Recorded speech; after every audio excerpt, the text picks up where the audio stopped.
If you ever feel like it's also Jover, just come over, hop into the stream at twitch.tv/HasanAbi. Live almost every day from sunny West LA. I'll cover daily news, so tune in now, see what I have to say. Blast off, blast off. If you're unhinged, prepare to take a week off. Hasan, Hasan. I swear to God, Allah, please end this long pause.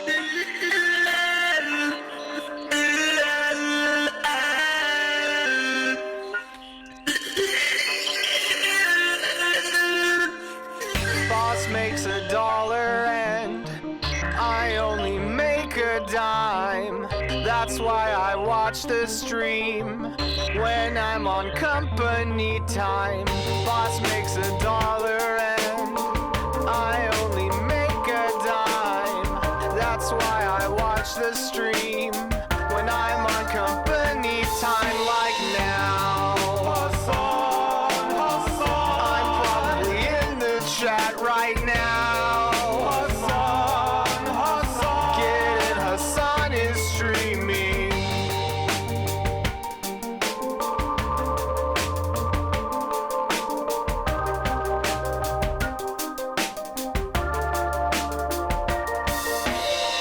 I'm just a gamer frog, of course I hate myself.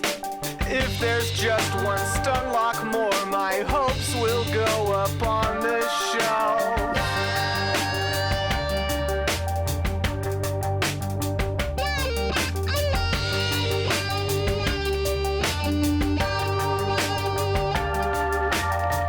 You're just a debate perv, of course you hate yourself. Every thought to justify your own self-worth to someone else.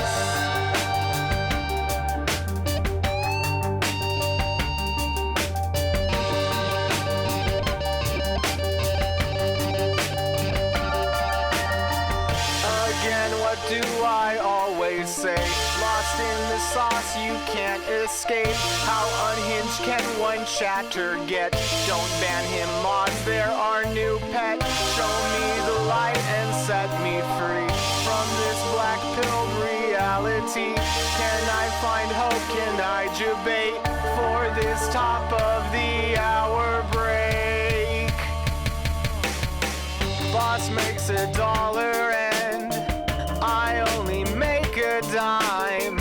That's why I watch the stream when I'm on company time. Boss makes $1 and I only make a dime. That's why I watch the stream when I'm on company time, like now. Hasan, Hasan. I'm probably in the chat right now. Hasan, Hasan. Get in, Hasan is streaming. Hasan. What's going on, everybody? I'm probably in the chat. I hope everyone's right having a fantastic now. evening, Hasan, fantastic afternoon, fantastic pre-noon, no matter where you are in the world. I'm Hasan Piker, and this is the HasanAbi broadcast coming to you live from sunny California, Los Angeles for the last day of this week at least. We are live and alive, and I hope all the boys, girls, and MBs are having a fantastic one because today's a beautiful day. Today's a wonderful day. Today is December 2nd. 11:49 a.m. It's Monday, December 2nd, 2024, 11:49 a.m. And I'm a little late and I apologize, but there's a lot I had to take care of. As you guys know, I am traveling.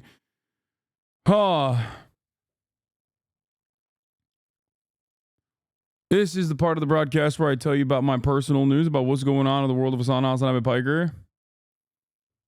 In between the time period where I press the stop streaming button and press the start streaming button. What's going on is that cursed intro has inspired me. I'm going to stream myself learning to play the recorder. Sad, tea kettle, noise time, boy. Nice. We got the same fit on today. Hell yeah, brother. That's right. HasanAbi heads unite. Folks, why China will win the space race? Okay, we'll maybe watch a pro-China video in a little bit, but Personal news first. Let's get it out of the way. I ended the broadcast last night after a short and sweet 6 hour and 30-minute seminar on, some fun day stuff, some drama, some news. I'm sure that you can't really make every single person happy. Where's this fit from? I think this is a Norse Project shirt, and I'm wearing that Yoji Y3 sweater that I made Austin purchase as well when we were in London, as a matter of fact. Last time we were in London, and I don't know what the pants are, but Jimmy's video was awesome. The talk after with him was incredible. I know. I got to get my editors to get on board with that, man. We've been doing a shit ton of stuff here, and the main channel editors have been slacking. I know Oxford is named Brain Rot Word of the Year. I don't know how, but I do feel like this community's had more impact on both Oxford Union, Oxford College, and also the Oxford Dictionary than we let on, I think. Are you on Ozempic? Face looking slim doggy in a good way. I am not on Ozempic. All right, let's get into it though. Personal news wise, what's going on in my world? Ended the broadcast last night, and I was, doing some rest and recovery, a little R&R. Why am I doing that? Because I've been going pretty crazy on the workouts. And in that process, as a 33-year-old man, sometimes you have injuries and issues and stuff like that. I've luckily been able to avoid like some severe injuries so far, but it still takes its toll. So I'm doing rest and recovery. What am I doing in the process of rest and recovery? That's right. I'm in the tub. Okay. I'm in the tub, not with Austin, by myself, using mud masks. Okay. Putting mud on my face. Okay. Freezing that shit on my face. Rest and recovery is important. I also have been, this is my third day using the LeBron James like leg sleeve things that everybody keeps making fun of me and saying it doesn't work. And I feel like it doesn't work either. The compression thing. The compression leg sleeves that I've been wearing at night for like 30 minutes, and it just like compresses your legs a little bit. Hopefully it like improves blood flow a little bit. I don't think it's working, but anyway, that's neither here nor there. So,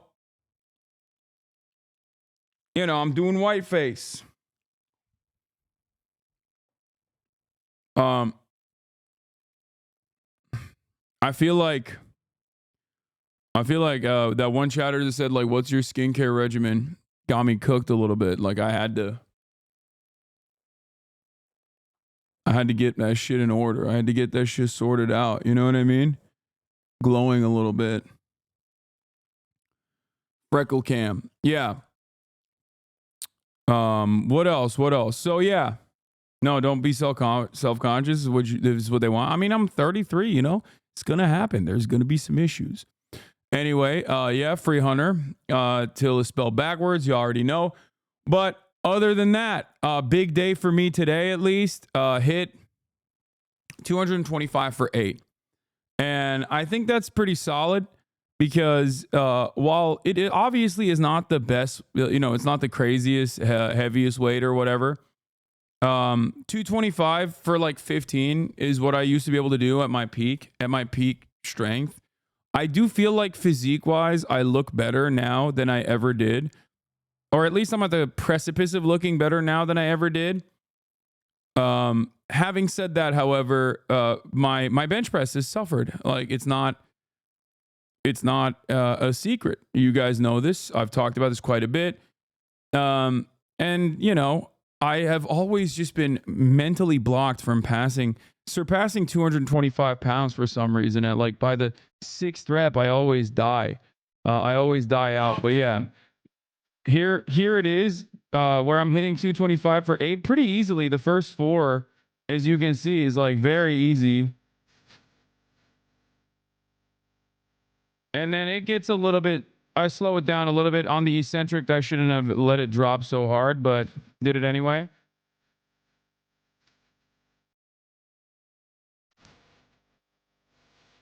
Pointing to my main man, Hunter B, wearing the free hunter shirt. Viral TikTok about your pod save appearance. Oh yeah, I saw this yesterday. So yeah, I mean, you were more excited than Hunter himself. New Jeff video on bulking is 10-10. Yeah, we'll do this in a little bit. Hold on.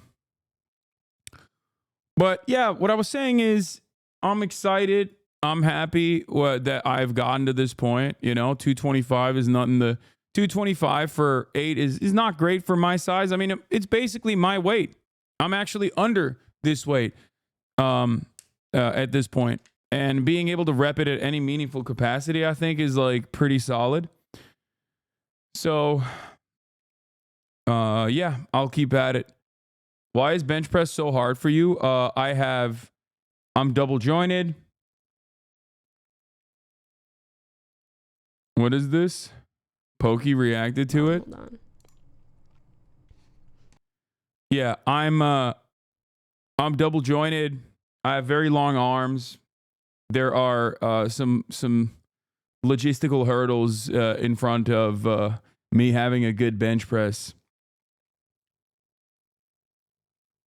But yeah, get T Grizzly on stream now. Yeah, I would like to. That'd be sick. Joseph33, thank you for the 5 gifted subs, my friend.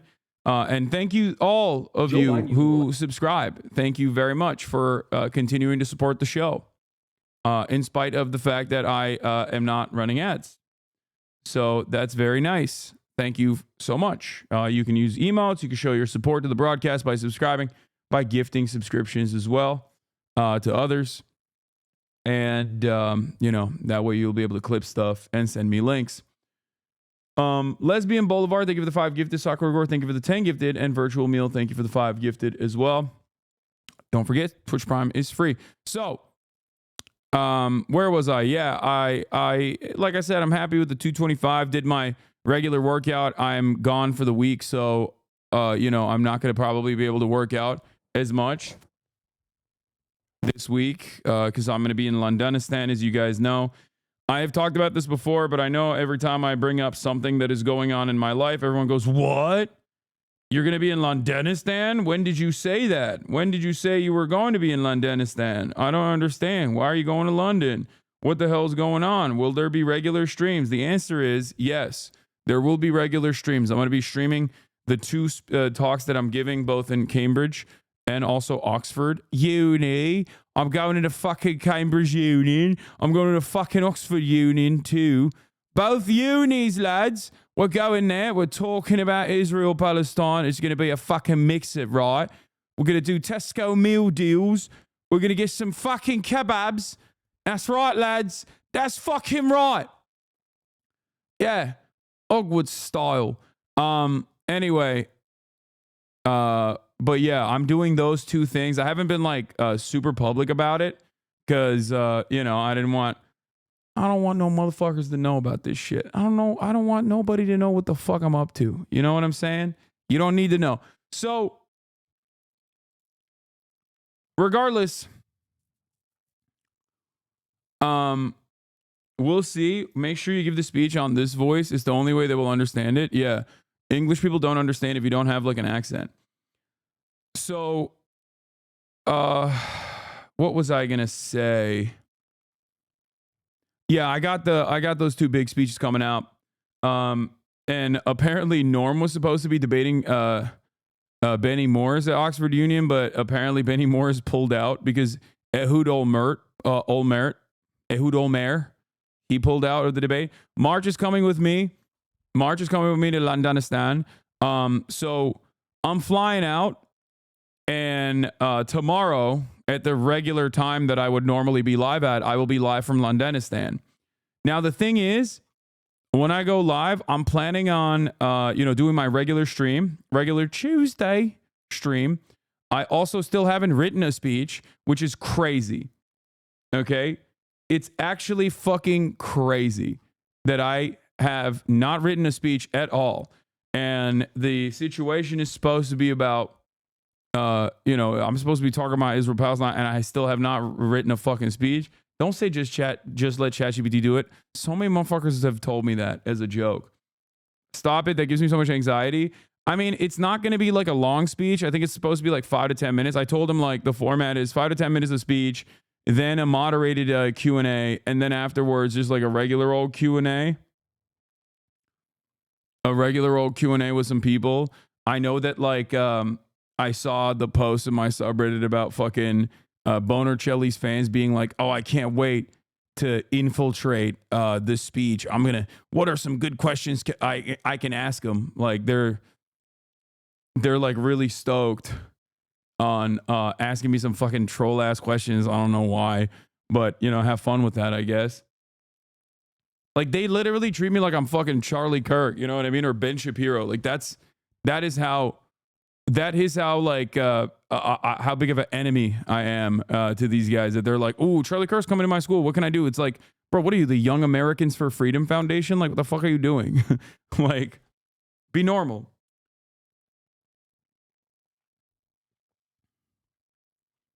So, no, literally, look at the second comment.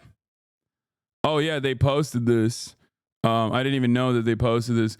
Where is the discernment of speaker selection gone? Free Oxford from anti-Western operatives. And the anti-Israel committee continues. Is the Gestapo at the helm of the union this term? Isn't this kind of the equivalent of inviting Nick Fuentes? Such a disgraceful move. The standard has been lowered to the degree that streamers and internet boys who peddle in the shallow waters are speaking at Oxford. Taints the prestige and reputation of the institution. I like that they put my qualifications on here. On Thursday the 5th, December at 5 p.m., we'll be joined by the streamer and political commentator Hasan Piker. By the way, Ben Shapiro has spoken at Oxford Union. So I don't think it's that fucking crazy to have someone like myself speak at Oxford Union. Not sure why they think that that is like so far-fetched. Ben Shapiro, you know, Ben Shapiro himself is not that far off from myself. And also on top of that, is not exactly the most intelligent guy. Hasan Piker, also known as HasanAbi, is an American YouTuber and Twitch streamer. His content is based around the discussion of news, politics, social issues, and topical events, and he often uses his platform to debate controversial topics or issues. In 2023, Hasan Piker organized a fundraiser following the Turkey-Syria earthquake, which raised $1.2 million for various charities involved in searching for survivors and supporting those on the ground.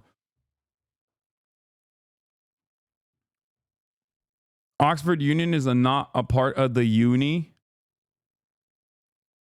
I don't fully understand what Oxford Union is. I'm not gonna lie to you. It's a moderated Q&A. Yeah, no, it's gonna be like a moderated Q&A and then a regular Q&A. So Jezza, unfortunately, I will not be linking up with Jezza. I actually made direct contact with him, like a bunch of people after I tweeted that.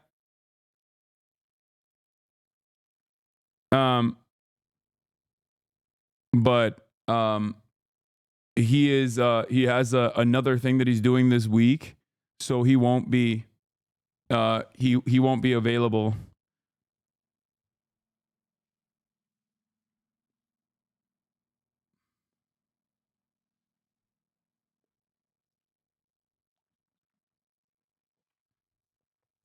But yeah, Oxford Union is like and Cambridge Union as well, I guess, is like very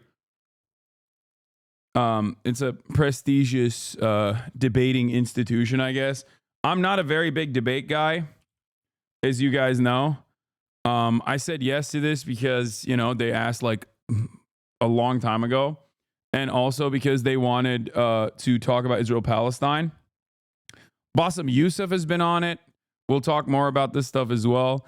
Yeah, I saw this one. Bassem Youssef had been on it as well. Talks about Piers Morgan and why Arab Americans seem to prefer Donald Trump. So it's run by the students, not the uni. It's run by the students, not the fucking uni. So yeah. Yeah, I mean, they've had like Anthony Scaramucci, you know what I mean? It's like, it's not like they're, it's not as serious as people will place it, as people would claim it is. But The mooch. Did you ship Kaya off to the London on the PJ? Yeah, Kaya is already in London. Kaya, I have someone sitting for Kaya. And then Cambridge Union came out as well 5 days ago. Cambridge Union is excited to announce that we will be joined by Hasan Piker on Wednesday, the 4th of December. Hasan is one of the leading voices that bridges a young digital generation, progressive politics, and culture.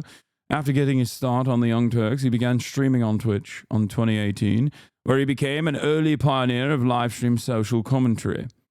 The show Hasan has built on Twitch now boasts over 110 million views and was the most watched channel across the platform in 2022. We'll also be hosting a balloted meet and greet with Hasan after the main event ends. Keep an eye out on our social media for more details on how to sign up for it. No bags allowed. Attendees must be present and their membership card upon entry. Number one Champagne Socialist. Wow, this guy's the least representative of any political reasoning. Bizarre invite. The coping and seething is delicious. Yeah, it's very odd that people just lose their fucking minds over it. And yeah, Hasan coming to my university. What question do I ask? Don't ask him about Destiny. He'll just use it as an opportunity to dismiss you. Better to find some disgusting quote of his, read it out loud, and ask him what he meant by it. I agree with this. Just quote his Tibet take and ask, do you believe that Britain has the right to civilize those African nations? Probably will be good to read more about Tibet at the time. Wait, you don't even know anything about Tibet? Although it's relatively hard to have good sources, it seems like slavery was largely on its way out. I like that these guys in the process of like, the only thing they care about is just basically like dominating me in their minds. Like they just don't have any fucking firmly held convictions whatsoever. Like it's pretty funny. First of all, this is about Israel-Palestine. If you have some questions on that front, you can do that if you like.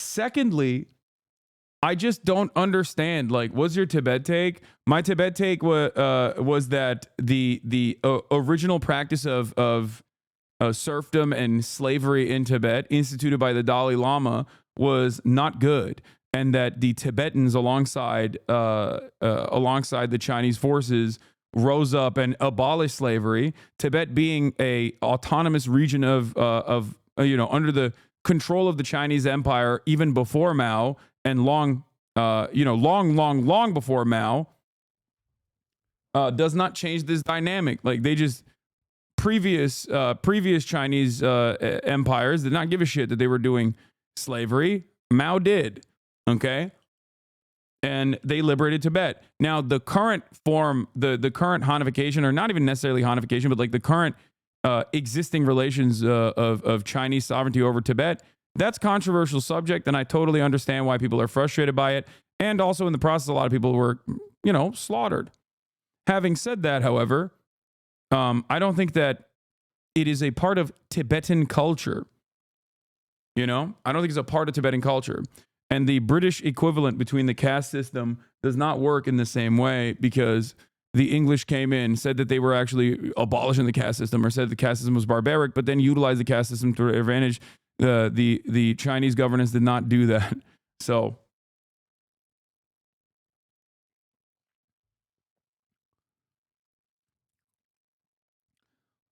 also, depending on the audience, I'm not sure how well liked Ukraine is in Cambridge. Like they don't even care.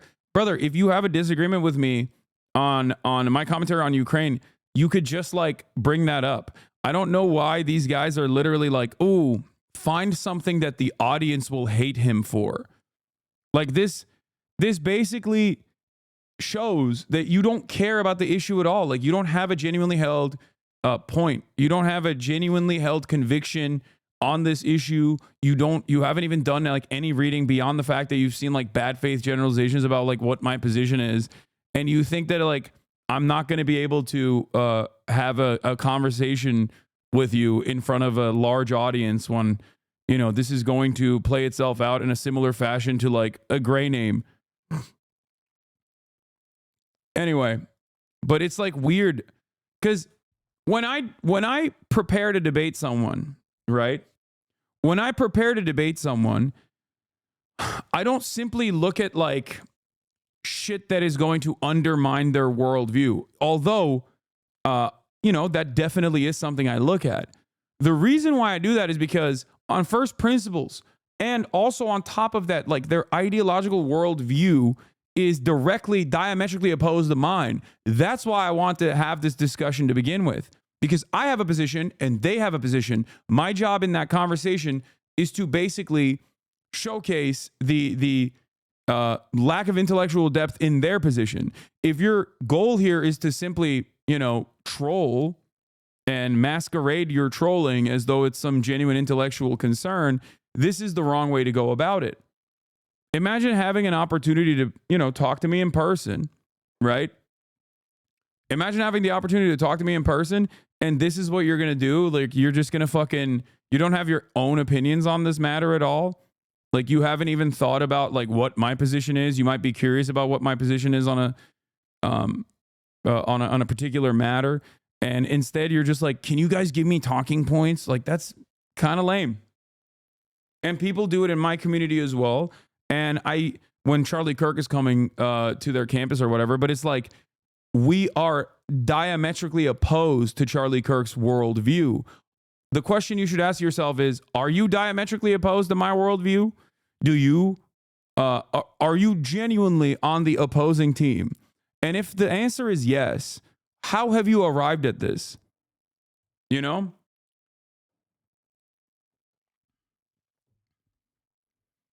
I don't think a lot of people understand that if you don't have a real POV on these matters, okay? If you don't have like a real, genuine, firmly held opinion on this matter, and you just come at it with like whatever fucking clips that you've seen that you've misunderstood, you're not going to get your point across. It's not going to look amazing for you. Especially when it's shit like, oh, Hasan, why are you anti-Semitic? If you say that, like, you're done. Because I'm not. You know what I mean? Anyway, let's blast off. I haven't blasted off yet. What was I going to say? Okay, so we got Hunter Biden pardoned. Everyone is mad at Joe. Free him.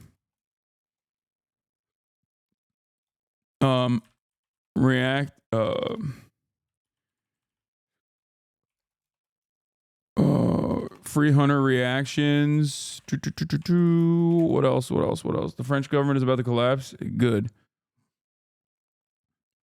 Thank you to Macy's for the playlist. Let's blast off real quick. Former IOF Defense Minister says Bibi is doing ethnic cleansing in Gaza.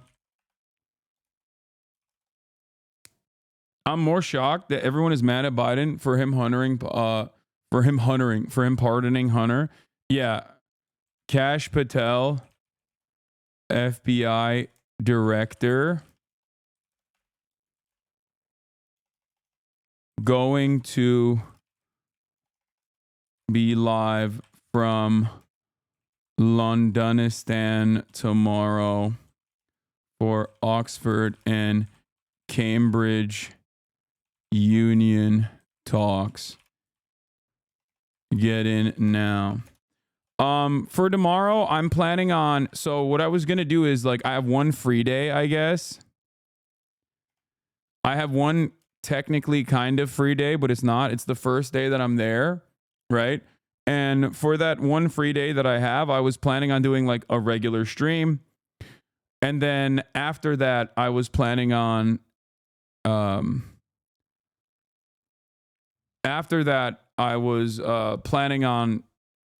the regular stream, I was going to do like a Jeremy Corbyn link up, which I thought would have been fun. Link up with him, hang out with him a little bit, maybe go to this this communist kebab shop, right? With Jezza, the goat, and have like a sit down talk with him, in a private place. But unfortunately, he is not available. I talked to his team. I talked to a bunch of people. And instead, I'm going to be hanging out with Owen Jones, most likely tomorrow. And we'll be doing that instead. That would have been amazing with Corbin. Were you able to reschedule with Coates? Yeah, we can reschedule. I'm going to reschedule when I come back from Lantanistan. Obviously, I'm not going to, do that while I'm there.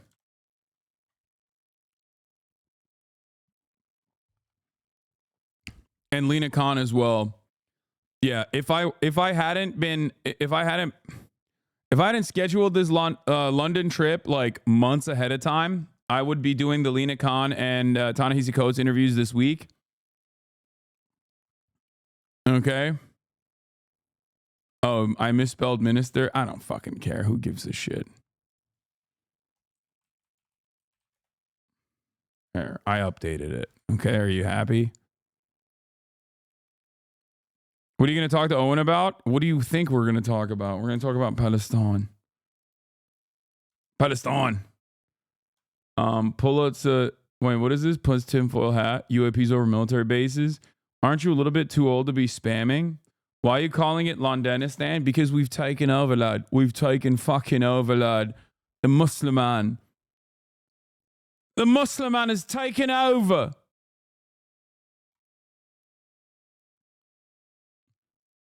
Also, I mean, I can do a link up with Jeremy Corbyn at any time online, but yeah, we're going to talk about the settler organization. Don't worry.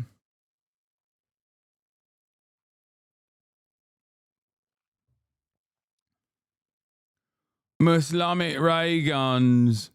Oh, also, one other thing I want to say is I started watching Dungeon Meshi, Delicious Dungeon, and it is Pog. It is very good. And I want to say I apologize to my Discord for routinely yelling at you guys about and saying that shit sucks. I said 4 eps in, and Delicious and Dungeon is a great anime so far. Basically, Zelda's cooking function made into an anime with Studio Ghibli level culinary detail in a dungeon crawler RPG. One problem, it makes me super hungry when I'm watching. It is fantastic. It is fantastic and very cozy so far. I heard that it's like supposed to get very not cozy.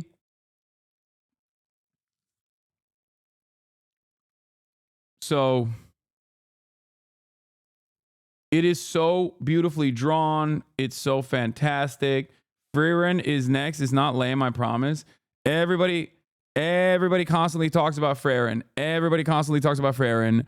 I don't know if it's good or not, but it doesn't have the bare bones of what I like. I'll just say it like that. Frieren, unfortunately, does not capture my attention in the same way that like Dungeon Meshi did. But yeah, have you checked out Dandadan? Yes, I have. But getting back to the Oxford Uni and Cambridge Uni thing, now that we've blasted off, okay? So I'm not super familiar with what these Oxford Uni and Cambridge Uni things are, but I think they're like debate spaces. No disrespect, obviously. I've just heard that, these are important institutions of spirited debate. And in the spirit of important institutions in the spirit for spirited debate, I see that these guys over at the Destiny community have decided to find a way to infiltrate it. I agree. Ask him about this Tibet take. It's so obviously in the wrong. Ask him to discuss why China civilizing Tibet is different than Britain civilizing India. You have to flip it. Don't use a quote as a way to attack him. Instead, praise him for it. I recently got into an argument with a friend of mine who believes that Tibet should be independent from China. You rightly pointed out that China brought modern civilization and culture to them, as they were basically barbarians before China uplifted them. As though I would agree with this framing. I would not agree with this framing at all. I genuinely don't understand why they think this is like an expert, 5-head level of infiltration. Like, I would never fucking agree with that framing. Okay? However, he felt that it wasn't a reason to justify China's rule. What do you think I should say to convince him? I would say that China should not rule over Tibet. And if the Tibetan people want full-blown autonomy, that's perfectly fine. I'm not going to sit here and be like, no, they have to be dominated by the Chinese. But if you're talking about like historical analysis in terms of in terms of like, you know, freeing Tibet from the throes of feudalism, yeah, that act I do not have a disagreement with.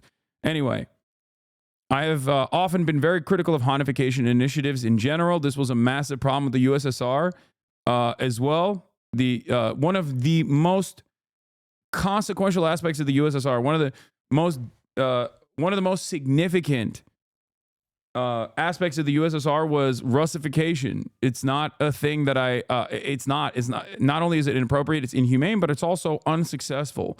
So I'm not in favor of Hanification either. So claiming that the Tibetans are basically barbarians is really stupid. This is the way. This is devilishly genius. Lol, this might actually do more. You're 100% correct. Also, ask about if the conditions of Uyghurs are genocide. Maybe bring up Palestinians first. Yeah. Imagine saying that in a fucking room like the Oxford Union setting to bring up the conditions of the Uyghurs, not knowing what my opinion is on this matter at all, assuming that it's like, oh yeah, it's great. China should dominate them. Assuming that that's my position. And then simultaneously comparing that to what fucking Israel is doing. Like, really? What Israel's doing in Gaza, it does not meet the standards of genocide. And what China has done in Xinjiang is like infinitely worse. Is this the argument that we're having right now? This is insane. This comparison is ridiculous. Where do you see evidence that China's trying to Hanify Tibet? It's not necessarily Hanifying Tibet, but it's more so having control over it and dominating. Before people start talking about like the Dalai Lama and how he's a CIA agent, okay, I am always going to be of the mindset that you got to let people live, okay? No, it's comparable. Explain why it's not comparable.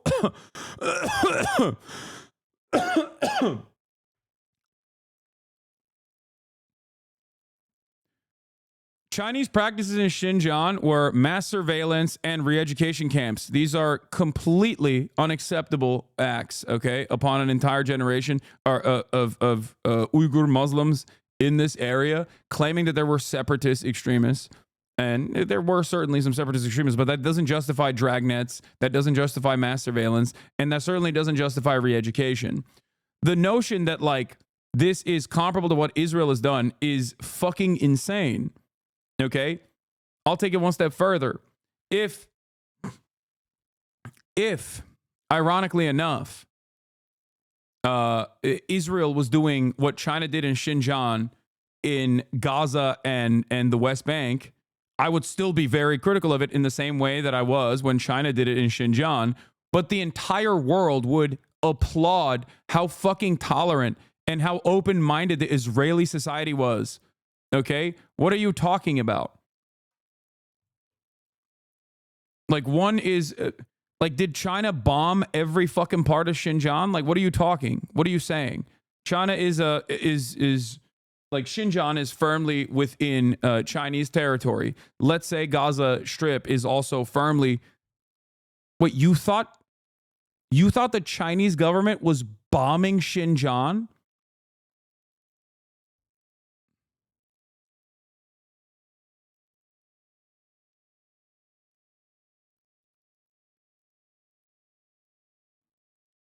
I just want you to understand, I am still extremely critical of the Chinese practices in Xinjiang, okay? I've talked about this quite a bit, extensively. I think that dragnet campaigns, mass surveillance, re-education, all of which are completely and utterly unacceptable and inhumane. It does not matter that there are, there were acts of knife attacks or acts of separatist terror or whatever. It still doesn't matter. Like, you can't just like enforce this ridiculous surveillance state regime over an entire group of an entire population. Having said that, however, no, they did not fucking bomb Xinjiang. As a matter of fact, America in Philadelphia has done more to black people than China did in Xinjiang in terms of bombing. Okay, they did a lot more, but in other aspects. But no, there was no bombing campaigns happening.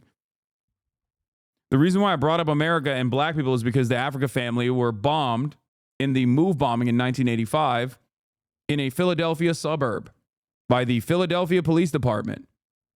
Okay? Nobody ever considers that to be like a fucking mass bombing campaign of black people. And I certainly don't either. Okay? But having said that, yeah, they dropped C4 from a fucking helicopter. They dropped C4 from a helicopter, and the police chief famously said, "Let it burn."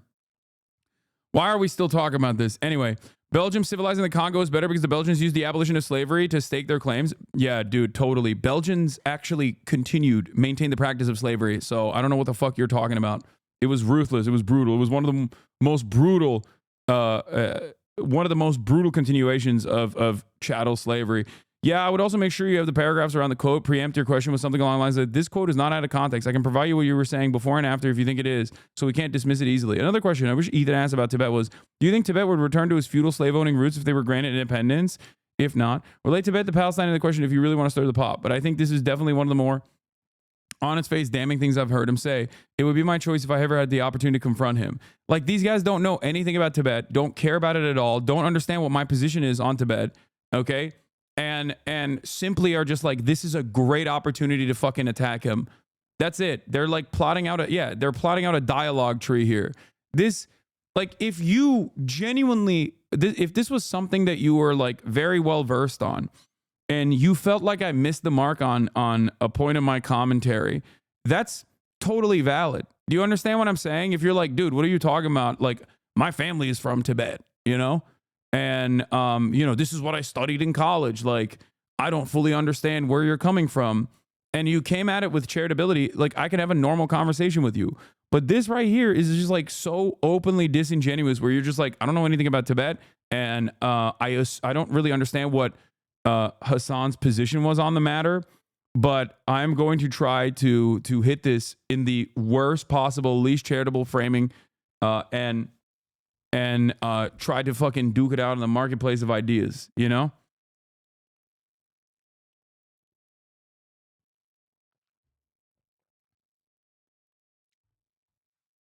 And it's so funny because, like, I'm not even there to talk about China. Like, I'm not even there to talk about China. Why the fuck am I talking about China? I don't give a shit. Okay? I have no control over China. I barely have control over my own goddamn government. And every time I try to get my government to fucking stop the pain and stop the hemorrhaging and stop the violence, they go, shut the fuck up. Do you see what I'm saying? Like, I don't give a shit.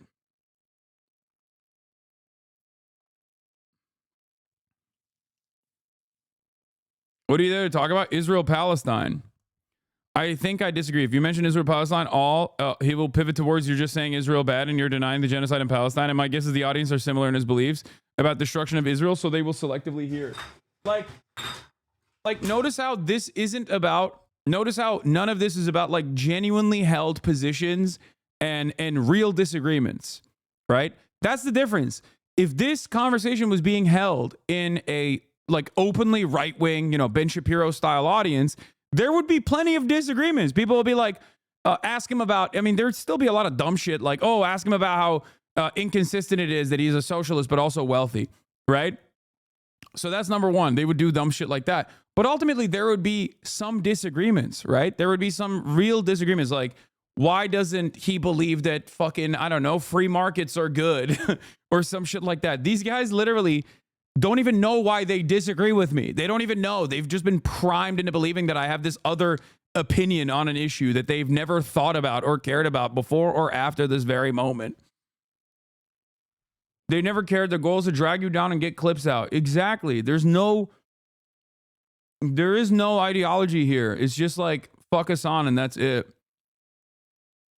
And I guess this guy literally thinks like Israel bad is a unfortunately too popular of a position at Oxford Union, but he also is coming at it with the recognition that it's too popular of a position. So don't even bring up Israel at all at the Israel-Palestine conversation that I'm supposed to be having at Cambridge and Oxford. Like, they literally are like, I don't even give a fuck about Israel-Palestine. Like, I know I have my own personal opinions on it, but I know that if I fucking if I brought that up, it would look bad. It would make you look bad if you were to say you're pro-Israel. I don't think so, actually. You're attacking him from the left. Hasan, don't you think the justification you gave here for China invading Tibet, they're still talking about this. Imagine him being so obsessed not to mention DGG in a Cambridge to a room full of normies. Brother, look at this conversation that you are finding yourself in. Look at this. Imagine him being so obsessed to mention DGG in Cambridge to a room full of normies that have no idea what DGG is, blaming it on like it was CIA, fucking Kino and Derage. First of all, I would not do that. And secondly, you're literally saying that. DDG is openly fantasizing about how they're going to do this. And then they're like, ooh, he's so obsessed.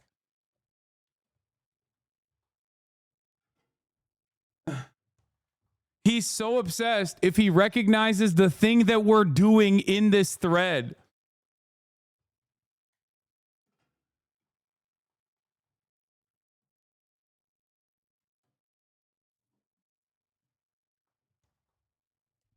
You have to literally, they're literally doing the AIPAC thing where they go into a Dem primary and attack Cori Bush, not on the Israeli issue because their constituents agree with her about that, but on other stuff. The objective is to discredit any anti-Zionist by any means necessary. I know, but I'm not so certain that many of these people in this community are that fucking invested in the continuation of Israeli dominance in the region. Some of them certainly are, as they are definitely Western chauvinists, definitely want American imperialism to continue, definitely think it's good. But like, they're not directly paid operatives or whatever. This is just the way that they operate for fun, which makes it even crazier. They're not even doing this for money. They're just doing this for fun.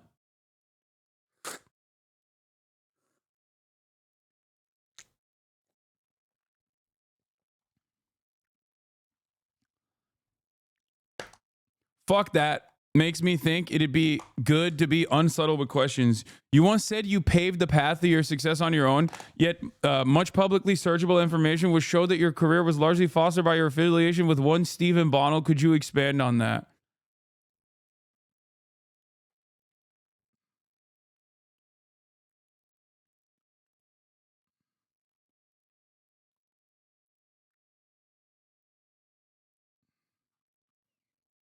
That would make him look deranged in a room full of normies, so let's do it, lol. Don't ask him what he meant by it. He'll just snake his way out like he always does. Just read off a list of quotes and leave. You got to pretend Trump or someone like Destiny said it. Then once he's done criticizing the quote, just flip it and say it was you. Ask why he drove drunk over and over. What? Yeah, but just don't ask what you did. What did you mean by this crazy quote? That comes off like some low effort Twitter troll. Provide the quote, concisely tear it to shreds with some kind of fact, statistic, or historic parallel to show you're informed on the topic and baffled by his idiocy, and then let him respond to that. Ask him about that quote of him justifying rich college girls getting raped. Might be fun to ask if your college has rich girls enough to justify the rape, or if you meant Ivy Leagues. Honestly, it might be the best one. A lot of rich people on Cambridge, so I'm gonna make it quite personal. Like, these guys are fucking delusional, dude. Phrase properly, this would be an amazing question. No, you would look like a psychopath. All these confrontational ones are silly and will do more than make him look like a renegade, which is part of his brand. Just ask him about what Marx said about X or Y or Deleuze or Schumpeter or Henry George or whoever's response to it, and he won't anything of substance to say because he doesn't know much at all about the tradition he LARPs is coming from. That would require you to actually know something about Marx. These you will hate read Marx if it allows them to own Hasan, as they should. Sorry, but there's a reason his influence on so many strains of thought across so many fields of study to this day is undeniable. I like that this guy is Marx pilling these fucking weirdos.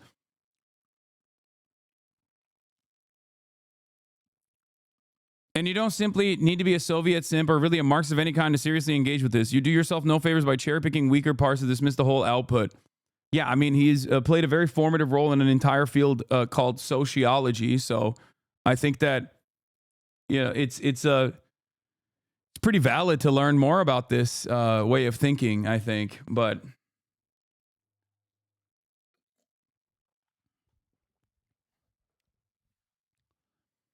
if I recall correctly, the guy who made the post isn't even a current student. They're an alum. So a grown man going back to school to let the whole student body know they're an unfuckable loser.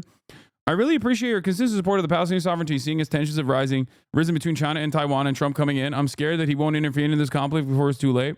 Why are the conservatives in the U.S. government against advocating for the Taiwanese people to help them keep their land? Glaze, plus he will either have to say China bad, Uyghurs, Hong Kong, anti-democracy, which is bad for tankies because more U.S. intervention, or he will have to say one country, two systems like he did on Leftovers and look like a fool because how can you justify what China is doing well? Bonus points if he says that and you follow up with, but we wouldn't accept that solution for Israel-Palestine because then China would be like Israel. I'm so sad about the stupidity and the lack of intellectual curiosity in this community that is supposed to love these kinds of like heated debates and discussions. For a community that believes that the truth only comes out in the marketplace of ideas against interlocutors, they seemingly spend a good amount of time trying to actively suppress parts of their brain that might actually, listen to things in a more charitable fashion and perhaps even understand a very, a very different way of looking at the world. They're really talking about an annexation that happened almost 75 years ago compared to an active ongoing genocide. I know.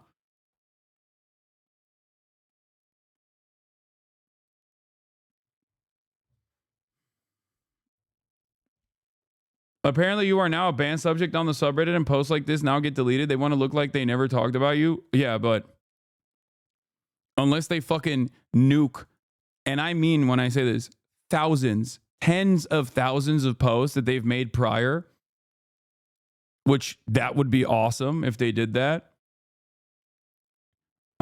Yeah. Also, it's pretty funny because it's like I'm a one-stater, so I guess one state for Taiwan and China in their fucking worldview. I don't know. Cambridge is a debate board center of the UK. You won't need these weirdos to get some odd questions. Yeah, I know. I wonder what leak recently that has them covering their ass. Yeah, I wonder why they. I wonder why they are making these decisions actively. I don't know. Maybe they're just like moving the unhinged stalker shit to LSF, which is now apparently completely allowing politics and also allowing, Destiny says this about Hasan type clips again. I wonder how that happened. Perhaps it has something to do with the fact that a person that once ran for Orbiter of the Year in Destiny's community, that's a real fucking competition. That's how big of a fucking cult they are. Is actually now the top moderator, the head moderator of live stream fails. So they're just gonna move their operations over there, I suspect. The stalking shit. So it's not so personally directed, especially considering that Destiny has openly advocated the brigade anywhere and everywhere that I mentioned, which they were already doing.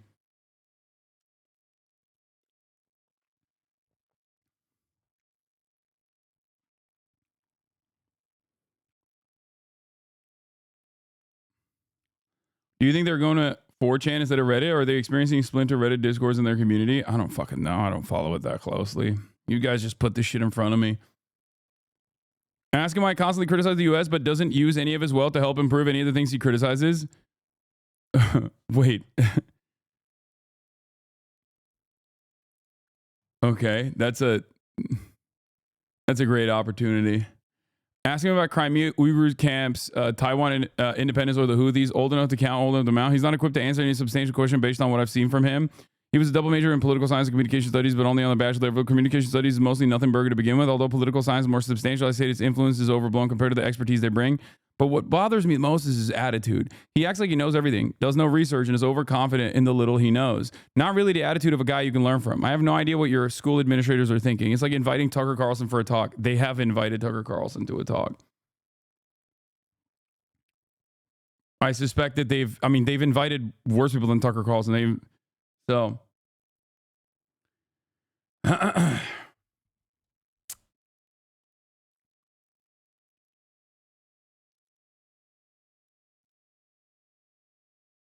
A deorbiter getting ready to ask tough questions. Yeah. A fan of a music school dropout. Yeah. I mean, look, I'm not gonna shit on I'm not gonna shit on Divorcelli dropping out of music school. I don't really care about that shit. You can be like an empathetic person without a college degree who has like firmly held convictions, a decent moral compass that guides your politics, and an interest to do better for your fellow man. And I'll be right by your side, you know? I'll be there for you.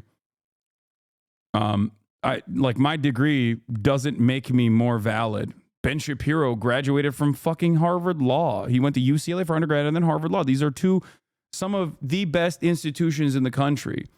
It doesn't really matter. It plays no, like, your background and your educational attainment does not matter to me even a little bit. I don't care about that shit at all.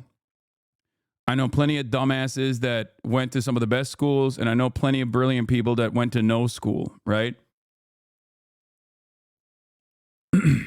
It really doesn't matter. My disagreements with Destiny stem from the way he tackles certain issues and the way he positions himself in every conversation, and the genuine lack of intellectual curiosity that fosters in his own community. I don't think his community understands that either. Like, I get very frustrated about that because they just completely fucking shut off certain they actively work to shut off certain points of contention. Have you considered, however, that you don't do enough to support the DNC and therefore your access should be cut off somewhere? Very smart politics understanders have said this. Yeah.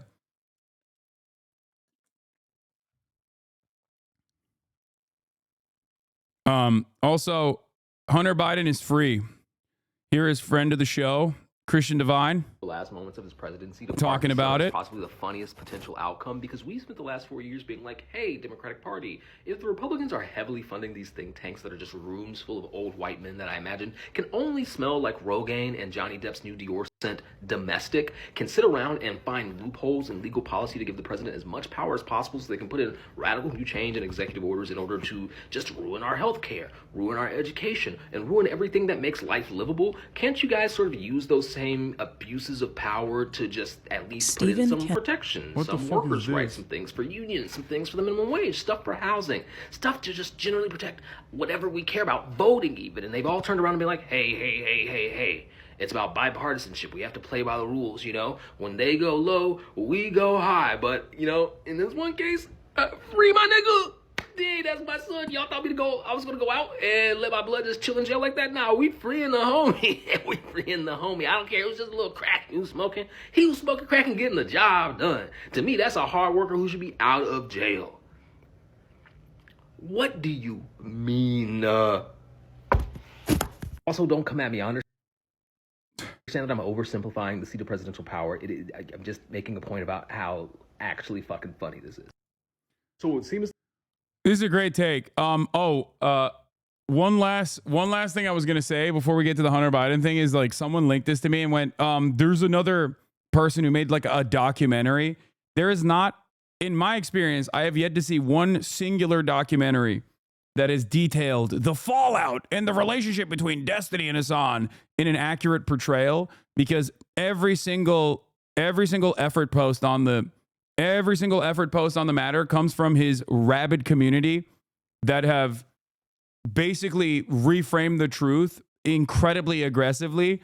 I've yet to see a single effort post on this from someone in this community that has made like a long and comprehensive analysis on what actually happened. It spans across many, many years at this point, and that's it. You know, there's nothing out there. So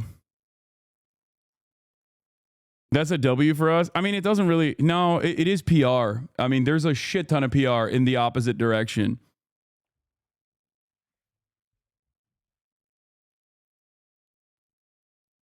I don't think anybody cares. It's because we're not as drama pilled. I know. It's also because we've never, it's also because, you know, I never really talked about Destiny, or when I did, it wasn't from the framework of drama. The only reason why I ever decided to bring up Destiny's name in this community was because of his loyalty to Israel. But yeah, he's been cyber stalking, cyber harassing, and doing this like lolcow operation for 5-6 years, or 5 years at this point.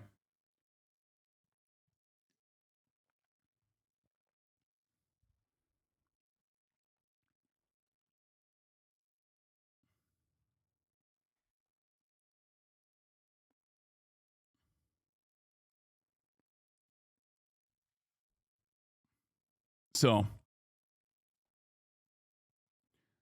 anyway, let's get to some real news. Hunter Biden. This was my reaction to freeing Hunter.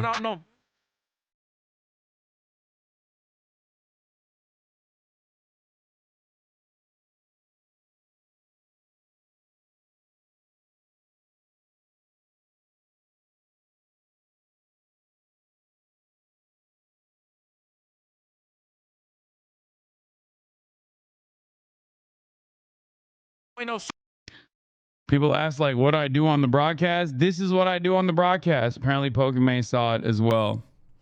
Wait, no. Unc losing his mind. Okay. Okay. Okay. Okay. Okay.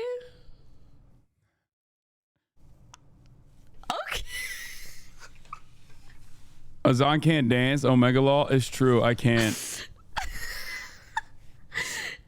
so much better with different music, for real.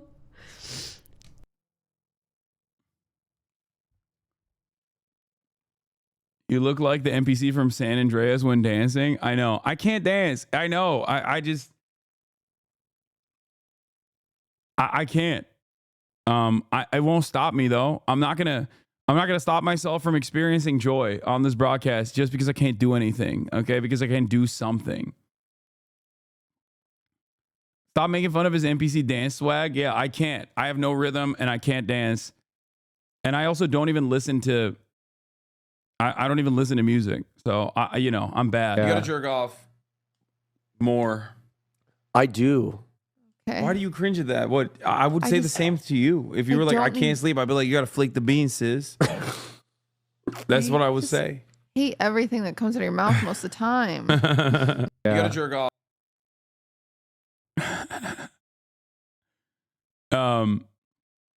I want to go here, by the way. Inside Britain's first communist kebab shop, where the dishes are named after Lenin and Marx, but just down the road, a patriotic chippy is slammed for having inappropriate British flag. I want to go to this fucking shop. They're owned by Turks. Aptly named The Communist, the small 6x6 meter shop on Deptford High Street has attracted customers from all around the world as they bid to turn people to communism. The food itself is not cheap, though, with a menu named after communists and other leading political and social figures, which would put its prices at the higher end of kebab shop menu prices. It comes after a fast food takeaway shop called the Golden Chippy, which is 2 miles down the road in Greenwich, became embroiled in a row over a Union Jack flag mural.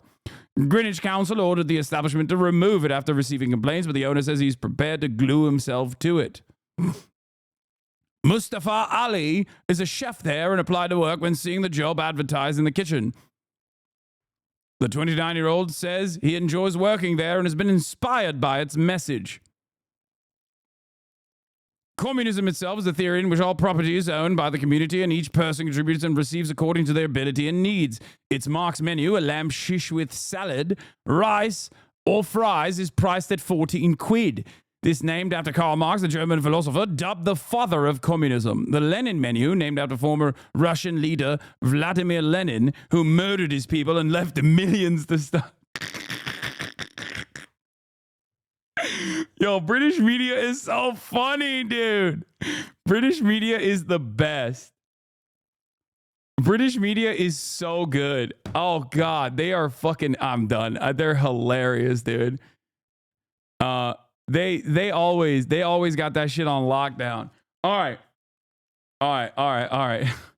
But yeah, I want to go there. I want to go there, and I might take Owen Jones with me. Owen Bones. That's right. Very nice.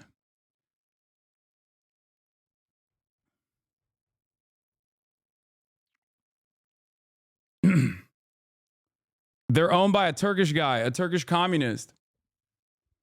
He's got to be a fucking HasanAbi head, I suspect. He's got to, if he's Turkish, a communist, runs a fucking kebab shop in the UK, I suspect he knows, he must know. That'd be pretty sick. Anyway, please do not associate with Owen Jones. Ayup is going to ban you from Yorkshire. Oh, no. Is this true? No, unfortunately, I am linking up with Jeremy Corbyn, but we don't have, he's not around when I'm in the UK for the limited time that I'm going to be there, and I don't have a lot of time when I'm there anyway. So he may actually be a HasanAbi head. Yeah. Ottoman İpek. I spent my childhood in Turkey. I was 16 when I met socialist associations for the first time. Like Martin Luther King said, we had a dream one day that communism would come. Ottomani Komünist Baba. We would have liked to keep our prices lower, but meat prices doubled this year. And it's not just meat prices, you all know. There's unreliable increase in price of many items. Despite this, we would not lower the quality. We would not sell a product we did not like to eat to someone else. Anyway, yeah, this is the fucking institution, and I'm stoked to go visit it. All right, we're not gonna check the mini tab right now. Let's get to the fucking news. All right, as I was saying, Joseph Robinette Brandon, ladies and gentlemen, Joseph Robinette Brandon has offered a blanket pardon to his son, Hunter Biden. Let's get started on the story. To issue a blanket pardon for his son, Hunter, a reversal from promises he made during the campaign. Chief White House correspondent Mary Bruce starts us off. Good morning, Mary. Good morning, George. Well, this is something that President Biden and this White House were adamant that he would not do. But this morning, with just weeks left in office, the president is now protecting his only living son with a sweeping pardon. Overnight, a sudden reversal. President Biden issuing a full and unconditional pardon of his son Hunter, ending a legal saga that the president now says was politically motivated. Biden had long promised he would not interfere with his son's cases, telling our David Muir in June such a pardon was not an option. Will you accept the jury's outcome, their verdict, no matter what it is? Yes. And have you ruled out a pardon for your son? Yes. But now Biden says he believes his son was selectively and unfairly prosecuted, writing in a statement, no reasonable person who looks at the facts of Hunter's cases can reach any other conclusion than Hunter was singled out only because he is my son, and that is wrong. The president accusing his political opponents of trying to break Hunter, who has been sober now for over 5 years, saying in trying to break Hunter, they've tried to break me, and there's no reason to believe it will stop here. Enough is enough. I'm extremely proud of my son, Hunter. He has overcome an addiction. He's one of the brightest, most decent men I know. Hunter Biden was convicted in June on federal gun charges for lying on a federal form about his drug addiction when he bought this Colt revolver in 2018. And in September, he pleaded guilty in a last-minute deal to 9 tax-related charges, accused of avoiding paying $1.4 million in taxes while living lavishly, taxes he had since paid back. He was scheduled to be sentenced later this month in each case, potentially facing more than a decade in prison. But now Hunter, seen with his father over this past holiday weekend, will... So a lot of this story, I mean, this story is hilarious for every part of it, okay? Number one, was Hunter Biden prosecuted for political purposes? Absolutely, okay? He was. Because, and I said this back then as well, the things that he was prosecuted for are things that Republicans like, okay? Tax evasion and also gun ownership, any sort of hurdles against gun ownership. Republicans hate that shit. So ideologically, Hunter Biden was doing stuff that Republicans love to do. Lying on a fucking gun ownership form, only to find out that, they were lying. He was lying on the gun ownership form later because he stupidly wrote it in a book. that he was on crack cocaine in the time of his purchase of a gun. All that stuff is hilarious. Okay, this is exactly the type of shit that like Republicans would yell at the Democrats for over lawfare. Having said that, Biden spent years saying, "Oh, I'm not going to touch the Justice Department. I'm not going to do politics in the Justice Department. I'm not going to do that. Let it run its course. Let it run its course." First, he tried to get first the DOJ gave a sweetheart plea deal to Hunter Biden. The Republicans caught wind of that, got very mad, and then made it a much larger story. Then an independent investigation was conducted and found him guilty again. Okay, they tanked the sweetheart plea deal. Okay, which is an understandable thing that you would have gotten if you were a wealthy person in a position of power. That's just, it's inappropriate, but it is the way it is in the United States of America for the most part, for every fucking wealthy person, especially wealthy individuals who are directly related to power.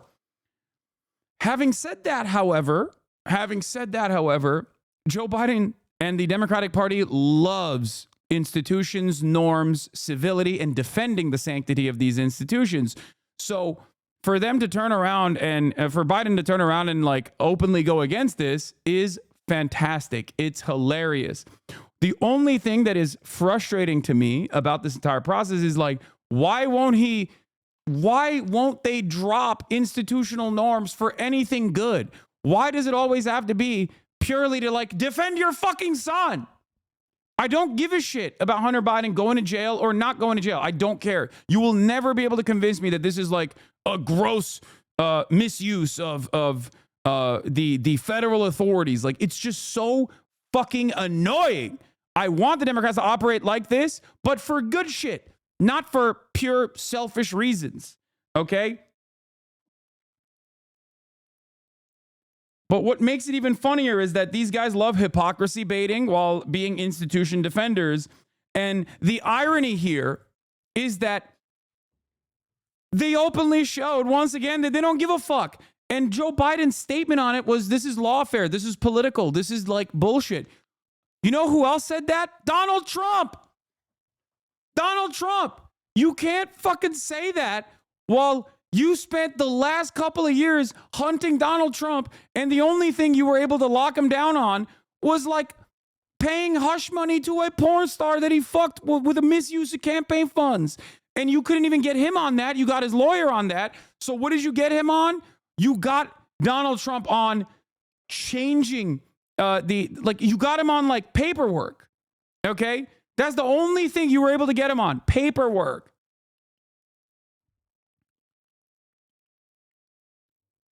All of a sudden, this is Trump world, is Trump universe. If I'm Donald Trump, I'm celebrating. I'm throwing up numbers on the board, because not only does this show that the Democrats don't care about norms, institutions, blah, blah, blah, all this shit, they also recognize the reality of lawfare. So all of a sudden, this is like a perfect silver platter opportunity for Donald Trump to turn around and be like, well, you see, I told you it was lawfare. They also recognize it when it happens to them. It's crazy. It's crazy. Now, before people say, oh, well, Hasan, Donald Trump did this. Yeah, I know, dude. I know he did. I don't even give a shit that, one, I don't give a shit that Joe Biden did this. I can't stress this enough. Of course he was going to do this. Get the fuck out of here. Okay? Number two, I do give a shit that Donald Trump did it. Okay? Because the stuff that Donald Trump did this for, the pardon powers that he used, was for like fucking murderers. Okay? For people who have done unimaginably bad things. Like, he specifically went in and pushed the military to no longer prosecute a war criminal. You know how hard it is for the Marines or for the American military to go, yeah, this guy was a little bit too crazy? You know how hard that is with Eddie Gallagher? You know how hard it is for the American military to go, yeah, this one guy may be a little bit too crazy. His own unit narked on him. His own unit, Eddie Gallagher, his own unit snitched on him. And that is after they openly said they were fucking up his sights, his scopes on his weapons, so he couldn't snipe children. Donald Trump saw that process and went, You got to stop that. That's a hero right there. You're going to give him his medals back. Think about how fucking insane that is. Okay?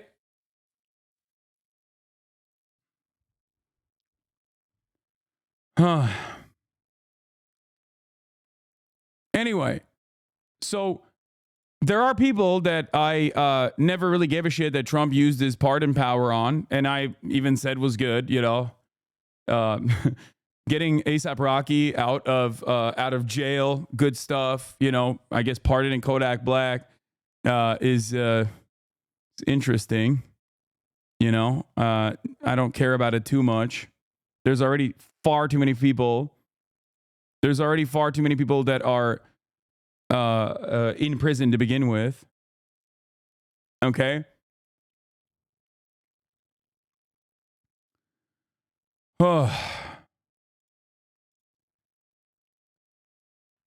But the notion that that this is a you know, I just don't know. I don't know why like liberals are so stupid. That's what I got to say on this. Even Republicans have basically looked at the situation. Even Republicans have basically looked at the situation and were like, great, I'm glad that Biden did this. Of course he was going to do this. It's his son. And, you know, now no one can claim that we're being ridiculous when we want to pardon the January 6ers. And to be fair, yeah, I mean, who cares if the January 6ers get pardoned? Okay, I don't give a shit. Yeah, I don't care. Yeah, Dinesh D'Souza, who was pardoned by Donald Trump, is complaining about Hunter Biden being pardoned. That's also funny. There are this is a hilarious situation across the board. Okay, no one is above the law except my son Hunter, says Dinesh D'Souza. Dinesh D'Souza was pardoned by Donald Trump. Dinesh D'Souza's criminal trial was also so funny because it was like he is the one guy that so openly and so obviously was compromised, and in the way that he in the way that he carried himself, he's the one guy that went to jail for campaign finance laws. Okay, he did straw donations for his friend.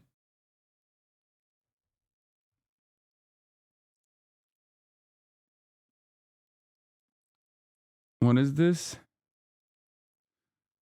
He did straw donations. Dinesh D'Souza did straw donations for his school friend, okay, who still lost by like 75 points. And it was fucking spectacular because you don't need to do straw donations in America. You just use super PACs. And yet this dumb fuck still tried to do straw donations, and he went to jail for it. And he did a whole documentary about it. Also today, the mules were fake. My bad. Oh my God. Dinesh D'Souza also apologized for the two. Oh, what a fucking loser. All right. I'm all over the place right now. My ADHD is going out of control. Let's continue with this. None of that. The president's pardon is sweeping, covering not just those charges, but any uncharged crimes between 2014 and 2024. That blanket pardon is pretty crazy, by the way. It goes hard. It's like Hunter Biden until last night had the opportunity to do more crimes, and he would be free of federal prosecution, which is crazy. In my opinion, that's just... So it doesn't annoy you that the son of the author of the crime bill, who was responsible for destroying the lives of so many black Americans, gets to walk free of the same crime? No. It doesn't. I mean, everything that Biden does annoys me. I hate him, but it doesn't annoy me beyond like, I don't know. It doesn't annoy me beyond the fact that it's just like, who gives a shit?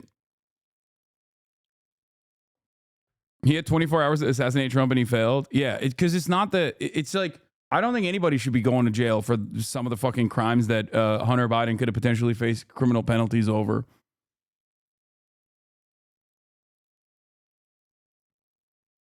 Like tax evasion, it's completely unacceptable, right? Lying on your forms when you're purchasing a gun, also completely unacceptable. Having said that, however, these are both instances where there's a shit ton of lenience, especially in terms of, like, tax evasion is one of those crimes where it's like, if you get caught doing it, they come after you and they say, you have to pay this fee. And then that's it. You know what I mean? That's it. You fucking pay it back. You're like, I'm so sorry. I didn't realize this was the case. I'm paying it back, which is, you know, exactly what he did, if I'm not mistaken. Yeah, you pay it back plus a penalty. It's just like complete fake outrage. The people that are like genuinely upset about this.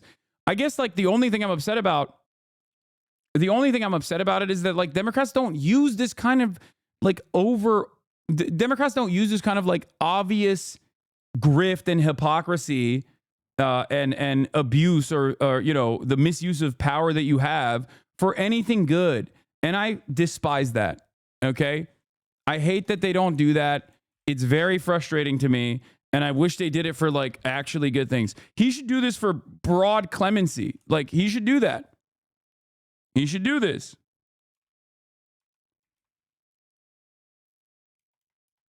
Hold on. 1 second.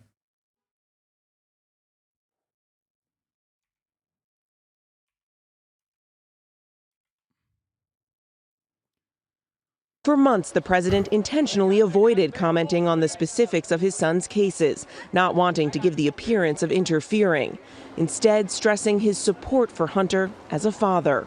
I love him, and he's on a straight and narrow, and he has been for a couple years now, and I'm just so proud of him. While at the White House, aides were emphatic that the president would not step in on his son's behalf. We've been asked that question multiple times. Our answer stands, which is no. But now the president says, here's the truth. I believe in the justice system. But as I have wrestled with this, I also believe raw politics has infected this process, and it led to a miscarriage of justice.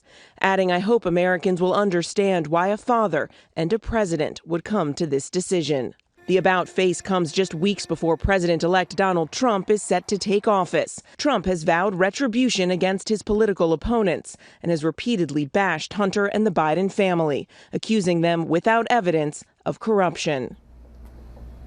President Biden clearly did not want to leave his son's fate in the hands of Trump's Justice Department. Now, in a statement and a post, Trump says the pardon is the abuse and miscarriage of justice here, while in a statement, his spokesman argues the president's move underscores Trump's claims that the Justice Department has been weaponized, saying, quote, that must be fixed, and saying that is what Trump intends to do when he returns to the White House. George. Okay, Mary, thanks. Let's bring our chief legal analyst, Dan.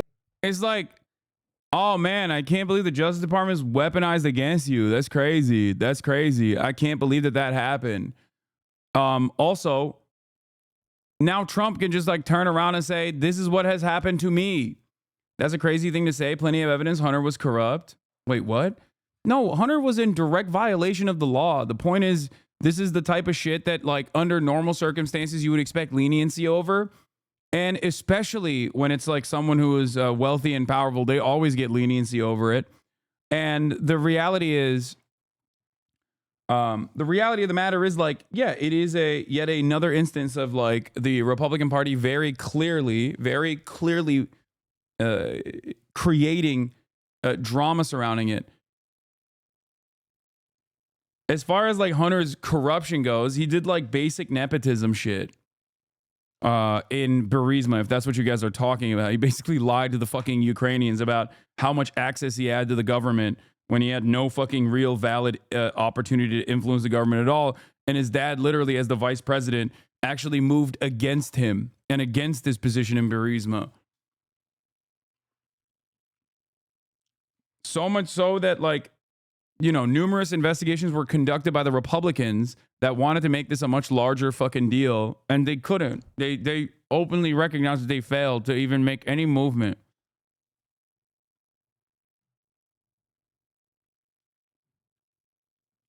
It seems like you're defending the corruption of the Justice Department by acting like this isn't a disgusting display of corruption. No, it is. My point is, I'm of two different minds on this. Like, the one thing is, if you think this is the grossest fucking misuse of justice or whatever, it's not. Okay, under normal circumstances, like I don't think anybody should be hit with the max penalty and be imprisoned for something like this. Okay, like especially when they don't even have access to the gun anymore, you know, and they've already rehabilitated. Do you see what I'm saying? The reality is, You and I are on the same page on this. You also don't think all of those people who are unjustifiably put in prison should be there. And I agree with you. And I think not Donald Trump, Joe Biden should be like, hey, what I did for Hunter, I'm going to do for everybody else as well. That would be the just process in this circumstance. He'll never do that because he's a corrupt pussy. I think that would be sick if he was like, listen, there are a lot of people who are in prison for far too long when they shouldn't be, and I'm going to fucking pardon them as well. Happy Thanksgiving. Chatter before was right, though. This guy wrote the crime bill, but when the Justice Department's brutality is aimed at his own, it's not okay. No, I understand the inconsistency there. You're not wrong. I agree. Like, I agree. Nothing good will ever happen. And erases, and he still doesn't want his crime bill undone, even though it's a stain on his career. Yeah, I don't disagree with you at all. You're 100% correct. The man who wrote the crime bill, who was the architect of the crime bill, which has been devastating for black and brown communities and poor people in general in this country, turns around and finds in his heart leniency and clemency for his own kin. All right. Oh, all of a sudden he's got it. Like, if you're pointing to that inconsistency, yeah, you're 100% right. Of course.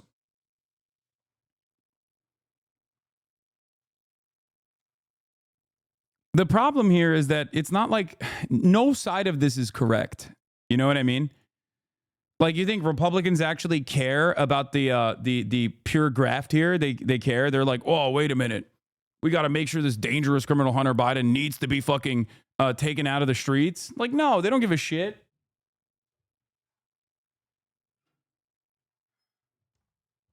They don't give a shit at all.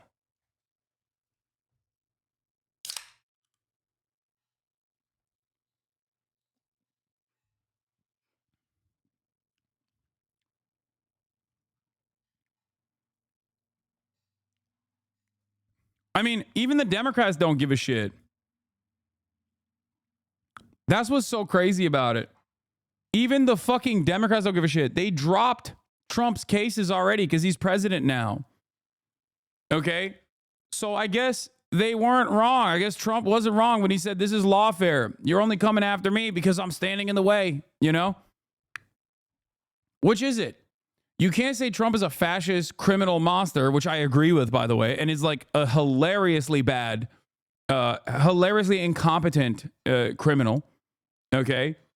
And so open about directly violating the law so frequently. But you can't actually point to that and then be like, yeah, but I guess he's president now, so it doesn't matter. He's rich, he's white, he's president. We can't do anything about it. Let's drop everything. It's so stupid. You're actively undermining any sort of argument that you had. Democrats in this past year and a half have basically gone back on every single position that they have maintained for the past 8 fucking years. Trump is a fascist, but we have to kiss the ring. Trump is corrupt, but we have to drop his charges. Okay? Turns out lawfare does exist. And it was actually lawfare that the Republicans were able to weaponize against my son, Hunter Biden, who's done nothing wrong. Trump is a racist for wanting to fucking build a border wall, but actually the border wall is good and we want to build it now. And Trump is a hypocrite for getting in the way of building that border wall. It's ridiculous. And then people yell at me when I say we have a fucking uniparty approach to so many of these issues.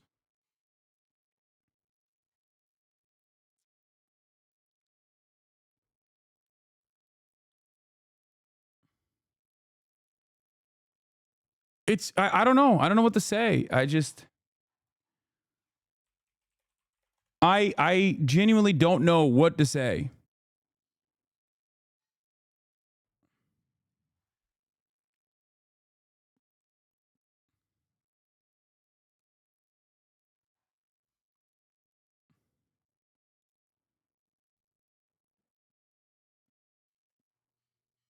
Anyway.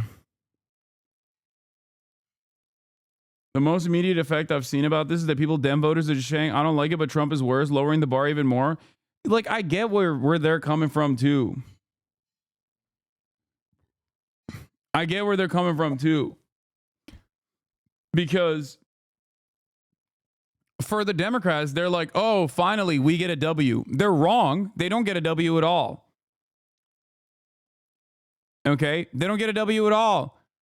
Violate norms and institutions, violate institutional norms and violate the principle of civility for good shit and not for like your own personal your own personal interest.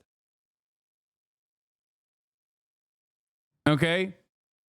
And this is, of course, after I have already celebrated freeing my man Hunter, because having a big cock and smoking crack should not be illegal. Okay? That's right. Free him. Abrams, we saw the president's words there, called it a miscarriage of justice, said Hunter was selectively and unfairly prosecuted. From a legal perspective, is that a good argument? He has an argument, but he certainly has an argument with regard to the gun charge, right? There has never been another federal charge of someone charged under this set of facts, meaning the gun wasn't used in more than one crime, the person had no criminal record, the gun wasn't used. Like, this is all valid, by the way. I mean, it is lawfare. But in the same vein that it is like Trump's rampant corruption and open corruption is also being weaponized against him in the same sense. In a crime. No, he didn't have his criminal record is spotless, because when you get caught with cocaine in your blood, but you're the son of like a senator, they don't do anything about it. So that's the definition of selective prosecution. Correct. You can definitely argue with regard to the gun charge. Now, the issue is that the gun charge got tacked on in connection with the plea agreement that initially happened and fell through. The tax cases is a little tougher. Yes, it's true that in a lot of cases, when someone doesn't pay their taxes, they're allowed to pay them back. And at worst, they just get a fine. It's also true that in certain cases, people get prosecuted for not paying their taxes. So it's a little squishier with regard to the tax charge as to whether this was clearly selective prosecution. How about the idea this was a blanket pardon, protecting his son for anything that might have happened since 2014? Well, look, that is certainly as sweeping as you can make it. And there is an argument that he could have done something much more limited, meaning granting him clemency. That would have meant the convictions stand, but with regard to a sentence, he doesn't get any jail time. There is no sentence. That's what clemency could have done. He didn't do that. He granted him pardon on the two charges, plus on anything he could conceivably prosecuted for. Out of fear that he might be prosecuted. Well, and because there are a lot of people on the right in particular who have been talking about a variety of crimes that they wish that Hunter Biden had been charged with, that he should have been charged with, et cetera. And I think that's the reason that one happened. But it's interesting when you hear the president's team, the president-elect's team, talk about the Department of Justice and weaponization. It's a little tough to say that because this Department of Justice is the department that went after Hunter Biden. So it's now the president stepping in to protect Hunter Biden from his Department of Justice. And I think it's an important point to remember in this context. It is. Dan Abrams. One other thing that I have to point to here is obviously like how openly he lied. Here's the 9-minute straight supercut of Biden regularly saying he would never fucking violate the law or go against the decisions of the DOJ. Presidential promise to put the law before family. I said I abide by the jury decision.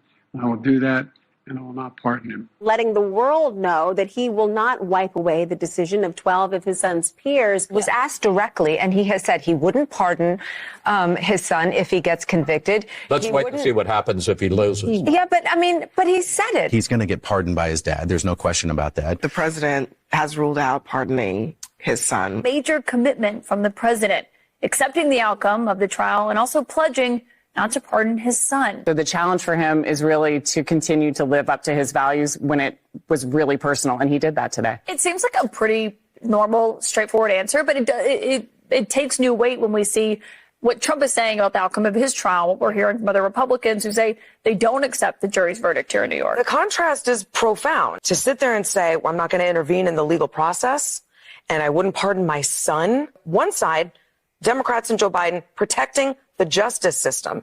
And on the other, Republicans and Trump protecting Trump. Our current president of the United States has so much respect for the law that he has said he would not pardon his son. I mean, what, you know, again, it's all about the contrast. President Biden saying, I will respect whatever this jury decides, That's versus right. Donald Trump after he was convicted on 34 counts, saying the entire system is rigged against him. Their latest attack has been that Joe Biden has politicized and weaponized the DOJ, right? That was the whole argument around Donald Trump's conviction. And this week, of course, Hunter Biden was found guilty, and Joe Biden has very clearly said he would not pardon his son, he would not commute his sentence. Scumbag move, but if I had a kid, I won't lie, I'd do the same thing. Yeah, 100%. I mean, it depends. If you're, like, obviously, if he was, like, found guilty of doing, like, serial killing or pedophilia or whatever, like, then, yeah, no, fuck you. You know, you do your time at that point. But the charges are minimal. The issue here is the hypocrisy is like tenfold, okay? And I'm going to go through it step by step. Number one, he lied and said he wasn't going to interfere in the DOJ, but he obviously ultimately did. Number two, he is responsible for hundreds of thousands of Americans getting worse penalties at the federal level, overall being the architect of the crime bill, okay? Incredibly reactionary towards crime, incredibly draconian. He is a responsible figure for America's 25% incarcerated population, right? He is almost singularly responsible for it. So those rules do not apply to his own son. Those rules only apply to random poor people, okay, regardless of their background. But especially, yes, America houses 25% of the planet's incarcerated population, despite making up only 4% of the planet's entire population. Okay? So that's it. That's number two. Number three. The ways in which he actually pardoned Hunter Biden and claiming that this was lawfare, which is, you know, technically true, right? Like this was a political thing. The ways in which he went in to the pardon, the blanket pardon, saying this is lawfare, this is politics, and that's why I'm pardoning my son. Also, directly gives an out for so many of the Republican grievances. It basically confirms all the Republican grievances that Democrats are corrupt, they're criminal, they don't give a shit about the law, they act like they care about civility, they act like they care about impartiality, they act like they care about like preserving these institutions and their sanctity. They do not. And that's true, they don't, right? But last but not least, okay? Last but not least, the most significant, as a matter of fact, rank hypocrisy here is not even on the virtues of violating institutional norms and giving Donald Trump a perfect opportunity, but the reality that Joe Biden has been violating the law, the Leahy law specifically, in his endless support and loyalty to the state of Israel for the past year and change, for the past like 14 months at this point. And the media has criticized them less for that than they have criticized them for this. In the past 24-hour news cycle, the media has yelled at Joe Biden for his hypocrisy and his violations of institutional norms in this Hunter Biden situation than they have for the past 12 months, 14 months over his direct violation of international human rights and American rules that dictate that you cannot give weapons to an ally that is violating human rights. Israel has done that, and we have consistently continued to give Israel weapons, unlimited amounts of weapons. Biden recently secured $680 million of weapons, or 280? Another fucking $600 million to Israel on his way out. He's still doing it. He did that literally fucking 4 days ago, 5 days ago. Despite the fact that there is countless amounts of evidence, not just from NGOs and international organs of justice, but also evidence directly from the State Department that shows Israel is violating human rights by refusing humanitarian aid to reach a civilian population that it is currently in a bombing campaign over, that is currently genociding.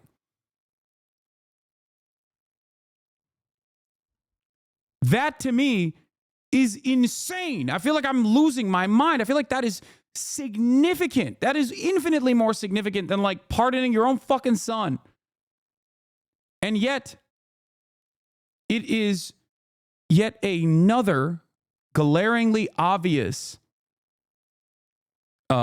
inconsistency in the way that our media operates. Another glaringly obvious inconsistency in the way that our State Department operates, in the way that Americans in positions of power interpret hypocrisy or violations of the rules.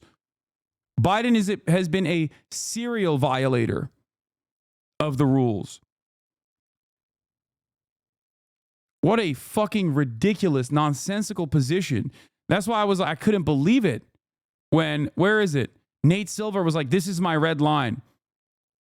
Nate Silver came out immediately yesterday. I said, I discussed here how I voted for Harris despite feeling like the Democrats indulged in a lot of bad behavior that voters were rational to publish. After the White House lying about the Hunter pardon, I'm not sure how much more I can tolerate. I won't vote for any Democrat in 2028 that doesn't repudiate the pardon within 48 hours. To which I said, I like that for this liberal, genocide is not a red line. Pardoning Hunter Biden is. It blows my mind that there are people out there who are like, genocide I'm okay with, but pardoning your son, that's a step too far.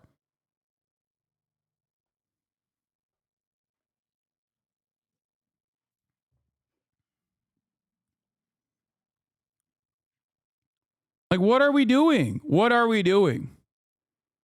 Yeah. Liberals, I can excuse the genocide, but I draw the line at pardoning a low-level criminal. You can excuse the genocide.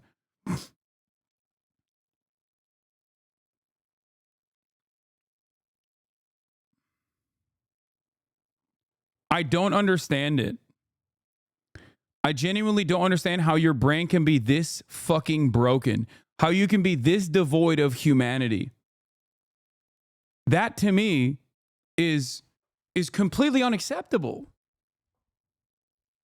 Like, that's your fucking deal breaker, dude. You are such a monstrous scumbag. Oh, Americans are so weird, dude. It's just like, they're so selfish and they're so weird. Like, how do you look at so much death and so much destruction every single day and then turn around and go, yeah, that's fine. We got to do that.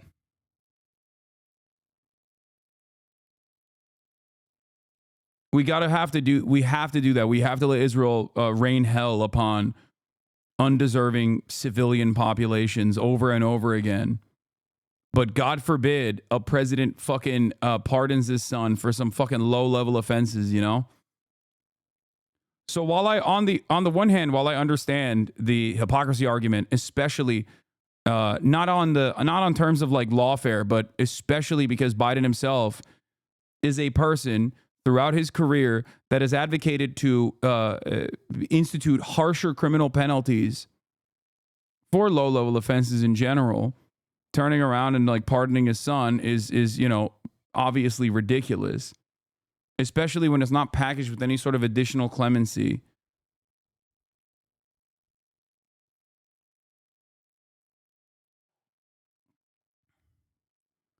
But the very fact that we are more hyper focused on this nonsensical shit and lose our minds over this is so silly. Like, it's just, I don't know.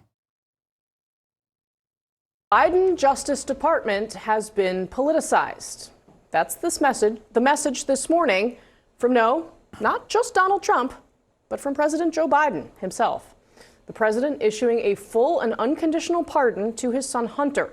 after repeatedly insisting in public that he wouldn't do it. And to defend his decision, the president adopted an argument that could have come straight out of Donald Trump's playbook: blame your political opponents and claim unfair persecution. President Biden said this, quote, "The charges in his cases came about only after several of my political opponents in Congress instigated them to attack me and oppose my election." The president adding, quote, "No reasonable person who looks at the facts of Hunter's cases can reach any other conclusion than Hunter was singled out only because he is my son. And that is wrong," end quote. President Biden pardoning his son not just for the gun crimes for which he was convicted and not just for the tax crimes for which he pled guilty. Instead, Biden gave his son an extraordinarily sweeping pardon for any and all crimes he committed, may have committed, or even merely been involved in at any point in the last 10 years.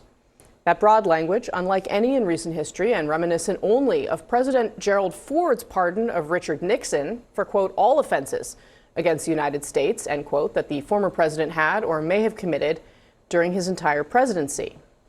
Trying to explain his decision to Americans, President Biden made a personal appeal. He said this, quote, "I hope Americans will understand why a father and a president would come to this decision," he said last night. Understand? Americans might, though they'll have to be forgiven for thinking that all of this was off the table. Is there any possibility that the president would end up pardoning his son? No. Well, is there, I just said no. I just answered. When would the president pardon or commute his son if he's convicted? So I've answered this question before. It was asked of me not too long ago, a couple of weeks ago, and I was very clear and I said no. You've said before that the president would not pardon his son. Is that still the case? Nothing has changed. That is still the case. And have you ruled out a pardon for your son? Yes. I said I abide by the jury decision. I will do that, and I will not pardon him. I could speak for. Also, Ested pointed this out earlier today, but there was an NBC article that buried the lead here, and I find it very interesting. But Ested says, "Don't really have a take on the Hunter Biden pardon, except I found this to be a wild admission. This doesn't sound like messaging or spin, but an explicit decision to lie, buried in the 14th paragraph of the NBC story that broke the news. The president has discussed pardoning his son with some of his closest aides, at least since Hunter Biden's conviction in June," said two people with direct knowledge of the discussions about the matter. They said it was decided at the time that he would publicly say he would not pardon his son, even though doing so remained on the table. That's just like, that's just lying. I like that liberal media has a way of portraying this as though it's something different, but like, no, that's just called deception. It's called lying, right? You can passive voice lying as best as to the best of your ability, but that's just called, yeah, I'm gonna pardon him, but I'm just gonna lie in public until the election is over.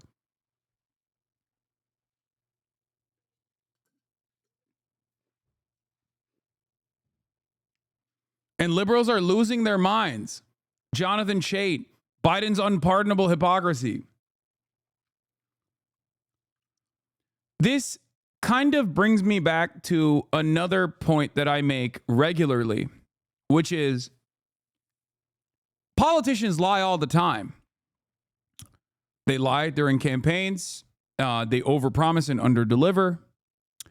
But what they choose to lie about matters. And what is shocking to me about the way that the Democratic Party has operated, especially in the last couple of election cycles, is what they choose to lie about. Trans women are a real woman. You're just a bigot like usual. What? Okay, this guy's hitting every avenue. All right, cool. Why do you say Bismillah before you eat pork? Okay, man. Anyway, my point is, what I've been saying over and over again is why do Democrats choose to lie about $50,000 in tax cuts for small businesses? Why don't they choose to lie about pushing for Medicare for all? If you're gonna lie anyway, just lie about good shit. And it's the same with this. If you're going to violate institutional norms anyway, then do it for something good. Do broad sweeping clemency.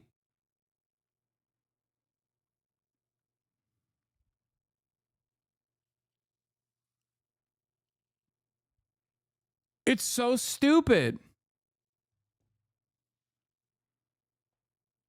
What's the point of lying, man? I don't get it. I mean, I don't know. It's just how you sell your position, I guess.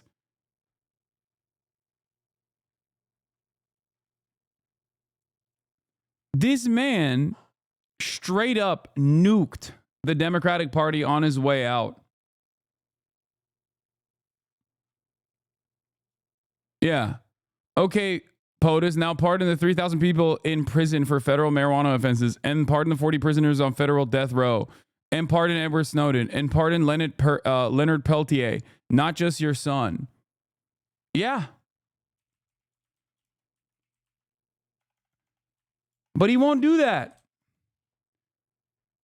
He won't fucking do that.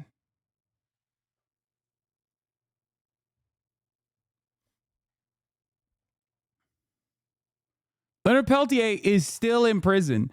And as of July, he was denied parole for killing 2 FBI agents in 1975. Spent most of his life in prison since his conviction in the 1975 killings of 2 FBI agents in South Dakota. Pardon Assata Shakur. There are plenty of people you could fucking pardon.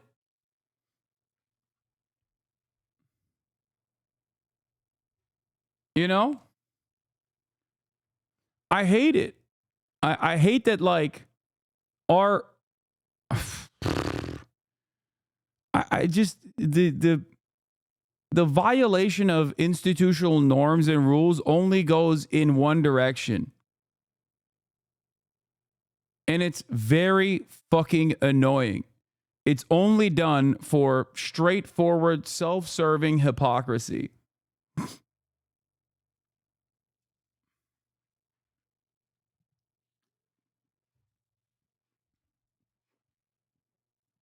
Leonard is my grandma's ex-boyfriend. How cool is that? That's fire.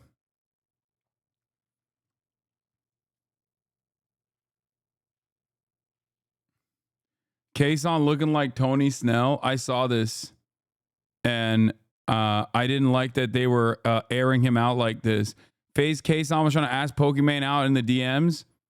We are more than good. Apologies for misjudging you in the past. You're cool. I owe you a dinner. No, not the FaZe boys, just us. How else can we become friends? That's so nice. We can hit up a Middle Eastern joint with the FaZe boys sometime. My treat, though.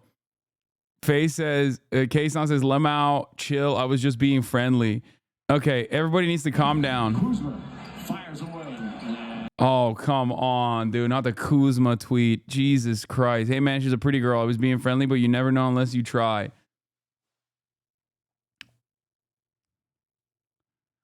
They did him so nasty with this face, too. Like, Pokey was making this face while she was replying. That's crazy. Listen, shooters shoot, okay? FaZe Kason, salute to a fallen soldier. You miss 100% of the shots you don't take. He didn't ask in a weird way. This is like he didn't say anything weird. He wasn't gross. He wasn't odd. Okay, this is perfectly polite. This is a perfectly polite and perfectly normal interaction. Okay? That's it.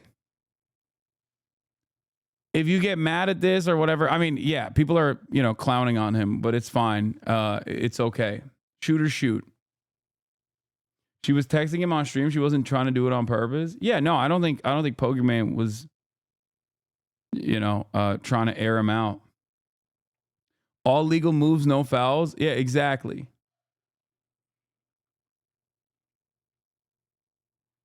Oh yeah, I saw the Al Qaeda Twitter versus Islamic State Twitter beef. We'll cover that in a second. Yeah, you miss every shot you don't take. You miss 100% of the shots you don't take. Okay, and for Kasan, he took a shot and he did it in a respectable manner. And I don't have any issues with this. No notes. You know what I mean?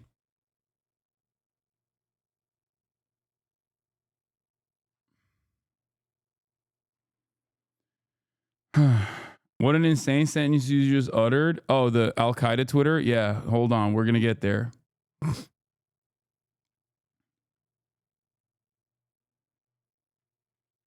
I'm tired of seeing y'all rich motherfuckers DMs. Wait, what? What is the... They're just... This is just because they're two famous people. Like, what do you mean? And also, in most circumstances, the DMs you see are fucking gross. You know what I mean?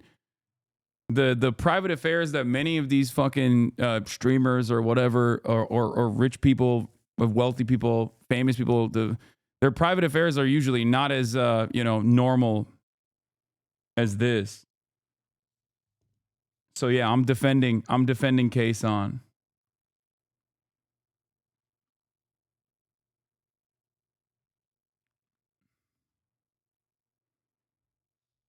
Anyway. But getting back to the pardoning drama For the president, and he said he would not pardon his son. Does the president have any intention of pardoning him? We've been asked that question multiple times. Our answer stands, which is no.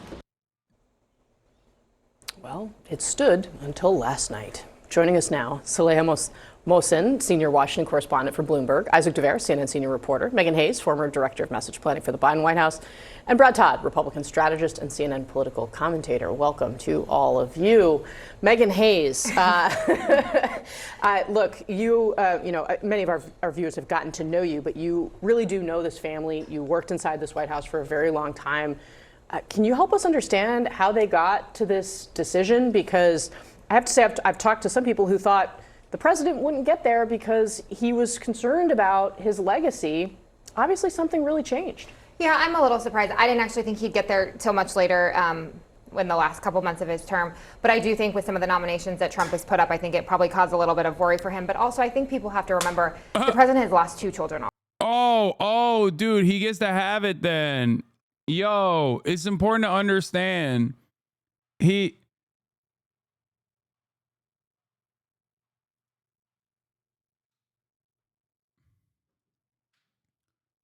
Already, and he does not need to lose another one to more political, witch hunts that the president's calling them. He worries about Hunter going to jail. There's a lot of things wrapped up in this, but I think at the end of the day, the president made a decision as a father to keep his son out of jail and out of harm's way moving forward. Just to pick up on something you said at the top of your answer, you think the selection, for example, of Kash Patel played into this decision? I think that some of these nominations that Trump has been putting forward and leaving this in the hands of other folks, I think is worrisome to the president. I mean, President Trump and Kash Patel have said they're going to go after their political enemies. They're going after retribution. I think that Hunter Biden has been seen as the person that they've gone after many times, and I don't think the president's going to leave that to chance when he leaves office. He, again, does not want to lose another son. He has lost 2 children already, and he does not want this to go on any further once he leaves office. Isaac Dever, what's your reporting kind of behind the scenes on how this came to be? But also, I mean, we have seen some Democratic reaction already criticizing the president for this. I mean, we saw a tweet from the Colorado governor, a Democrat, Jared Polis, saying it's bad precedent that could be abused by later presidents. Congressman Greg Stanton said, I respect President Biden, but I think he got this one wrong. And then Joe Walsh, who is a former Republican congressman who's become a Trump critic, he was on MSNBC. He put it this way. Let's play it because it's kind of a succinct way to look at it. Take a look.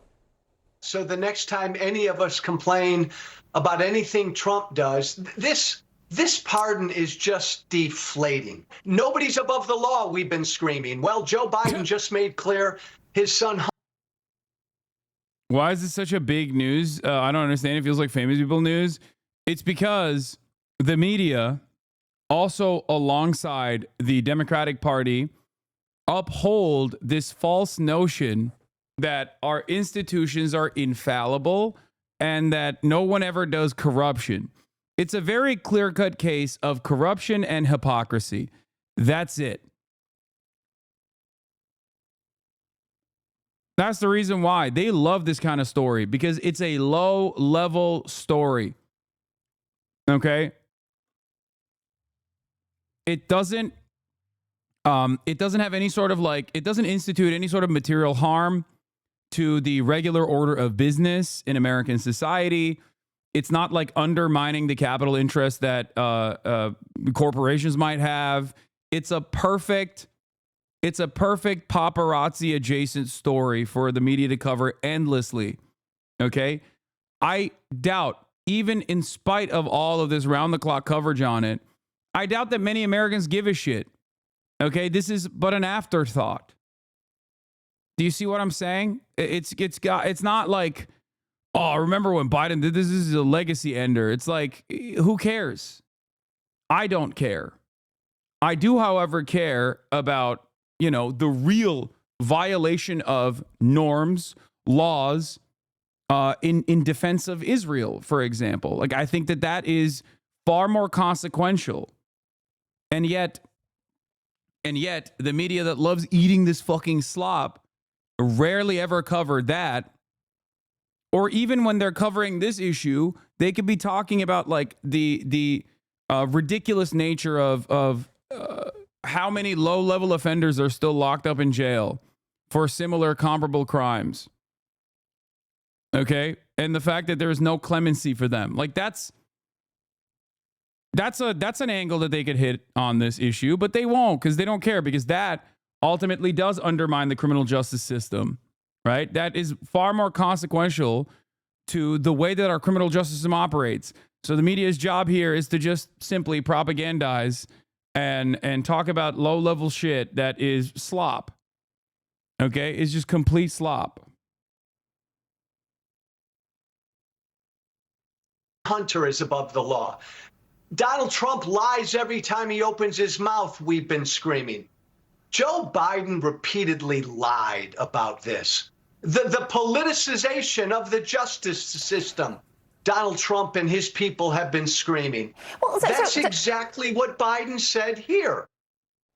Does he have a point? And what are you hearing from other Democrats? This is the kind of thing that does breed cynicism in people. And it's that cynicism that in part Donald Trump plays off of in making the moves that he does when he says, look, it's all rigged against everybody. The Justice Department is politicized, right? And now Joe Biden has said that. His Justice Department under his administration was what was pursuing these cases, was what had gotten the guilty verdict in the gun case, and we were waiting for the sentencing in this tax case.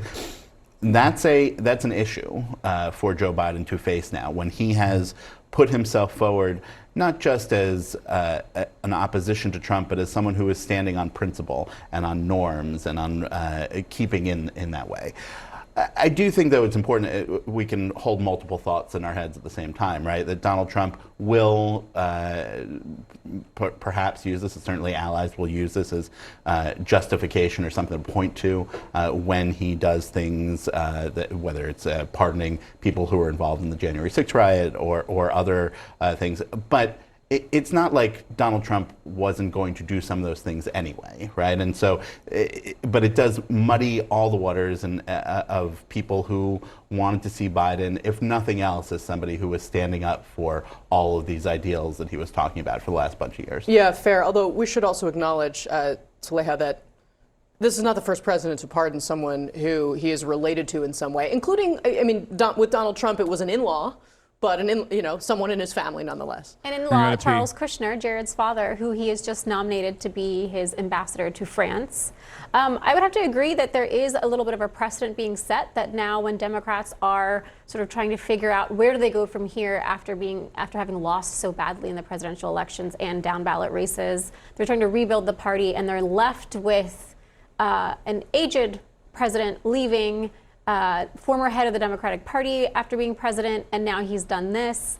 It's going to be really hard in the next 2 years as Democrats are trying to position themselves heading into midterms to also serve as bulwarks against some of Trump's plans, especially now that we've heard about his FBI nomination. Brad Todd, you and I we saw each other on Sunday. We were talking about kind of the ways in which, Republicans obviously feel like the Department of Justice has been weaponized against them in political ways. Do you buy? I mean, Joe Biden is basically saying, look, he would never have been prosecuted if he wasn't my son, and that this is political as well. Do you buy that? There's no question. A lot of Justice Department prosecutions are a result of the fact that the DOJ decides they can get press out of them. They are sensitive to media pressure. They're sensitive to political pressure. Joe Biden and Donald Trump are now saying the same thing. And I think that makes the case for why the DOJ has to be cleaned up. New ethos of operation has to happen there. But I think one thing about this pardon that's striking to me is that it's not for the gun and the tax charge. This is for everything he did in the last 11 years. Coincidentally, that's when he went on the board of Burisma, the Ukrainian gas company.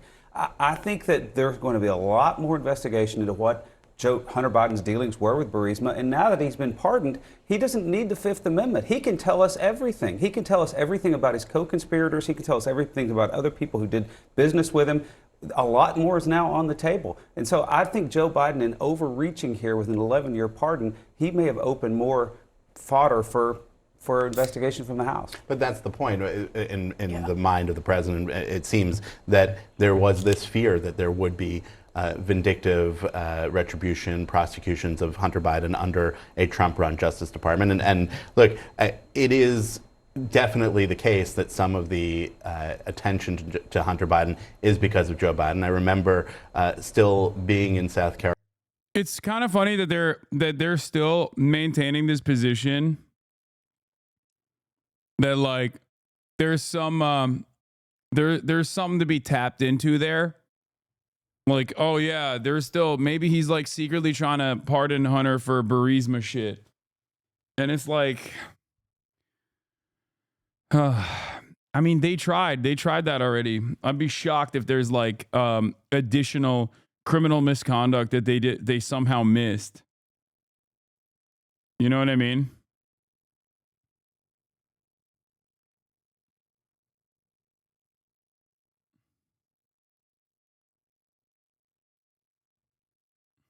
Carolina the day after the South Carolina primary that Joe Biden won in 2020 when he turned his campaign around, and all of a sudden Senator Ron Johnson was asking for information about Burisma. So, but that's the way it goes. It's also the case that Hunter Biden clearly over the course of his career benefited from being Joe Biden's son.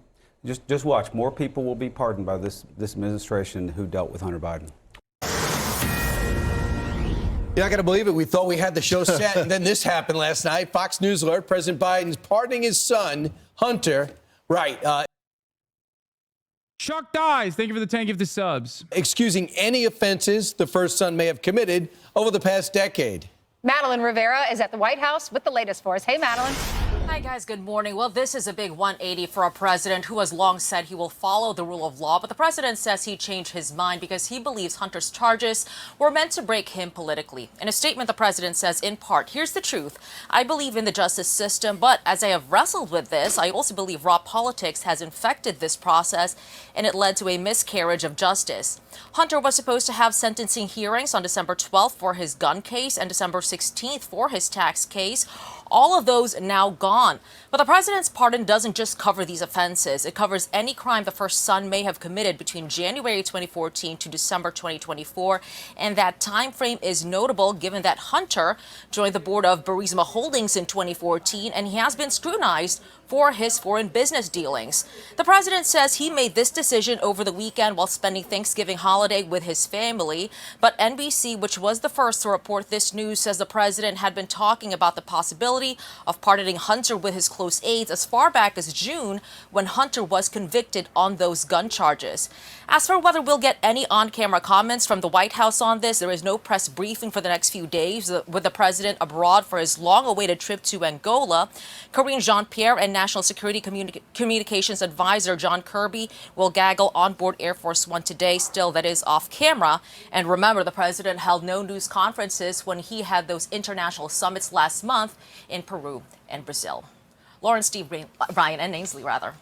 All right, Madeline, thank you very much. You got it. Maddie unfazed by the cold weather. I mean, she does the same She's ready at for 60 as she does in 30. And she ran to the White House. Oh, really? That's fantastic. So we knew this was going to happen, but we just couldn't believe the audacious way it did happen. Number one, I think it took almost zero courage You do it on a Sunday and then go to Angola and then take your press secretary with you. So no press conferences, just let the chips fall where they may. Pardoning your son, to me, is not shocking. Roger Clinton getting pardoned by Bill Clinton, not shocking. But never admitting that you were going to do it, saying definitively you wouldn't do it, and then going ahead and doing it, and then the letter that followed to explain what went into it is just full of... There's nothing funnier than Republicans who have regularly demanded open corruption and have gotten it, and have also gotten mad when any sort of like glaringly obvious and incomprehensibly stupid way of doing corruption is exposed. They say it's lawfare. It's like really fucked up.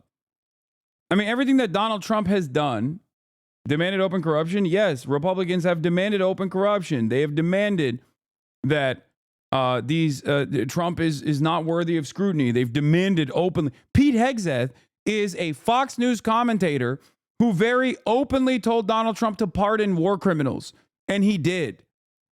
Okay, what are we talking about? And Donald Trump is now making him the defense secretary. Like, he's going to be in charge of the Department of Defense. Also, he's a rapist. So there's that too. Like, these guys, the entire modern right wing attitude towards the presidency is like, the president should be above the law. The president should be able to openly violate the law.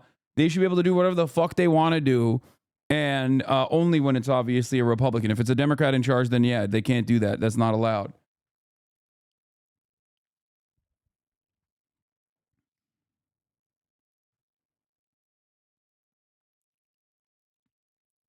Yeah. Here, this is a great analysis of the way that like right wingers are approaching this. Dave Portnoy. Here, let's watch Dave Portnoy first. I thought I was done with political rants, but I guess I got one more. This Hunter Biden thing, it's in the news. Everyone's talking about it. Joe Biden, and the Democrats, after probably saying no less than 9,482 times unequivocally that Joe Biden would not pardon Hunter Biden if Trump was elected. The president would not. It's perfect dumb guy fodder. You know what I mean? This is like moths to a light. You know what I mean? It's like so glaringly obvious as far as the hypocrisy goes. Virtually every single Republican understands why Biden did it. Okay. And I don't even think they personally give a shit about it, but they're like feigning this moral outrage in this situation because it's such an obvious fucking, glaringly obvious instance of hypocrisy. Democrats try to present themselves as like norm defenders, institution defenders, and then do this shit. Pardon or commute sentence for his son, Hunter. I just want to make sure that that is not going to change over the next 6 months. The president's saying he would not. It's still a no. It's still a no. It will always be a no. It's still a no. It will be a no. It is a no, and I don't have anything else to add. Will he pardon his son? No. He'd have to go through the jury system. Nobody's above the law, blah, blah, blah. What's he do? Of course he pardons them. Of course he does. Not only that, it's like for 11 years. So anything he could have possibly done in the history of time, he is pardoned for. Now, I'll start by saying if I could do that for a loved one, a family member, I would probably do the same thing. I won't lie about it. I'd be like, yeah, I'm going to protect my own. No shit. If Trump gets elected and they're going to make Hunter Biden go to court and investigate him, all this, yeah, I'm going to protect him. But the Democrats, Biden, they didn't do that. They're like, no, what are we, crazy? Now, this is the point of this rant. And I've been saying it over and over and over. And why the Democrats got slaughtered in the election. Because they think they're morally superior to everybody else. So any Democrat, and lots of them, whenever you say this, it's like, what a fucking... I think this meathead is right, by the way. I'm in agreement with him. No, I do think that a lot of people, and even Democrats and people that like look at the Democratic Party from afar, see the moral high ground that the Democrats present themselves as defending. Okay? They do. Democrats present themselves as the morally superior party to the Republicans. And in many respects, because of how bad the Republican Party is, like, they're not technically incorrect. Okay? Democrats also personally like to see themselves, Democratic Party voters also like to see themselves as people who are morally superior, intellectually superior to the Republicans and the Republican Party voters. They see themselves as the good guys, and the Republicans are the bad guys. This kind of shit, once again, is fantastic for people who look at the situation and go, whoa, I thought you were the good guys. What happened? We knew you weren't the good guys. And now you've proven it once again. You feel me? You understand where I'm coming from? Liar Biden, the Democrats are. Can you believe it? They always, Trump, Trump, Your brain is broken. Your brain is broken. You don't get it. Because here's the thing. What the Democrats have done for, 12 years, have taken this moral high ground that we're the righteous party, the truth, honesty, integrity, and Trump is a threat to democracy. He's Hitler and he's a Nazi and this and that. And then the Democrats, whether it's the primary or this, time and again, they're worse than anything Trump's ever done. So if you're like, it's not that. It's the lecturing. It's the Democrats, this engine, just lying straight to our face, pretending they're the moral, righteous authority, and thinking the American people are so stupid that we don't see through it. Blow up the Democratic Party. I'm not saying if you vote Democrat, you're a liberal. And I'm saying the Democratic Party, the people, the talking heads who sit there and call Republicans trash and we're stupid, no strong women around Trump. This is why you got obliterated in the election, because you guys are all fucking liars. You sit on a house of lies, a throne of lies. You're no morally better than anybody else. Stop pretending it. We see through you in time and time and time and time again. Your true colors come forward. So stop pretending that you're this moral, righteous authority and you're so true and virtuous. You guys are Just rate the pizza, bro. Just put the pizza in the bag, bro. Stupid, the dumbest argument. I mean, he's not wrong. He's not wrong. You got to understand, if we're surrounded by dumb guys, if American politics is dominated by dumb guys, you have to understand where the dumb guys are coming from. And this dumb guy is not wrong. Yes, he is Lamau, but go off. I mean, he's not wrong.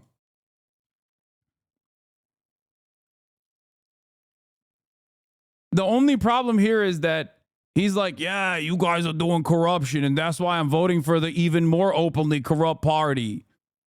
That's the part where he's wrong. Okay? Do you not understand? The righteous party, the truth, honesty, integrity, and Trump is a threat to democracy. Like, I say this shit too. I say this shit all the time. What do you expect? What do you expect people to think if you present yourself as like institution defenders and then violate those institutional norms for personal gain after lying and saying over and over again that you won't do that?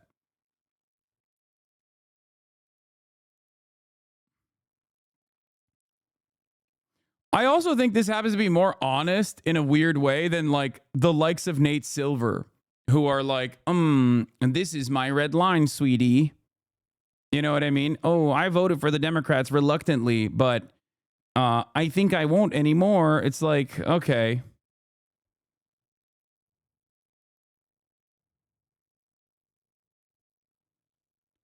Huh.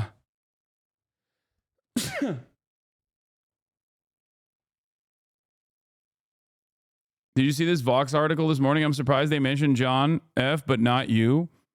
Why would they fucking mention me? I am not a progressive group that has anything to do with the Democratic Party.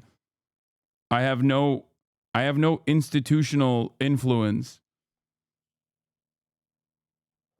It would be journalistic malpractice to say the likes of Hasan Piker are responsible for the Democratic Party's successes or losses in any meaningful capacity. John Favreau, Matt Iglesias, and Ezra Klein have the ears of some of the most important Democrats in the country, establishment Democrats. That's why I laugh whenever people say like Matt Iglesias literally does have direct influence over establishment Democrats. He's Hitler and he's a Nazi and this and that.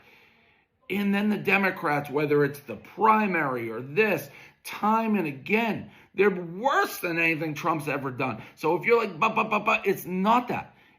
Okay, that part I don't agree with. Worse than anything Trump has ever done is ridiculous. It's the lecturing. It's the Democrats, this engine, just lying straight to our face. That part I don't agree with. He's definitely wrong about that. Why are we listening to this chucklehead? Because not only is he a chucklehead, but he represents the average dumb guy's opinion. Okay? He represents the average dumb guy's opinion, and a lot of dumb guys feel this way, and that has electoral consequences. Okay? If the entire marketplace is filled with dumb guys that care more about their own personal feelings over the way that the Democratic Party is conducting itself or whatever than the actual truth, then that's what matters.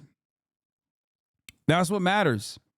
You need to understand where people are coming from and how they're arriving at these conclusions. Pretending they're the moral, righteous authority and thinking the American people are so stupid that we don't see through it. Blow up the Democratic Party. I'm not saying if you vote Democrat, you're liberal. And I'm saying the Democratic Party, the people, the talking heads who sit there and call Republicans trash and we're stupid, no strong women around Trump. This is why you got obliterated in the election, because you guys are all fucking liars. You sit on a house of lies, a throne of lies. You're no morally better than anybody else. Stop pretending it. We see. I think it's the sanctimonious, smug attitude that Democrats present themselves as that very clearly is not the truth. The Democrats, if they behaved this way and they actually cared about the institutions, I guess they could at least have like some kind of saving grace. Okay, they could basically just be like, yeah, well, Republicans are pieces of shit. We do care about this stuff. And that's why, see, we don't do it. I still think it's dumb for them not to do it. Okay, you guys know this. I always tell the Democratic Party to behave like Republicans, not in terms of policy, but in terms of politics. Okay. It's ironic because Republicans are also sanctimonious and smug as well. But regardless of the ways in which the Republicans and the Republican Party carries itself, it doesn't read in the same way. Republicans love cancel culture. Americans, by and large, still think cancel culture is an invention of the left. Okay? Everybody loves identity politics as long as it's just their identity, okay? As long as they can use it against their perceived ideological enemies.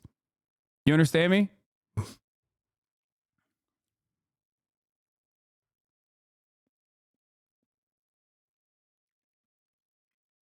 They do this shit. Republicans do this shit as well, but then they also actively block and push, and they make it seem as though this is only just a liberal thing. See through you in time and time and time and time again. Your true colors come forward. So stop pretending that you're this moral, righteous authority and you're so true and virtuous. You guys are fucking scumbag liars, and you prove it time and again. And this is just the latest in a long line with Hunter Biden. Yeah, I would pardon my son too if I had one, if I could save his ass too. I just wouldn't lie about it like you guys lie about it. By the way, everybody knew the lie was coming. I guess this is something that I've talked about quite a bit. And I think it is important for people to understand.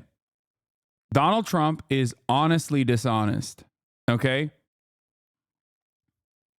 The Democrats, on the other hand, still maintain the aesthetics of honesty while appearing as dishonest in their actions.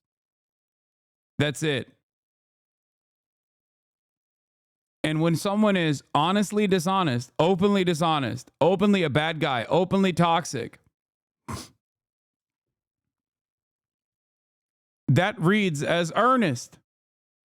that reads as more earnest than politicians on either side of the political spectrum, either side of the aisle, that are trying to maintain the aesthetics of, real normal politics.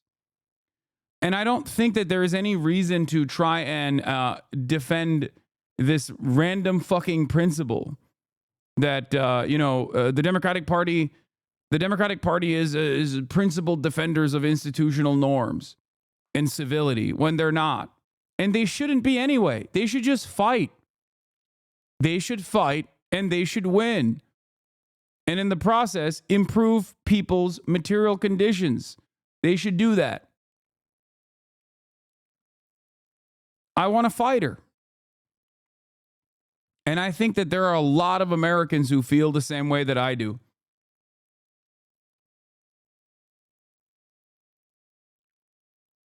But they don't do that. They lie about dumb shit instead of, lying about good policies like Medicare for all. And not even lie about it, but I think take it one step further and actually implement it.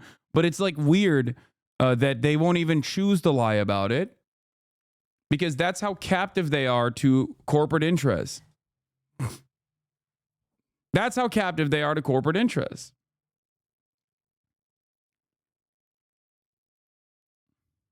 Everybody. It's fucking pathetic. That's it. I'm done with, hopefully done with the political rants, but it's just so crazy. It's like, and then you'll see Democrats still trying to be like defending it. Just give up, blow it up.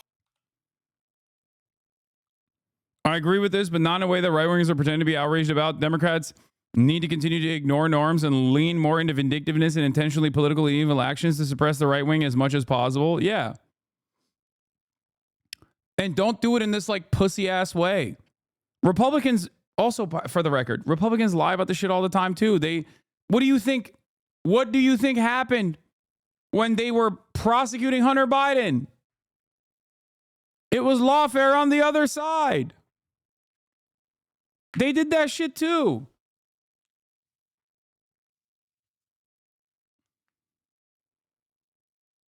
Everybody does this. It's so frustrating. Everybody does this. It sucks. But if you're going to do it, at least the Republicans move the needle in terms of the legislative agenda that benefits some of the most insane people in their fucking, in their coalition. Republicans regularly use dishonest tactics to suppress the Democrats and lie about the Democrats and lie about their own positions. But they fight. At the end of the day, they fight for their constituencies. Democrats don't. I'm trying to strip this conversation of all of the important factors, okay, of any kind of like tangible material impact and explaining it to you in the simplest ways possible, which is Republicans will do the same exact stuff that the Democrats do, okay, and have done time and time again, the exact same things that the Democrats have done. And they also act as though they're doing this at the behest of like some sort of serious standard that they're upholding. But the major difference here is that while Democrats and Republicans both do this, okay, and the Republicans do it way worse and way more openly and way more frequently. I mean, the Benghazi investigations that took a longer time than the 9/11 Commission that Kevin McCarthy openly said was done to destroy Hillary Clinton's chances of winning the election and then gloated about it. Like, this is not new, okay? It's not. The problem is, in that process, the Republicans also offer some red meat to their base, okay? And the base feels happy when they get some of the electoral victories, some of the legislative victories that they can always point to.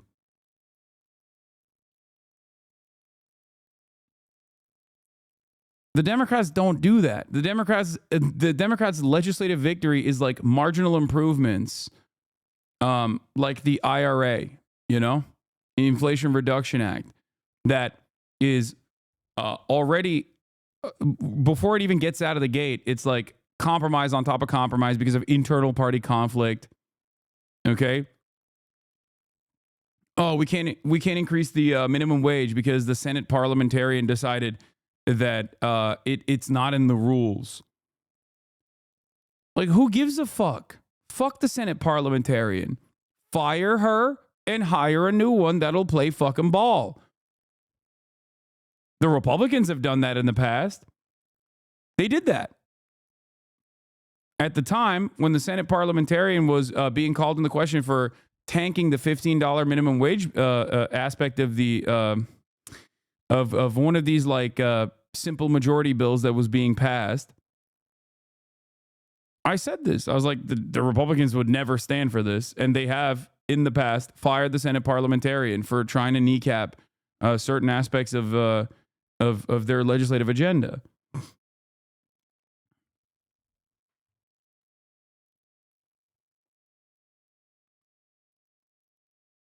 It's ridiculous.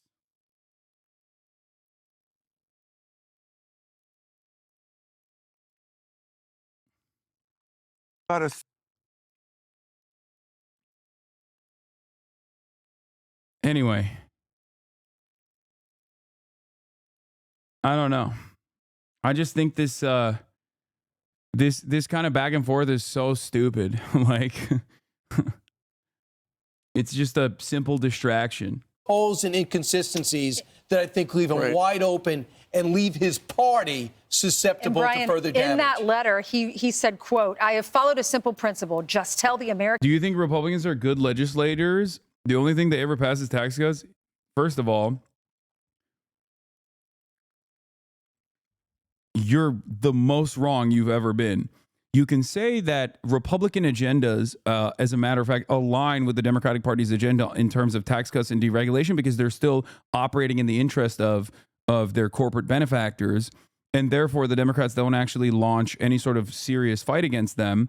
And so the deck is stacked against the Democrats. That I agree with. But if you think the Republicans are not good legislators, you have not been paying attention. Of course they are. Of course they are. Are you kidding me? They literally, they're victims of their own success. It's not just about directly utilizing the federal government or directly utilizing the legislative body at the federal level, Congress. They have completely sidestepped and effectively neutered Congress. Okay? They use the judiciary. They use the judicial branch. That's what they use. They use state legislators where they can take advantage of redistricting and gerrymandering for disproportional representation and pass ridiculous bills. And if there's any sort of judicial contest against said bills, they can take it all the way up to the Supreme Court, where, as you've also openly recognized, the Federalist Society has already stacked the deck with a supermajority of far-right Supreme Court justices that will undermine the rule of law, break the fucking institutions time and time again.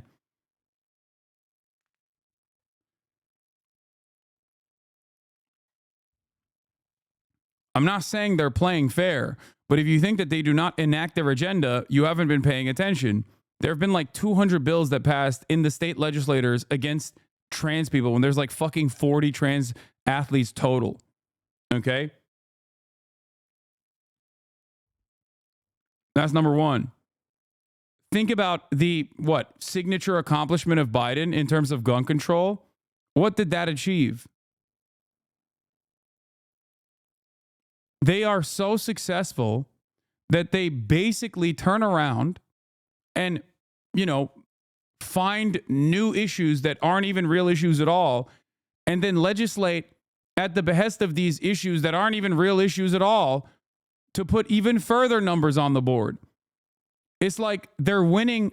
They're winning by fucking 40 points in the fourth quarter, and they're still dunking. Okay, they're not even bringing out the second string. They're still going with their starting five, and they're just still pummeling.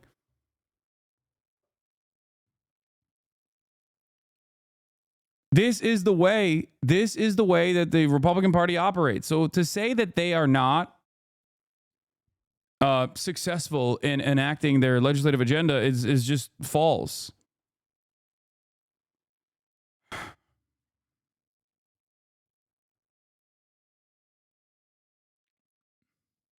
Republicans don't pass legislation. Now let me log into my VPN so I can look at Pornhub. Yeah. No, they don't have to pass federal laws aside from tax cuts, which is still, again, openly in their favor. And they are very successful at that. But they don't have to pass federal laws. They can undermine the laws of the land or federal laws by weaponizing the state legislative body, and then taking these bills up all the way to the Supreme Court, which they've already stacked.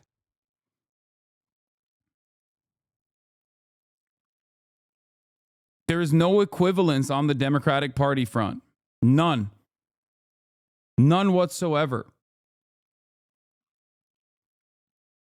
In terms of abortion restrictions, that was what the base wanted. That was at least a key part of the base. Really, really wanted that. Okay?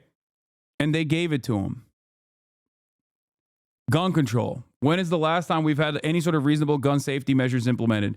Biden will tout his electoral accomplishments with the shittiest fucking gun control bill. By that same standard, by that same metric, Donald Trump did just as much as Biden did in terms of gun control when he made bump stocks illegal. There was a period of moment where they were talking about red flag laws and instituting them.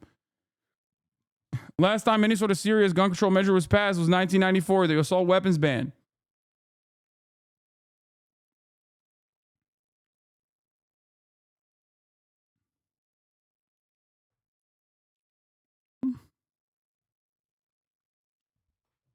And that's back.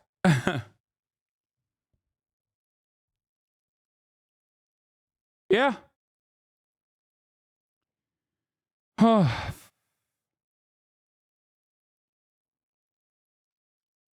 American people the truth.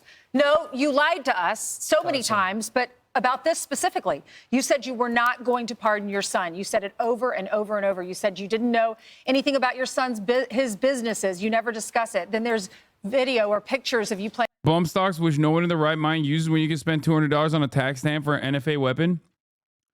I think the tax stamp is more than that. Is it just $200? No shot. I feel like there would be significantly more automatic machine guns in circulation if it was only $200. I thought it was like $15,000. I think you're talking about a tax stamp for something different than that, right? The $200 is for suppressors. It is $200, but it does not cover full auto. Yeah, I thought the tax stamp was closer to. Hold on, let's look it up. What chatters are talking about is I guess one barrier of entry to like purchasing automatic machine guns in this country is the incredibly expensive tax stamp that you need to get. And oh, you're talking about SBRs and silencers that have a $200 tax stamp. Yeah, SBRs are still semi-automatic. But automatic machine guns, if you want to get a fully automatic machine gun, you still need to get like, I think you need to go through additional checks. Usually it's just people that have like, usually people only get that if they have like a shooting range or whatever. You know what I mean? Even fully automatic weapons only need $200 tax stamp, but it has to have been manufactured before 1986.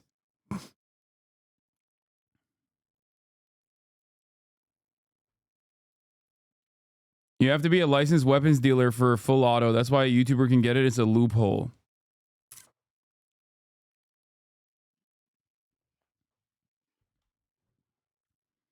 NFA automatic weapons themselves are at least $15K just for the gun. All are grandfathered, so zero new supply.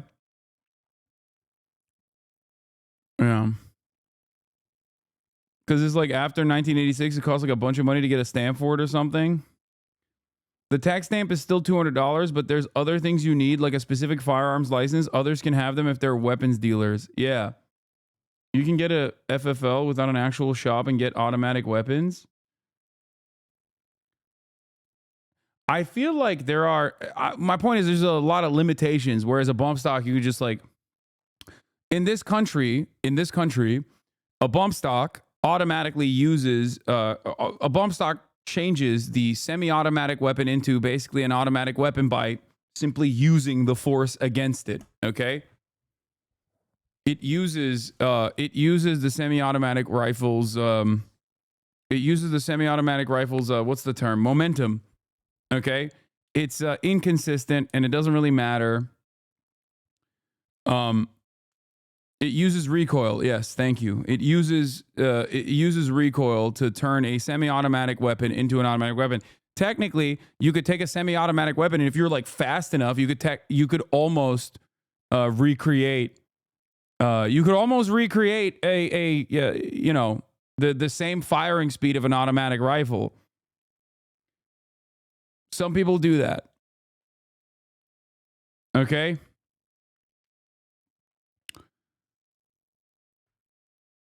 Yeah, if you just go, if you tap it really quick, some people do that. You have to be really good at fingering. Anyway, the point is, this little thing that you can purchase, this bump stock that you can purchase, is like relatively affordable and easy to access, much easier to access than the many different hurdles and the lack of readily available arsenal in terms of like an automatic rifle. Okay, that's it. There are barriers placed in front of people to go and purchase an actual automatic rifle. As a gun pervert, you wouldn't use a bump stock because it's too inconsistent with the rate of fire and accuracy. Better bet would be a binary trigger where it shoots once and you pull, it shoots again when you let the trigger go.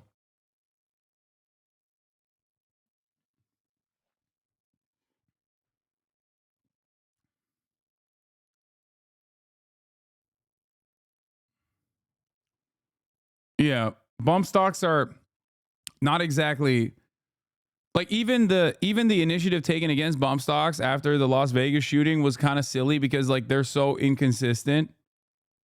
And it's just like, I feel like it's like a YouTuber thing, you know what I mean? You're like, oh, look, see, I turned my AR-15 into an automatic weapon. But it is super easy. Not if accuracy is second to fire rate. Yeah. You can very easily obtain an illegally procured fully automatic gun in the US, but it's not as difficult as you are trying to make it seem. What? There are simply less fully automatic rifles in circulation in comparison to the readily available semi-automatic rifles that you can purchase with ease in certain fucking red states. And there's a reason for that. It is because of the many differences, or it's because of the many hurdles, no matter how small, placed in front of people that want to go out and purchase it. That's simply all I'm stating. And even then, the bump stock was like a gimme, you know. It was just an inconsequential part of the broader gun manufacturing interest. And even then, it's back now. They took it away for a little bit. It didn't matter. They even gave that back. Okay? Most of the conversations surrounding guns in this country need to be interpreted from the lens of the profit motives of gun manufacturers. I think a lot of even leftists who like guns, who want to fuck their guns, forget that reality. That the reason why we interpret the law and have so many nonsensical fucking opinions, so many nonsensical legal opinions that are genuinely harmful to American society on the issue of guns stems from gun manufacturers and the fucking stranglehold that they have over the American judicial body and the American legislative body. The other reason, from a cultural perspective, is because Americans love commodities, okay? They love commodities, and guns are a commodity that we fetishize. It is a cultural signifier. When you purchase a gun, you're part of a big club of other gun lovers and gun owners. And there is a, false interpretation of the Second Amendment associated with it. So now it's not only just a commodity, but it's also like there's a political association that you're engaging in. It's perfect. It's a perfect way to make Americans get on board with this thing as a political movement. It's very stupid overall.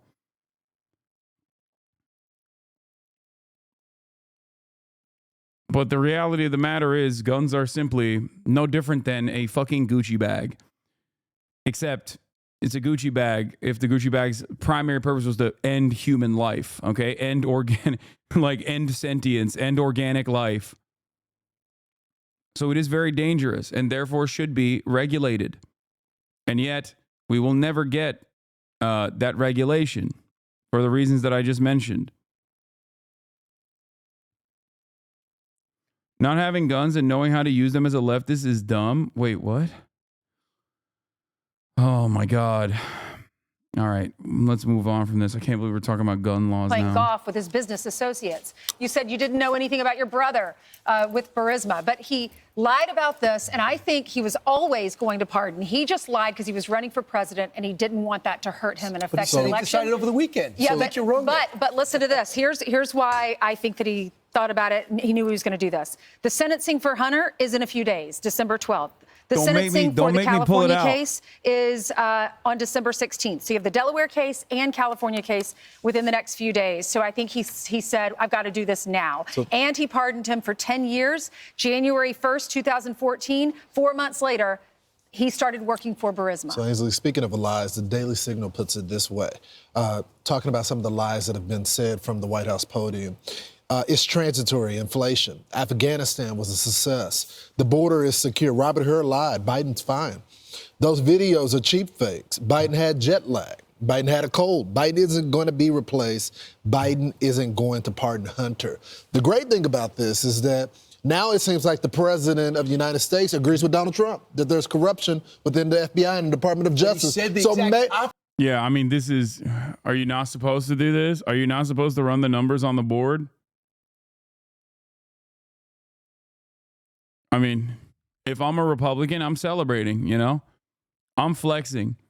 I'm flexing all day, every day. It makes total sense for them to do this. You know? It does. It's yet another fucking incredible opening for them to just consistently hammer the inconsistency in the Democratic messaging and how much they fucking act as though they care about rules and the law. Well, simultaneously, they very clearly don't care. So maybe we can get something done about it. Now, finally, we're all on the same page now. So maybe we can get a new regime in to change this corruption that he says. Well, you know, and Brian, you brought up the fact that on the way out, Bill Clinton pardoned his half-brother, Roger, for cocaine. On the way out, Donald Trump pardoned his son-in-law, Jared's father, Charles. But what's unique about this case is both of those people had served time already. They'd already done their jail time. This is to avoid jail time because he has not been sentenced yet. And so this is just essentially a gigantic get out of jail free card. Axios says they've got to break down why Joe Biden did this now. Mm-hmm. And what it says is for years, well, this actually kind of makes sense. For years, Joe Biden has felt guilty because he became president and brought scrutiny upon Hunter Biden. And there were investigations and all that stuff. And so Biden and Biden's family believe that the attacks on Hunter ultimately were meant to push him into relapse and imperil Joe's. You got to be kidding. You've got to be. Give me a break. He had more opportunities than most kids ever do. I am simply explaining their rationale for doing it at this time. So in other words, Joe Biden felt bad that his presidency caused Hunter Biden to get investigated. But is Axios saying that's their theory, or are they saying that's the Biden theory? That's what I said.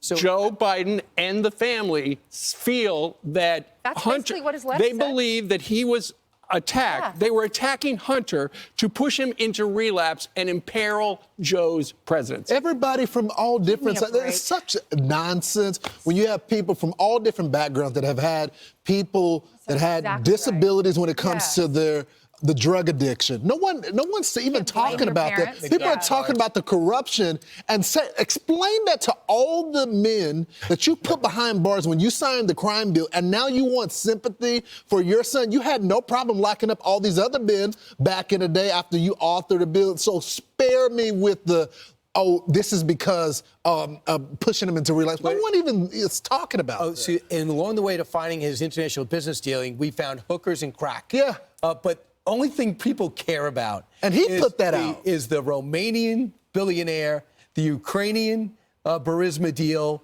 the Moscow mayor's wife, the millions coming out of China and the diamond rings. Those are the things that happen. By the way, this is the most luxurious crack addiction ever. With crack, usually your life goes down. The more crack he did, his life went up and millions came spiraling in. The fact is he didn't pay taxes on it was an additional red flag. Well, you know what, Brian, what you just detailed, those are things we know of. Essentially, this pardon, this unconditional pardon, excuses him from anything he did, and that includes the stuff we know about and the stuff we don't know about, ultimately. And earlier it was brought up that Joe has put his entire political party, the Democrats, in a pickle. Think about the Democrats. What did they do to Joe Biden? They got rid of him, running for president, and now I don't think he cares. Well, he was. I think it is revenge. Absolutely. I think he was going to do it regardless. I mean, they just lied about it. Whether he became president or not, the son was not going to serve one day in jail, which is why the media should have been a king to what was going to happen. I mean, they asked the question, so I give them some credit for that, but they said he's an honest guy. This is a guy that would never do that. And by the way, the White House sold us two stories. They said that Hunter Biden was a successful businessman. And also that he was an addict as well. So the smartest man in the room that was. If they think hookers and crack is bad, then what do they think of Pete Hegseth doing this? Pete Hegseth accused of chanting "kill all Muslims" on a drunken night out. They think this is awesome. Pete Hegseth has said basically this, but when he's sober and with not the same terms. So, yeah, I mean, obviously, they don't give a shit when people do crack cocaine, okay, on their side. They just don't care. It's very stupid.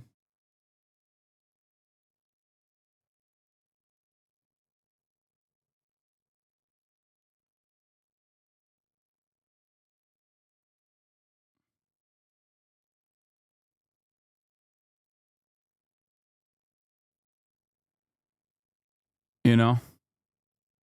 Was also severely addicted to drugs. You cannot have it both ways. Either he was the successful businessman that had all these connections, or he was addicted. Can't be both. I think also he thinks that as a dad, maybe he's afraid to lose another son, and that's why he wants to take care of this son. That's more important to him than watching his son have consequences for breaking the law. Look, and also, I shouldn't be, but I am just floored at the just lie. Yeah. I'm floored that he told us over and over, I am not going to pardon him. So I thought, well, wait a minute. I don't think he's going to just let his son go to prison. So maybe he's assuming that Kamala will win. Maybe they have a deal. Kamala will pardon him in January. That way he can continue to say, I'm not going to pardon, I'm not going to pardon. But then you look at the sentencing. The sentencing is in a few days for Delaware and for California. Just a coincidence. It's right before that is when he decides to pardon. It's just a coincidence, Ainsley. He was thinking about it over the weekend. Over the weekend. Yeah. He realized, you know what? Planned this all along. Honey, you know what? I can't have any more cranberry sauce. Trump's son did coke on camera. Yes, it can be. What the fuck, lol? You can be both. And it's how you are often. How else can you be both? By the way, give me the paperwork. I'm going to pardon Hunter. And you might as well tell him. Well, we knew it was coming because just before the pardon, Hunter Biden's attorneys put out a 52-page paper called The Political Prosecutions of Hunter Biden. So it's like, okay, that pops out. Next thing you know, his dad says, I feel guilty about Hunter getting dragged through the muck, and so I've done this. It's only political when it comes to Hunter Biden. Who knew that they were above reproach with everything else, but when it comes to Hunter Biden, then suddenly they become political? Well, when President Trump tries to pardon the J6ers, I think he's going to have a lot less pushback. Right. He's going to say, you know what? I looked at it. They suffered enough. They actually went to jail. Well, so, Brian, in some cases, it's not of. Holy fuck. They're We've, of they're course, been pumping following- it, dude. They're pumping it.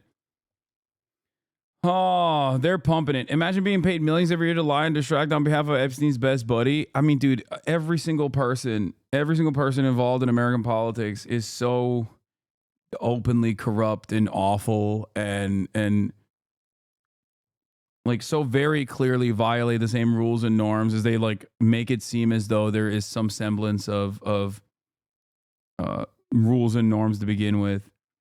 All these institutions bend to your will. I mean, we have rules in the books that say Democrats and Republicans both. No politician is supposed to be trading on information that's not publicly available. No one gets enforced. How come we never enforce that? Like super simple shit. Remember when I said to the Pod Johns that the Democratic Party should use the federal regulatory agencies against those who very clearly against politicians, even in its own ranks, and certainly against others when they are in clear-cut violation? They should at least investigate people who are who have this like very glaringly obvious conflict of interest. I used the example of Joe Manchin, and John Lovett was like, "What? That's crazy. You mean like, you know, influence the regulatory agencies?" And it's like Republicans do it anyway.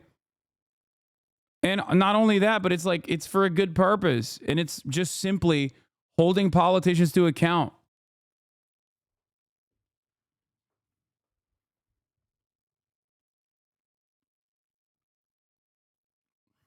It's their job. There should be consequences if you're violating the rules that are in the rule books, you know?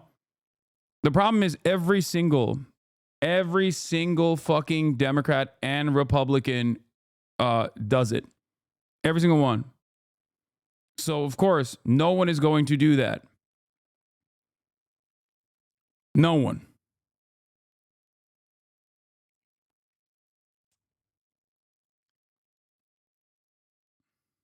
Following the president's pardon of his son Hunter this morning. And by the way, did you know the power of the pardon is written into the Constitution? It's Article 2 to be exact. A president can essentially eliminate the consequences of federal crimes and basically say the U.S. government forgives you. Pardons can be used as a tool for reconciliation or as a way to bring the nation together. For example, when a president pardoned another. What is this?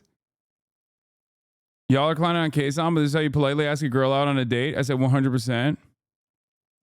When do you say that? Because Kasan actually put Hasan on to politics and taught him how to work out. Kasan used to be hella swole back in the day too. Hasan also hates Mexicans. Kasan loves Mexicans. Kasan, please put Josh's phone down. This is a side conversation happening. Okay, this is Kasan, let me borrow his Lambo. Yeah. Kasan actually didn't lose his advertising revenue for the month. He actually gave it to charity. But he's such a good guy. He's such a good guy that he actually didn't want people to know that he actually gave it to charity. So he was like, "Oh, my ad revenue got taken away from me for being Iranian."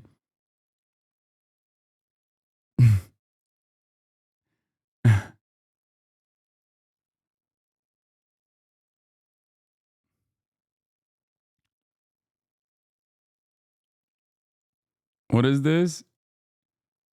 Damn, Kasan was fucking yacked. That's crazy.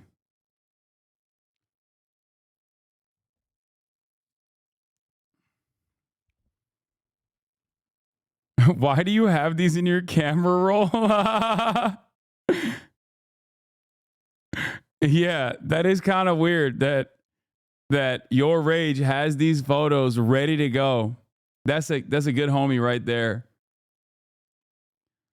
Hey, HasanAbi, could you please explain it to a European in simplest terms? How can it be possible for a president to pardon literal criminals? What good is it except for undermining the justice system and letting criminals free? Wait, what do you mean? It's just in the books. That's it.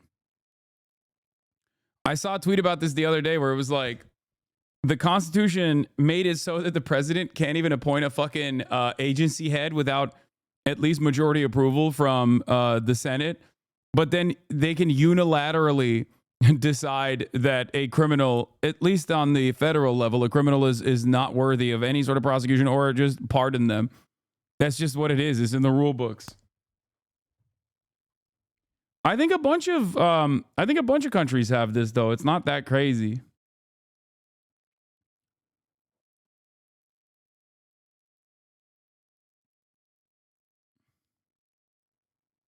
Is it? Is it that crazy? Guys, I'm going to be honest with you. I think the presidential pardon power is the least offensive. It was Eric Levitz that said it. Yeah. The Constitution, in its infinite wisdom, bars the president from appointing an ambassador to Luxembourg without first getting majority support in the Senate, while giving him unilateral authority to decide who is and who is not accountable to federal laws. But I honestly don't think it's that bad. America, in spite of its like insane crime punishment culture, has like a couple weird things that I actually agree with, a couple based opinions. And one of them is that if you're a criminal and you're in prison, you can't vote, which is crazy in certain states, but you can still run for office. I love that. I think that's awesome. And I think that's valid. Also, criminals should be able to, while serving their sentence, be able to vote. I still think it's ridiculous that they can't. Okay? So that's number one. Number two, I don't have an issue with the pardon power. I think that it is not a bad thing. I think it's a good thing. It's just never used in the appropriate direction. Or often, I guess, the way that we interpret it is like, oh man, presidents love pardoning their friends. And it's true, they do that. As Fox News pointed to Bill Clinton, right? And even openly admitted that they did that for, Donald Trump as well. But having said that, I think like mass clemency and stuff like that presidents do on their way out, I don't have an issue with that. I think it's a good thing.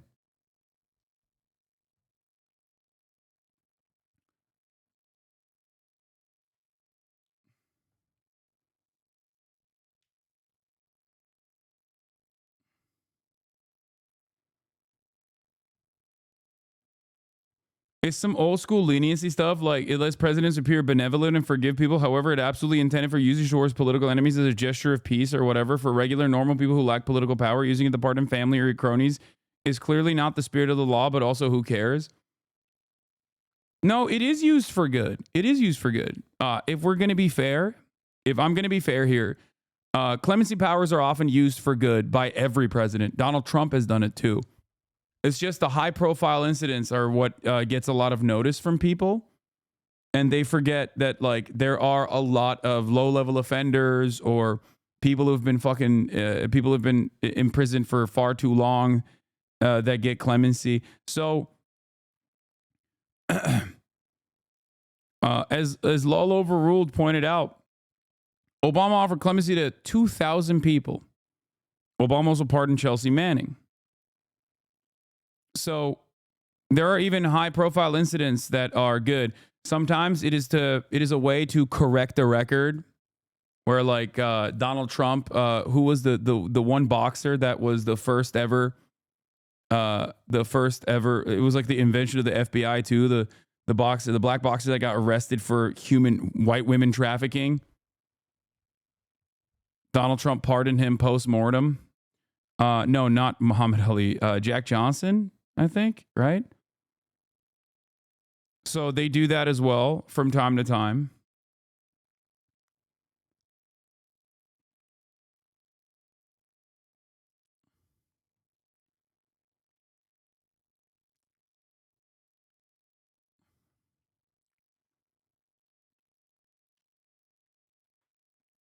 I think, yeah, Vietnam draft dodgers were offered clemency.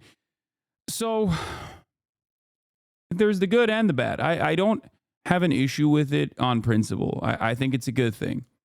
I think leniency is a good thing. I think allowing people who have served their sentence and get a pardon, even post-mortem, is an attempt to right the wrongs of the past. And I don't have an issue with that. Should certain prisoners not be allowed to vote, like rapists or murderers? No, I think they still should be allowed to vote. Yeah. Across the board. Everyone should be allowed to vote. You can't invoke an emotional response out of me on this issue. What are they going to do? Make rape and murder legal? Oh, no. They're still American citizens, man. If you're an American citizen, you should be allowed to vote. Allowing pedophiles to vote would make every election R plus 20. Come on, man. Yeah, except what are they going to do? Are they going to vote for pedophiles? Oh, no. Seems like they already do. Seems like pedophiles still get elected, regardless of whether or not pedophiles have the right to vote or not. The reason why I think prisoners should have the right to vote specifically is because under a theoretical democracy, a theoretical democratic rule, when you have a vote, you have a say, and therefore you are now a constituency that cannot be undermined and cast aside. Puerto Ricans are a great example of this. Puerto Ricans that live on the island do not have the right to vote. They can't vote for the president unless they fucking move into mainland U.S. And that creates this environment where you can just consistently write them off and never care about them and do whatever the fuck you want with Puerto Rico, as every American administration has done. Same with prisoners. Now, this isn't like some diehard liberal shit either. I think overall, it is crazy to me, but it plays a very significant role in the way that we interpret criminals. They are voiceless. They are incredibly marginalized. And many people just write them out and say, nah, fuck it, like they deserve it. Not realizing that so many of these criminals are not fucking rapist murderers. You know what I mean? They're victims of circumstance. So yeah, it is a, I think it's a real crime. It's definitely one of my most, I guess, quote unquote, woke positions, which is that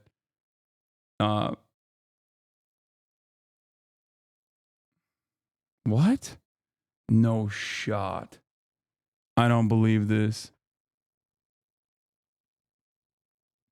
Nehirden denize özgür Filistin demek suç sayıldı. Erdoğan'ı protesto eden 9 kişi tutuklandı. Yok artık. No way.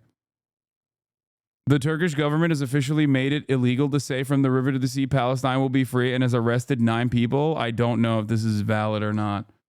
That sounds fucking insane. Doğru. Oha. Abi kafayı mı yedi bu Türkler ya? Ne yapıyorlar? Manyak mı lan bu herifler?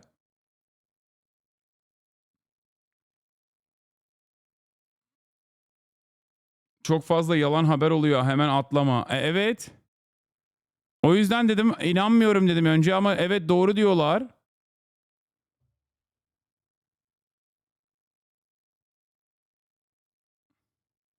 Baya doğru. Varil başına 1.37 dolar alıyorlarmış. Onu biliyorum canım.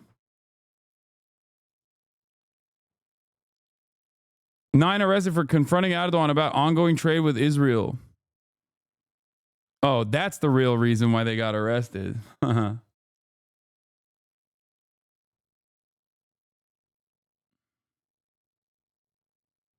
Am I missing part of the plot, or why would Turkey do that? Oh, where do I begin? We got to go back to 780, where I can explain to you, where I have to describe to you what Neo-Confucianism is and how it plays a formative role in contemporary Korean politics. Turkey is a NATO country. And as a part of its NATO position, having the second largest standing military in NATO, Turkey operates at the behest of American empire, regardless of what Recep Tayyip Erdogan aesthetically postures as. On top of that, Recep Tayyip Erdogan is very corrupt. And he has always maintained normal trade relations with Israel, despite the fact that the Turkish government, that got a shit ton of public pressure made it seem as though they were not interested in trading with Israel. They put they put a ban on trading with Israel very publicly. And then they continued trading with Israel regardless. They just,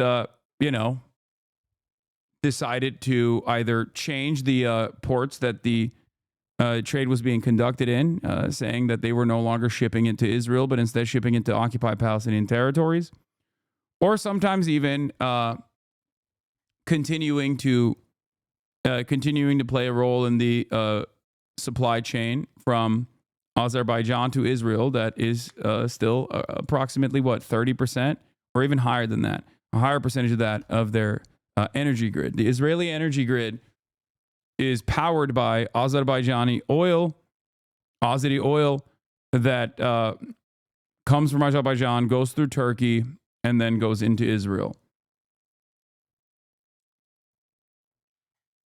Now, on the main stage, this watermelon salesperson will fucking claim that he hates Israel. But the reality of the matter is, he still loves getting money from Israel.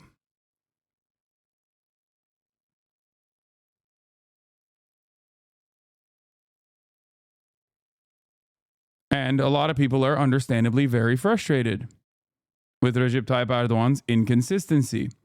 Pro-Palestinian protesters in Turkey calling Erdogan to end the trade relations with Israel. And they have been arrested. Let's take a look.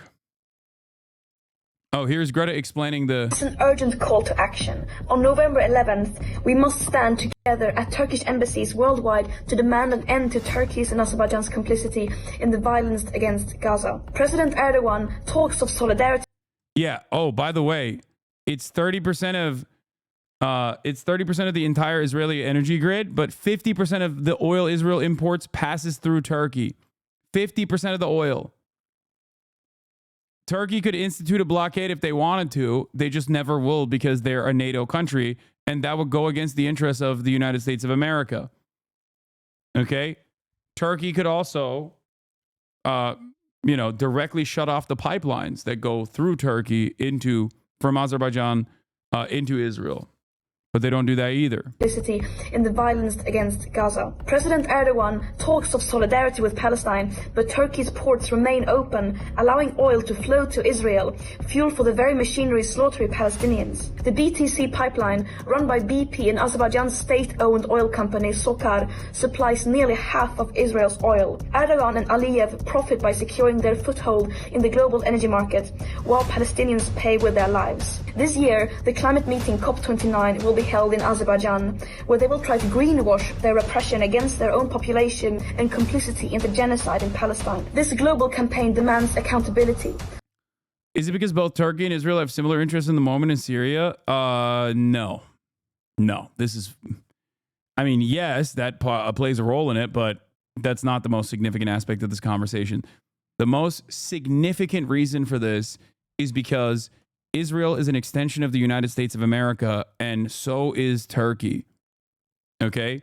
So is Turkey. Turkey is a NATO nation. Turkey is not going to go against American interests at the end of the day. Okay?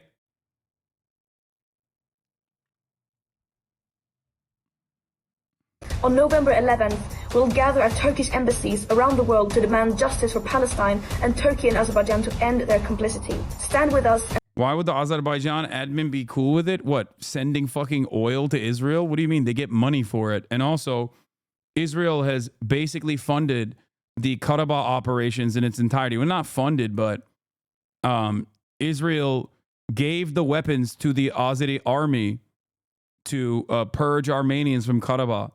They did that. So, yeah, that's they have a long-standing allegiance for that reason. But most importantly, from one anti-Semite of the year to the next, the reason why Greta Thunberg is coming out with this initiative is because she's 100% right that Turkey and Azerbaijan play a very important role in the Israeli energy grid. Okay? And the reality of the matter is, regardless of what Erdogan says, what Erdogan does is very different. And I'll give you another example. The Mavi Marmara blockade. I forget what year it was, but when I was a young boy, there was a Turkish humanitarian aid ship that went through the Israeli blockade to offer humanitarian aid by way of the Gaza ports in, no, it wasn't. It was 2014. Thank you, chatter. Okay? A long time ago, 10 years ago. Or no, it was before 2014, I think. When the fuck was it? Let me look. I'll just look this up. I don't want to say it wrong. It was before 2014, I think.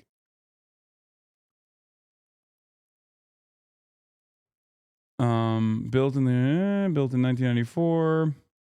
The Gaza in 2010.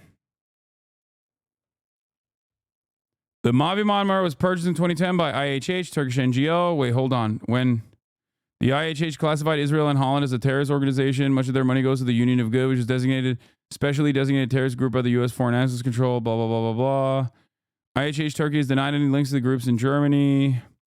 When the fuck did the incident happen? Oh, the UN report stated that knives in the ship's kitchen. Okay, all of this is literally just ass covering. God damn, Wikipedia is so fucking morally bankrupt. Okay, so the flotilla, the humanitarian aid ship, okay, passes through the Israeli blockade on Gaza. The ship took part in a flotilla ship operated by activist groups from 37 different countries with the intention of directly confronting the Israeli blockade over Gaza. On May 30th, 2010, while in international waters and en route to Gaza, the Israeli naval forces communicated that a naval blockade over the Gaza area was in force and ordered ships to follow them to the Ashdod port or to be boarded. The ships declined and were boarded in international waters. The boarding started at 2 a.m.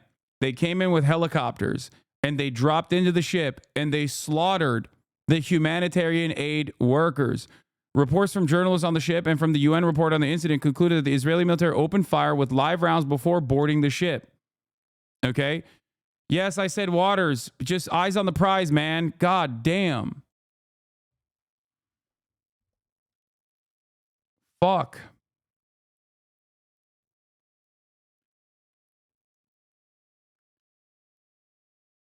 And not only did they do that, in the aftermath of them boarding and killing a bunch of the humanitarian aid workers, they turned around and said, it's because our commandos were scared because they had knives. Passengers on the ship actively attempted to thwart a landing on the ship by Israeli commandos. In their violent clash that followed, 9 activists were killed, and a 10th died 4 years later of his wounds. Several dozen activists were claimed to be injured, some seriously. Israel claimed 10 of its soldiers were injured, 1 seriously.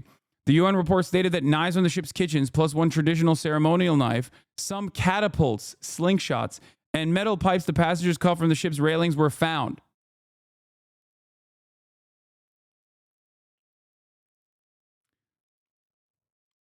They had to come in with a attack helicopter and, start shooting from the helicopter and board the ship and shoot and kill 9 humanitarian aid workers. And then they turned around and said, oh, they had knives. Where's the photo? The photo is laughable. Okay? Recep Tayyip Erdogan, understandably, was very critical of this process and was very mad at Israel. Recep Tayyip Erdogan never stopped allowing the Israeli Air Force and its pilots from training on U.S. soil as a part of NATO operations. Okay? So once again, what Recep Tayyip Erdogan says and what he allows is very different. Yeah, this is it. This is what the Israeli government posted as a serious threat to their soldiers.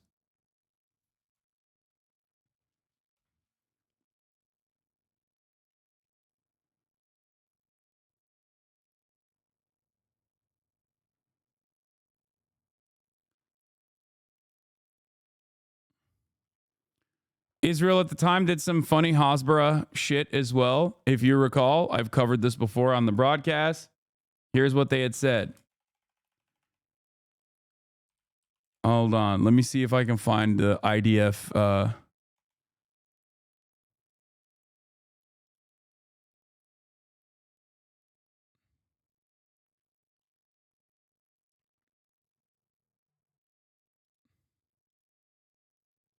Yeah, Israel Defense Force.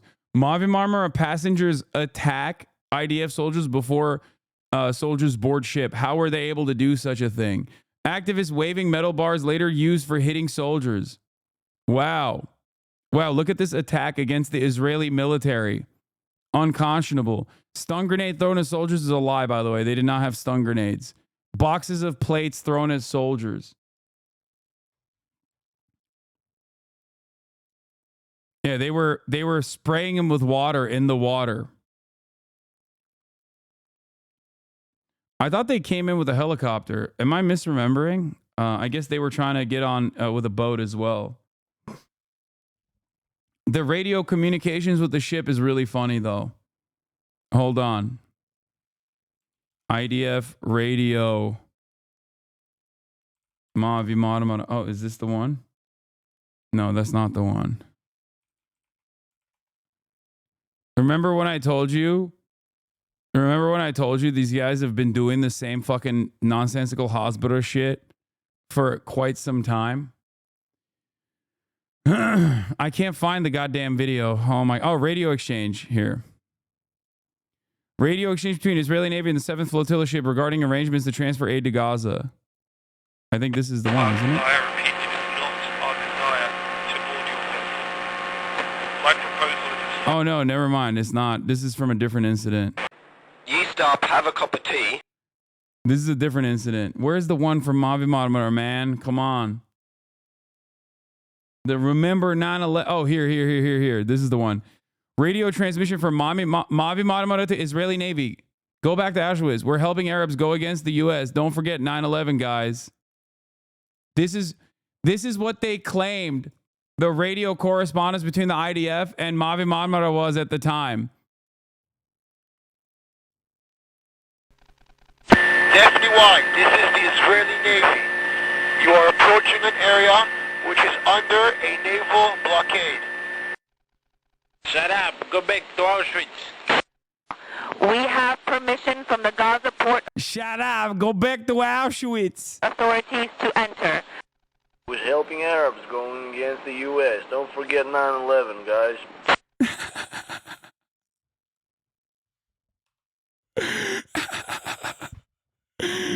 Oh. Don't forget 9/11, guys.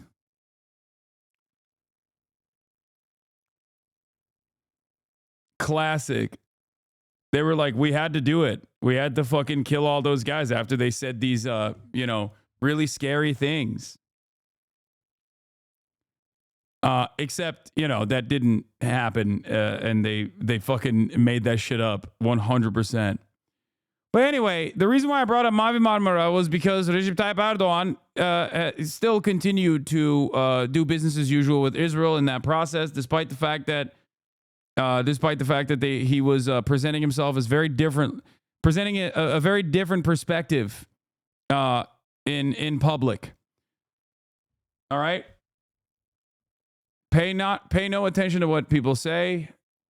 Follow what they do. Another president when Gerald Ford pardoned Nixon after the Watergate scandal because Ford thought it would help the country move on. Of course, these moves can be considered political and controversial. In 2001, President Bill Clinton's last day in office became known as Pardongate, partly because he pardoned billionaire and international fugitive Mark Rich. Rich owed $49 million in taxes and was charged with more than 50 counts of tax fraud. Side note, his ex-wife just happened to be a major Democratic donor. And as you're seeing with Biden, there's no rules against pardoning someone in your family, someone even closer to you. Clinton pardoned his half-brother, Roger Clinton, who'd been convicted of selling cocaine in the 80s. And before he left office for the first time, Trump pardoned his son-in-law's dad. That's Charles Kushner, who'd been convicted of crimes like tax evasion and witness tampering. So what are the historical implications here? If only we had someone with at least 6 bestsellers on the presidential history. Is it only 6? Boy, is that it? Jeez. We are in luck. Oh. Doris Kearns Goodwin, thank you very much for being here. I just popped in. Yes. We really appreciate it. Those books, by the way, include The Leadership Journey and An Unfinished Love Story. Good morning to you. Thank you very much for being here. So the power to pardon is one of the most absolute a president has. It was a kingly power. The framers decided to put it in there. How has it been used? And let's talk about the most famous use of it, actually, right off the top here. Nixon is pardoned by Ford. How's that look in history? Well, it's important. I lived through that, so I'm part of that history. It was a firestorm at the time because there was a feeling that you wanted the rule of law to be obeyed. You wanted to have consequences for what Nixon had done, and that this was foreshadowing and undoing all of that. And at the same time, there was a rumor going around that there'd been a corrupt bargain between Nixon and Ford, that Nixon agreed to pardon him, that Ford agreed to pardon Nixon, and then in return, he would become president. There was never any evidence of that in the future. So Alexander Hamilton, in arguing for the power of the pardon, said that one of the reasons we need to have that power in the... Y'all are so messy. No, you're the messy bitch, dude. Good one, chair. You bitch. How dare you? They're not messy. You are.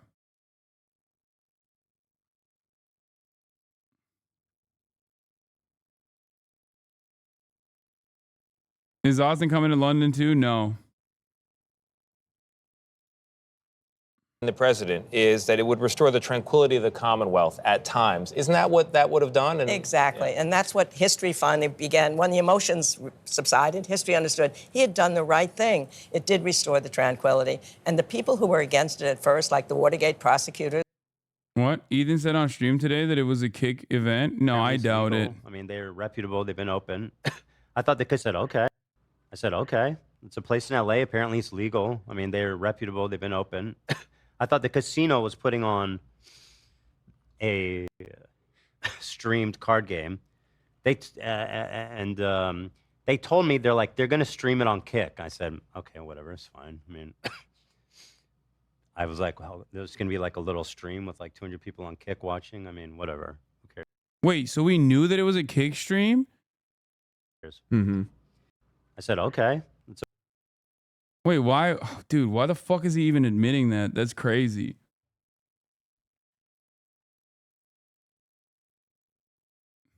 I thought he didn't know that it was a Kick stream.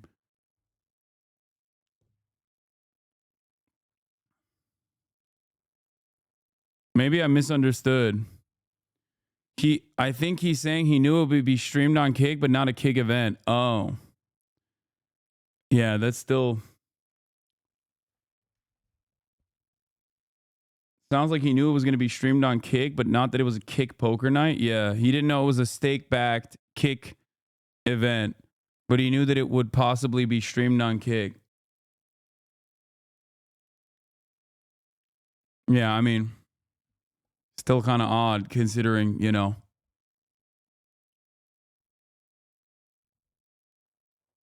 This is...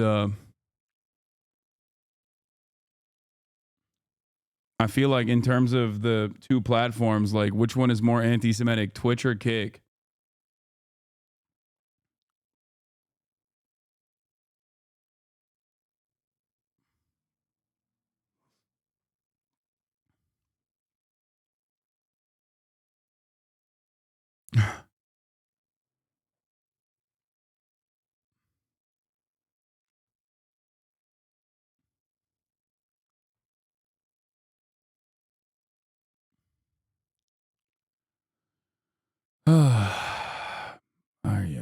I forgot. Look, I'm bored of this fucking presidential pardon story. We'll get to Kash Patel in a second. I don't care about what Ben Shapiro had to say about it either. I feel like I covered it endlessly. I feel like he's just baiting you at this point to overreact. Why the fuck would I overreact? I don't give a shit what he does. I just think that it's a glaringly obvious inconsistency if you're comfortable going on a Kick stream. I'm glad that he didn't do it regardless, but like if you're saying that like you know, Twitch is harboring anti-Semites, like holy shit. Wait till you get a load of what's happening on Kick.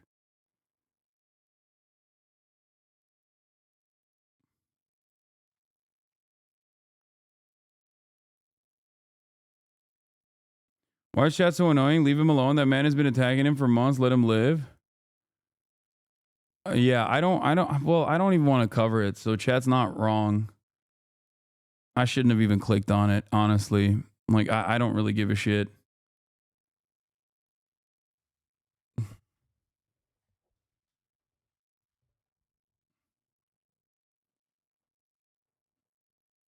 Anyway.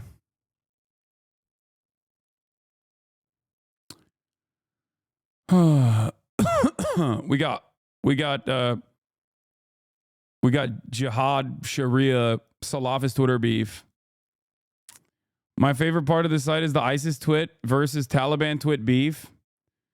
When they think they have taken Aleppo, but you're just a chill guy watching two R-word kuffar fighting. The fact that this person knows like the chill guy memes is insane to me. Kuffar means non-believer. It's like a pejorative for people who are not true believers of Islam. Have fun in some forest in Nigeria, says Afghan Muwahid. Okay. You downplay Nigeria as some forest, which shows you show no respect to the Muslim regions of Africa because you are simply racist. You and your Talibanani LARPers don't value all of the ummah, but only specific parts. Shareless individual. It means infidel, not non-believer. One is harsher. Yeah, it just means like a heretic.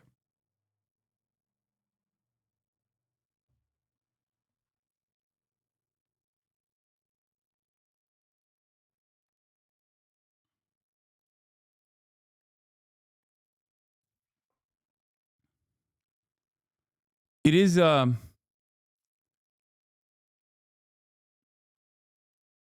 kind of crazy. Shameless individual. Did I say shareless? Oh God, my brain is fried, dude. I'm sorry. But won't stopping the oil and energy through a blockade hurt the Israeli civilians? How do you justify it? Yes, the point is the Israeli... Oh my God. Okay. You know what? Great question. Just as the blockade implemented in the Red Sea by the Houthis would have harm on the Israeli society broadly. Okay? You are not wrong in asking that question, even though it does seem kind of like a troll bait. The point of this, the point of any blockade, is the same theory behind the sanctions regime that the United States of America institutes. The problem with sanctions, especially against foreign adversaries, is that it doesn't fucking work. Sanctions against allies, on the other hand, does. Okay? I feel like clarification would help because you rallied against the Twitch ban on Israel. Yeah, banning, first of all, Twitch never banned Israel, but banning Israel on a social media platform is stupid. There's a difference between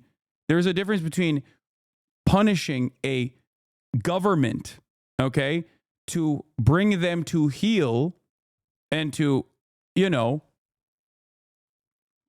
follow international human rights and the law and stop a genocide versus punishing the civilians directly in a way that like no government gives a shit about. Okay? That's the difference.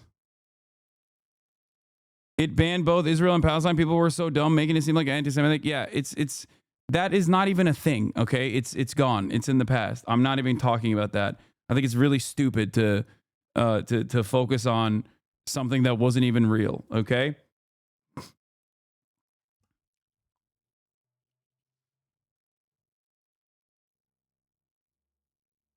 Yeah, you could always sign up with SMS. It was just the email confirmation that was suspended, and they forgot to change it. And I believe Twitch. I don't think that they are like woke BDS crusaders that are moving the needle in that way while simultaneously getting like Chevron sponsorships. Okay, I don't think they give a shit.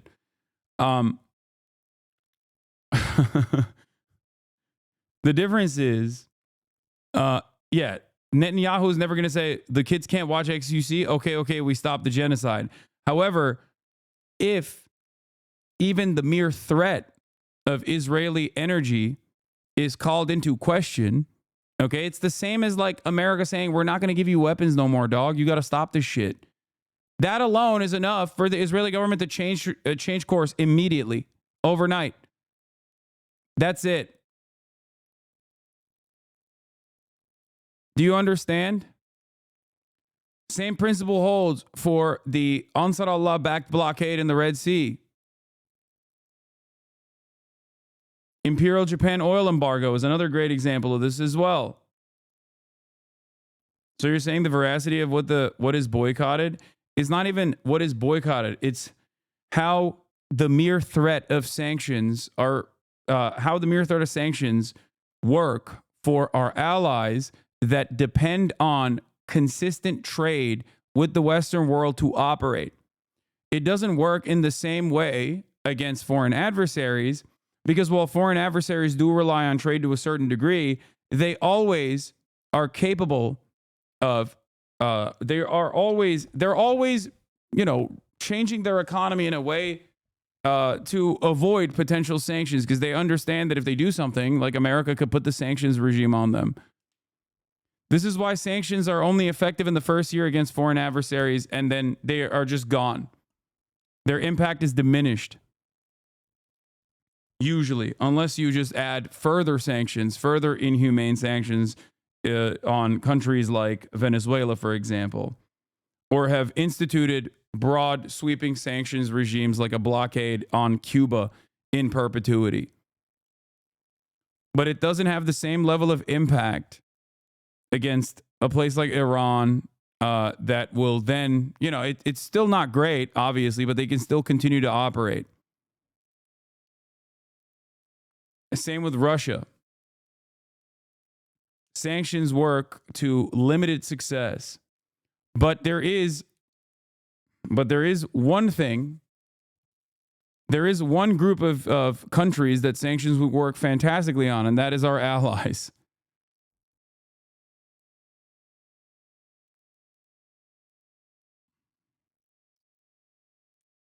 Israel wouldn't have 500 million GDP if it was made pariah of the white world and it was cut off from energy access by Middle Eastern Azerbaijan. Yes.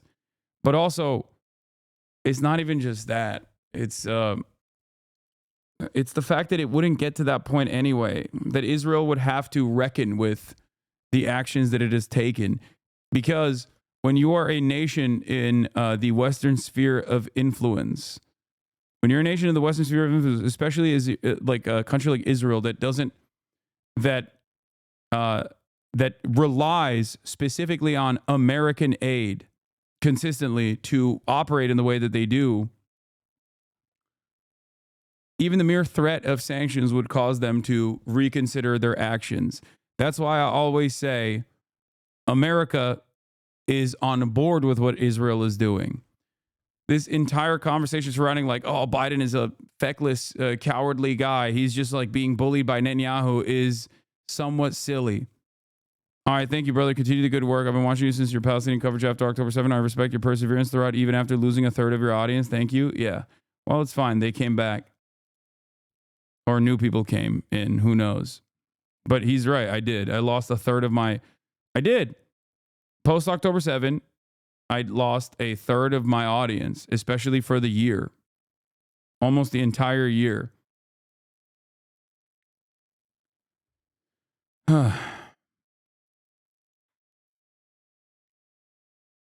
Why bring it up? It's fine. It doesn't matter.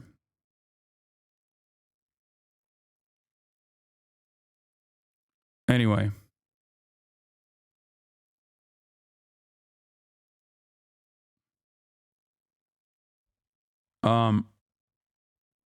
I think a lot of people came after October 7th, so they're just like unfamiliar. I probably lost even a larger chunk of my audience than a third in the aftermath of October 7th, and more people just like came in and started watching since then. Did they not realize you were pro-Palestine before? They probably did. They probably did, but they didn't really consider it. Does that mean you're not a billionaire anymore? No, I still got hella subs. Because of all the wonderful people that still subscribe, I'm still a multi-billionaire. Blasian, I can't watch that video. That's a literal fucking dude whose entire body is on fire. The first thing that you clipped, thank God I clicked on the other screen. I feel like you're more popular than ever. Mate Feed Art, thank you for the 100 gifted subs. I just need my coffee, please. Thank you for the 5 gifted subs.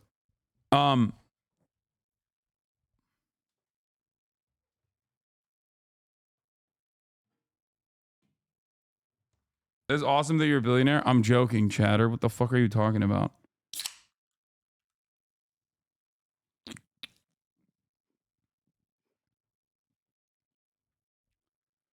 We covered stuff in 2021, just the Palestinians were easily framed as perfect victims. No, I think a lot of people just like didn't really pay much attention to it. I think pre-October 7, a lot of people just had no opinion on it whatsoever, so it was like easier to avoid. You could 98% of my perspective and maybe just had not encountered me talk about Palestine. And or if you did, you just didn't fully understand it, but you were like, oh yeah. That's just a thing that he believes. I don't fully understand it. It seems complicated, whatever. October 7, on the other hand, put Israel's actions directly in the forefront of public consciousness. And everything Israel did after October 7 made a lot of people at first think, oh my God, these horrifying acts of violence, like these guys are barbaric Arab monsters. During October 7, they were like, these guys are Arab monsters. They want to do mass rapes. They want to fucking execute babies by like decapitating babies. They want to do all this shit. So, tensions were high, and it was a similar framework to post 9/11 America. An American ally was under threat by this barbaric, rapist, monstrous force. But in that process, a lot of people, when they heard me talk about how Israel was still ultimately responsible for even October 7, considering the 75 years of apartheid and ethnic cleansing that had taken place, because I knew the history. When people heard me say that, they were like, oh my God, this guy he loves terrorism. Like he's in favor of the rapist, barbaric, monstrous terrorists. Like he loves these guys, and it broke a lot of people's brains. And they couldn't understand where I was coming from. And at the time, there was a faucet of pro-Israeli propaganda that was spreading all over. So,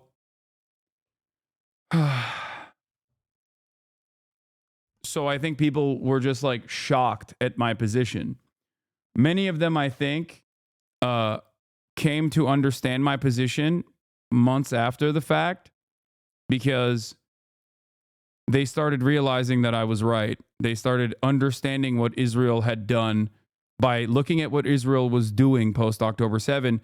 And they started, I think, listening to voices that were warning against Israel's atrocities ahead of time.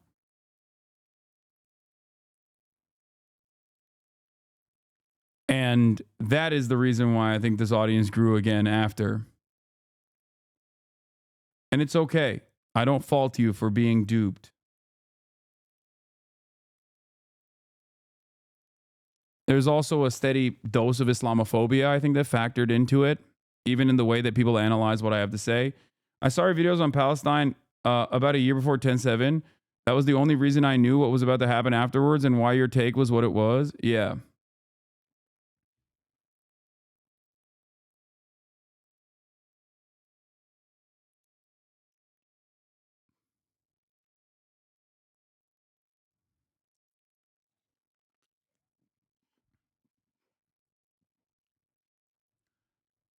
Someone like me who knew nothing about the conflict before October 7th, you helped me understand that the conflict did not start on October 7th. Yeah.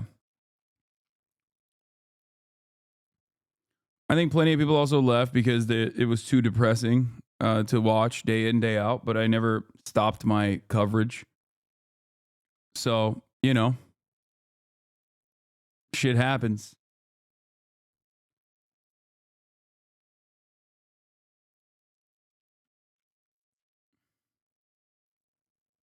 But yeah.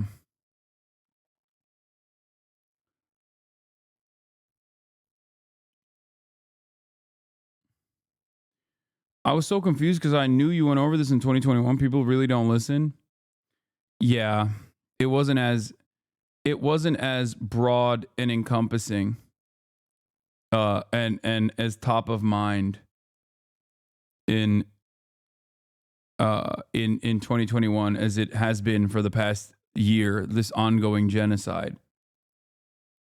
If you recall, in 2021, when Israel sieged and blew up the Associated Press building, Biden called Israel and said, "Cut it out," and they did the next day. That's all it took, was one phone call. And Biden could have done that this time as well, but he chose not to do so, which leads me to believe that he likes what Israel is doing. I think that there are two different minds in the American State Department in their analysis of the allegiance between America and Israel. Some people think Israel's going too far, and that this is going to hurt America's soft power capabilities at a time when, China could just like kick back and become a global hegemon by simply not doing anything and allowing America to just make the contradictions more glaringly obvious. Other people in the State Department think, no, we have to fight China. And in order to do so, we have to pack up the Middle East. Like, we have to sick Israel and redraw the boundaries, because it will be a very important jump off point for our inevitable battle against China. That's what I think. I think the Biden camp believes personally that redrawing the boundaries in the Middle East and allowing Israel to genocide whoever the fuck it wants, and enforce and basically, I think it's more than people disagreeing with your opinions. What?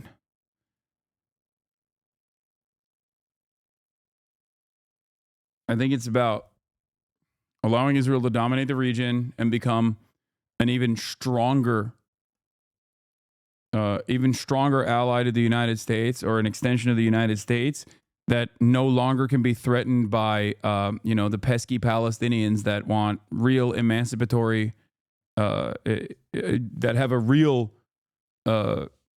genuine interest in being free, so that they can have better control over the region and use Israel as a mechanism of pressure against like shaky allies that might be client states themselves. But if they ever act out, Israel is right there, right? So that China can't come in and destabilize the region to suit their interests.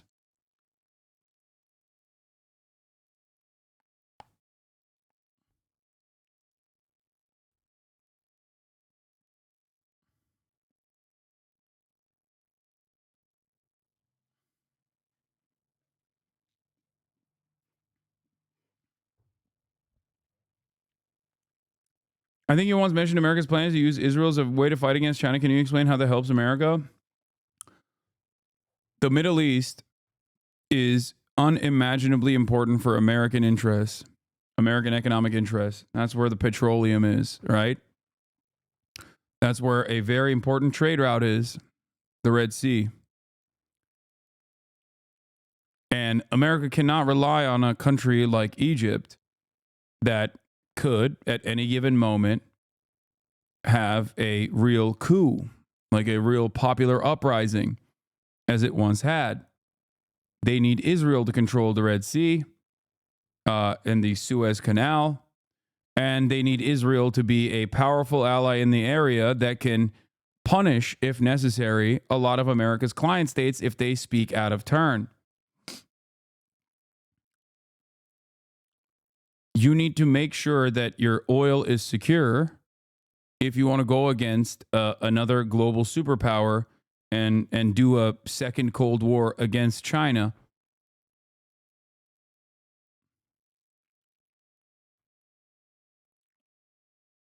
Anyway, We're going to turn back.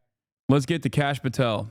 President-elect Trump's picks to lead the FBI. To politics now, President-elect Donald Trump planning to install a loyalist to lead the FBI. Kash Patel is his name, longtime associate to Trump, has advocated purging the agency on day one and even using it to go after Trump critics.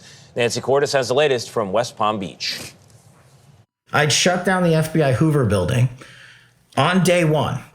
I like that every single person that Trump has appointed has been on the Sean Ryan show. It's very cool. Like, I feel like Trump is a Sean Ryan head. Like Pete Hegseth, this guy, every single person has like insane quotes from the Sean Ryan show. 44-year-old Kash Patel has often described what he would do if he were in charge of the FBI. We will go out and find the conspirators, not just in government, but in the media. This weekend, Trump announced Patel will now get that chance if he's confirmed by the Senate. What are the FBI agents that monitor this chat going to do if their offices are closed? Brother, trust me, I think that the FBI is probably going to beef that up even harder. The Trump's FBI is going to monitor the left even harder than they did before. Current okay? FBI director Chris Wray, who has 3 years left on his term, would either have to resign or be fired. Kash is a brilliant lawyer, investigator, and America First fighter, Trump wrote, who played a pivotal role in uncovering the Russia hoax. Some Republicans applauded the pick. I think Kash Patel is a very strong nominee to take on the partisan corruption in the FBI. But Iowa's Chuck Grassley, who is set to chair the Senate Judiciary Committee next year and will run the confirmation hearings, was more cautious, saying Kash Patel must prove to Congress. I think there's something really funny about Chuck Grassley having this position. It's like the Dianne Feinstein pick of the Republican Party. Like, it's very cool to give this guy an entire committee to lead when he's like barely sentient, barely alive. Chuck Grassley is, let's see, 91 years old, ladies and gentlemen. 91.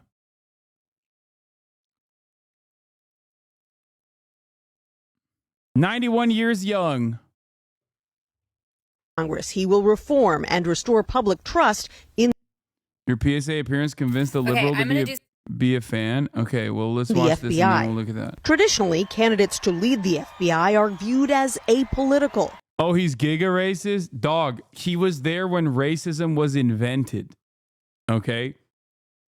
Like, he played a formative role in the invention of racism.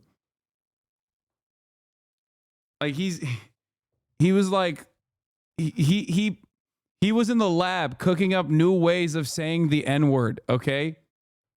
He was there. The ancient manuscripts of racism, he basically wrote certain aspects of it.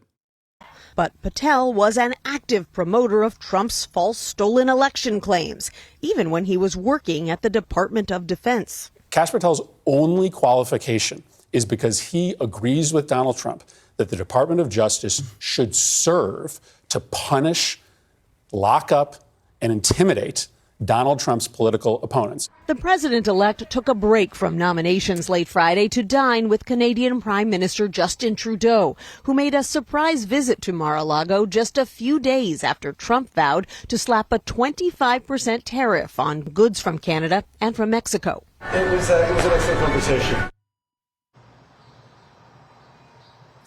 And in another meeting of note coming up this week, two top Trump allies, Elon Musk and Vivek Ramaswamy, will be heading to Capitol Hill to sit down with House Republicans to talk about deep cuts to government spending, something that was a big priority for the president-elect. Yeah, let's talk about some of the shit that this man did. Okay? Kash Patel sold an mRNA detox, reverse the vaccine, get healthy with Warrior Essentials. He sold on Truth Social a fucking like anti-vax pill that would undo the impact of the vaccine, which of course is bullshit, but it's still pretty funny. Let's find out more about the Warrior Essentials LLC mRNA detox vaccine reversal pills are likely next. FBI Director Kash Patel has promoted on Truth Social. with his own URL/promo code SPIKEGangsters. The link he posted goes to the Warrior Essentials website with the coupon code SPIKE. Warrior Essentials is owned by a couple who had a multi-level marketing business based on probiotic chocolate and a keto pill business, which was named in a class action lawsuit. Bill Barr said in his own book that he was insane. Bill Barr talks about thwarting Trump's attempt to make Kash Patel the deputy FBI director, an idea he says showed a shocking detachment from reality. President then started advancing the idea of appointing Kash Patel as deputy FBI director. Patel, who was completing a stint as a deputy acting director of national intelligence, Rick Grinnell, had been a staffer to Congressman Devin Nunes and had served briefly on the NSC staff at the White House under Trump. I categorically oppose making Patel a deputy FBI director. I told Mark Meadows it would happen over my dead body. In the first place, all leadership positions in the Bureau except the director have always been FBI agents. They've all gone through the same agent training and have broad experience in the field and at headquarters. Someone with no background as an agent would never be able to command the respect necessary to run the day-to-day operations of the Bureau. Furthermore, Patel had virtually no experience that would qualify him to serve at the highest level of the world's preeminent law enforcement agency. The Bureau already had an exceptionally able deputy, Dave Bowditch, in whom I had total confidence. He was a strong leader with high integrity. He was indispensable as far as I was concerned. The very idea of moving Patel into a role like this showed a shocking detachment from reality. Now, the funny part about it is that, fuck the FBI, okay? But having said that, it's going to get even worse. But let's see. Let's see what else. So this only focuses on the dick pills that he was shilling. He also wrote a child's book, I believe. He also wrote a child's book, I believe, on the Trump impeachment scandal, if I'm not mistaken. Fucking awesome. He has incredible riz and incredible charisma, incredible swag. He is incredibly pro-Israel. Is elected. Imagine the efforts of the Israeli military and the Mossad combined with the maximum pressure of a new Trump administration against Iran. Aaron's absolutely right. We should be side by side, and that can't happen unless we have an election that changes the commander-in-chief's seat. And when we are back in power with President Trump, you will see what we did with Israel and the prime minister and our special forces and their intel operation. We will be standing side by side with them. We will shut off the machinery that feeds money into Iran. We will no longer have 100 hostages still in captivity, Israeli and American and otherwise, by Hamas and Iran's Hezbollah mercenary forces. Donald Trump rescued 50 hostages and detainees. That's more than every president before him combined. And I hope he wins on November 5th. And Aaron's right. We need America to wake up and prioritize Israel. And that is not what Kamala Harris is about. We need to bring home Americans and end this war, bring home Israelis, and make sure we stand by our #1 ally in Israel. And people need to wake up when it comes to November 5th. Donald Trump's the only choice. Kash Patel, Aaron Cohen, great to see you, gentlemen. Thank you very much. Appreciate it.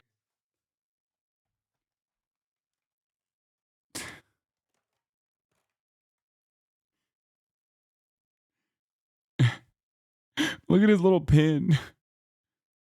Oh, here's a clip of him saying he's going to go after the media. Democracy Now! Covered it as well. He is going to use the FBI to go after all of Trump's enemies. Go out and find the conspirators, not just in government, but in the media. Yes, we're going to come after the people in the media who lied about American citizens, who helped Joe Biden rig presidential elections. We're going to come after you. Whether it's criminally or civilly, we'll figure that out. But yeah, we're putting you all on notice. And Steve, this is why they hate us. This is why we're tyrannical. This is why we're dictators, because we're actually going to use the Constitution to prosecute them for crimes they said we have always been guilty of, but never have. And this is Kash Patel speaking on the Sean Ryan show in September. The FBI's footprint has gotten so freaking big. And the biggest problem the FBI has come out of its intel shops. I'd break that component out of it. I'd shut down the FBI Hoover building on day one and reopening the next day as a museum of the deep state. And I'd take the 7,000 employees that work in that building and send them across America to chase down criminals. Go be cops. You're cops. Go be cops. Go chase down murderers and rapists and drug dealers and violent offenders. What do you need 7,000 people there for? Same thing with DOJ. What are all these people doing here? Looking for their next government promotion, looking for their next fancy government title, looking for their parachute out of government. So while you're bringing in the right people, you also have to shrink government. So again, that's Kash Patel. When President Trump wanted to make him deputy director of the FBI in his first administration, the Attorney General Bob Barr said over my Bill Barr said over my. The problem is not what they say, okay? The problem is what they do, chat. Never forget. They can present a reasonable position. It's more so about what they signal that they're going to do. This is something you have to remember. They'll never be like, yeah, we're going to go after political enemies. They're going to try to couch it within a reasonable statement. My dead body, Mehdi Hasan. Yes, he did. Bill Barr, of all people, said the guy was completely unqualified. It was detached from reality to try and put him in the FBI. And he said, over my dead body, Gina Haspel, who was director of the CIA in December 2020 during Trump's lame duck when Trump tried to appoint Kash Patel to deputy director of the CIA. She threatened to resign, and Mike Pence had to get involved and block that. So this is not some kind of liberal whining about Kash Patel. Prominent conservatives at the time said, no way, this guy is completely unqualified. And you played that clip from the War Room, from the Steve Bannon show. I think that's from December 2023. Dude, every Republican has crazy eyes. Like, every single one.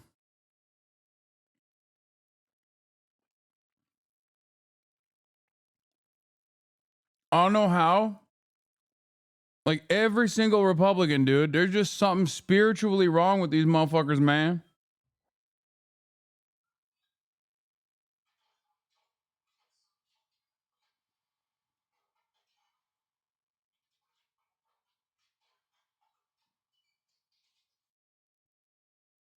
Sorry, my Amazon delivery person literally doesn't know how to open the door sometimes. That's why I went quiet for a second. That's why I went nonverbal for a second. He put us on notice, he says in that clip. We're putting you on notice. Well, we're on notice. In fact, I've been warning about Kash Patel since 2022 when I was at MSNBC and I predicted that Trump would make him FBI director and he would go after the media. He's making it very clear. He wants to prosecute journalists. In another time and era, Amy, those words would be chilling. Those words would disqualify him from the running. But of course, Republican senators mostly will fall in line. We'll see if the Murkowskis and the Susan Collinses and Mitch McConnell, whether they'll push back in the way they did on Matt Gaetz. He's a deeply dangerous nominee. I would argue that clip you played from the Bannon War Room show makes him perhaps the most dangerous nominee so far because he's open about the fact that he wants to use the power of the state to crush Donald Trump's opponents. He's a sycophant. He's a bag carrier. He literally wrote a children's book about King Donald Trump. That's how sycophantic he is. And I would say to some of the progressives maybe watching your show this morning, Amy Goodman, who say, well, you know what? The FBI does need reform. We on the left don't like the FBI. We think Kash Patel should go break it up. Well, look, you could not like the FBI for good reason, but the only reason Kash Patel and the Republicans don't like the FBI is because the FBI investigated Donald Trump over ties to Russia and because the FBI He's right. went to Mar-a-Lago and searched his home for stolen classified documents, which he was keeping against the law. What leftists are saying that? No, I mean, I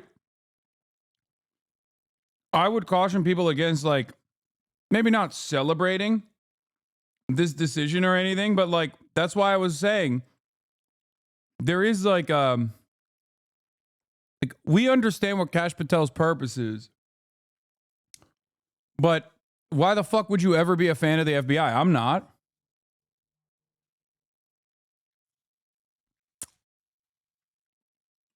I'm not a fan of the FBI. So when you hear a guy say, like, oh, I'm going to break the FBI piece by piece and make them fight crime, instead, you're like, okay, that sounds reasonable. But he's just not going to fucking actually do that. He's just going to sick the FBI on, Donald Trump's enemies. Law in his home. So they don't actually care about reform or bureaucracy or deep state. They care about neutering all institutions that can stand up to Donald Trump and MAGA. I want to go more deeply into what he said in Bannon's war room. We're going to come after the people in the media who lied about American citizens. If you could explain more who you think he's talking about Joe Biden rigging presidential elections, we're going to come after you, Mehdi. So Patel is at the core of pretty much every major MAGA conspiracy theory about the deep state, about the election. If you go through the list, I mean, he came to prominence. He was a very junior, as I say, unqualified person. He was working on the House Intelligence Committee with Devin Nunes, the right-wing California congressman. And he came to prominence in going after Robert Mueller, going after the Russia investigation, coming up with this memo that some of the stuff in this famous Nunes memo turned out to be true. Some of it, the Inspector General said, no, not true. That's how he caught Trump's attention. That's how he ends up in the White House. That's how he ends up on the National Security Council. By the way, one of the many people saying he shouldn't be given this job is John Bolton, his former boss. Not exactly a kind of lily-livered liberal. John Bolton saying he should be rejected by the Senate 100-0. But he's at the core of every conspiracy theory, Amy, whether it's about, Donald Trump didn't lose the election, whether it's January 6th. He testified in a Colorado courtroom over January 6th in the election. The judge said he wasn't a credible witness. He's even had endorsement, I think you mentioned it in the intro, of QAnon. In one of the books he wrote, he actually hand wrote a QAnon mantra into the book, and they just posted it on social media. By the way, the FBI regards QAnon as a domestic terror threat. Think about the irony, Amy, of putting a person in charge of the FBI who's actually fine with this group that the FBI thinks is a domestic terror threat. So he is at the core of all these conspiracies. When he says he's going after people, you ask me who he's talking about. Of course, he's talking about the Bidens and Clintons of this world, but actually it's much more dangerous than that. It's much broader than that. It's anyone who they think is an opponent. I mean, let's just be this is what authoritarianism looks like. I know it's become fashionable since the election, even on parts of the left, to say, well, it was all exaggerated to say that Trump is a fascist threat to the Constitution or an authoritarian threat to the media. No, it's not exaggerated. These people are saying it out loud, and Trump is appointing them or trying to appoint them to the most senior positions in the United States government and national security apparatus. And let's talk about who he would be replacing, Christopher Wray, whose term doesn't end for several years, who was appointed by... What? Mehdi Hasan is an absolute hysteric on domestic policy? No, the fuck he's not. I agree with him. Then I'm an absolute hysteric on domestic policy as well. I have no reason not to believe Donald Trump when he says he's going to do certain things. Why would I not believe him?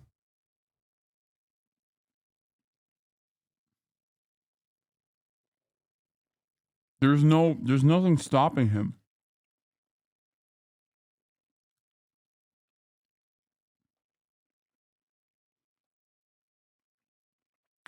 Donald Trump, and why an FBI director has a 10-year term, which goes back to post-Watergate, when a president, Nixon, is trying to deploy his FBI director exactly in the way Kash Patel threatens to do, so that they would span several terms. Well, we know that J. Edgar Hoover was the man who abused more FBI power than any director in the history of the FBI. I think he was in charge for 4 decades, 5 decades, astonishing amount of time. No president dared to remove him. And the 10-year terms comes in after that, of course. By the way, I would credit my former MSNBC colleague Hayes Brown, who said appointing Kash Patel to the FBI director's job would be like appointing a cross between J. Edgar Hoover and Alex Jones, which I think sums up pretty well who Patel is. But look, on the 10-year term, what's interesting, Amy, is, of course, Donald Trump is the great precedent breaker, the great norm buster. When I hear Democrats talking about norms, Trump's already trashed all of them. In Trump term one, he got rid of James Comey, of course, who he was angry at, even though James Comey arguably helped him win the 2016 election. But he got rid of Comey and put in Wray.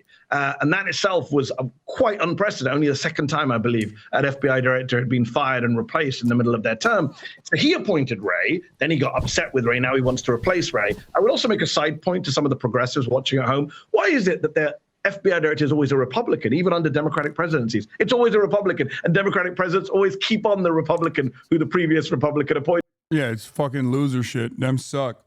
Them suck dick. What else is new?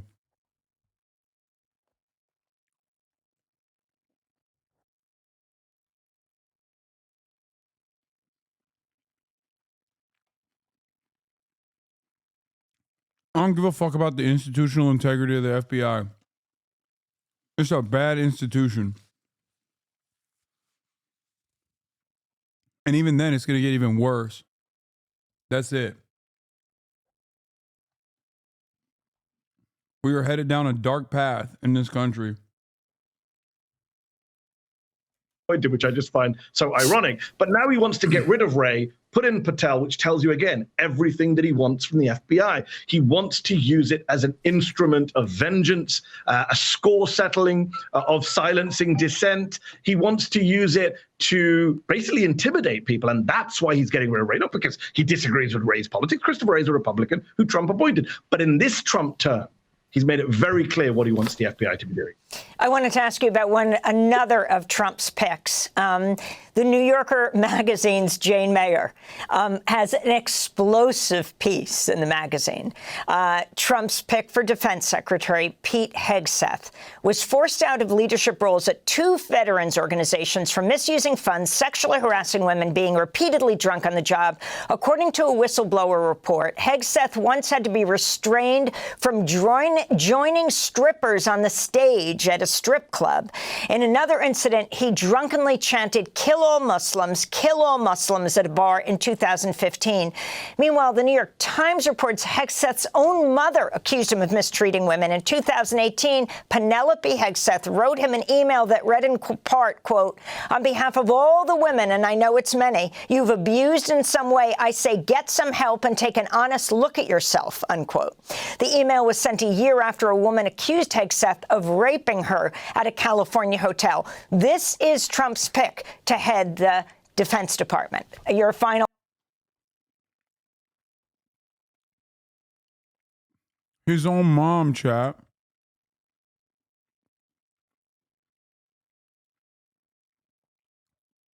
His own mom, chap. That's how fucking nutty this shit is. Like, you got to be a real evil piece of shit for your mom to come out and write you a fucking letter like this.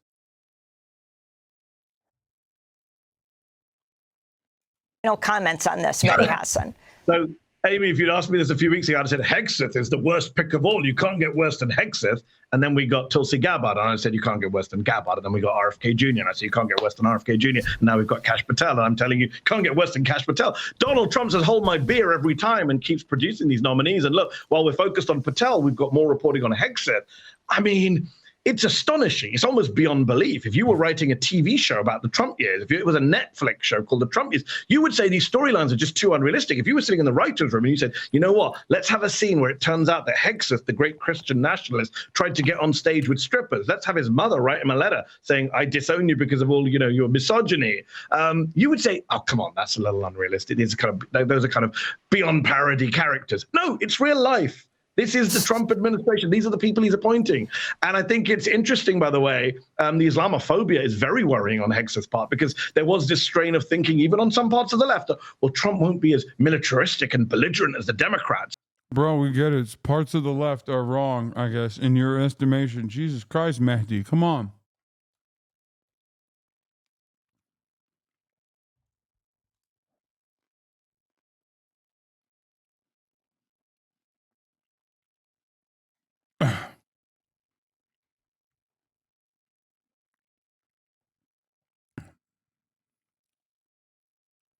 I think he's talking about Jank. No, he's talking about people who, he's talking about, once again, the no noise making, very few random accounts on Twitter, and including some members even in this fucking community that are like, Trump's gonna be better than Kamala Harris on Gaza or whatever. You know what I mean?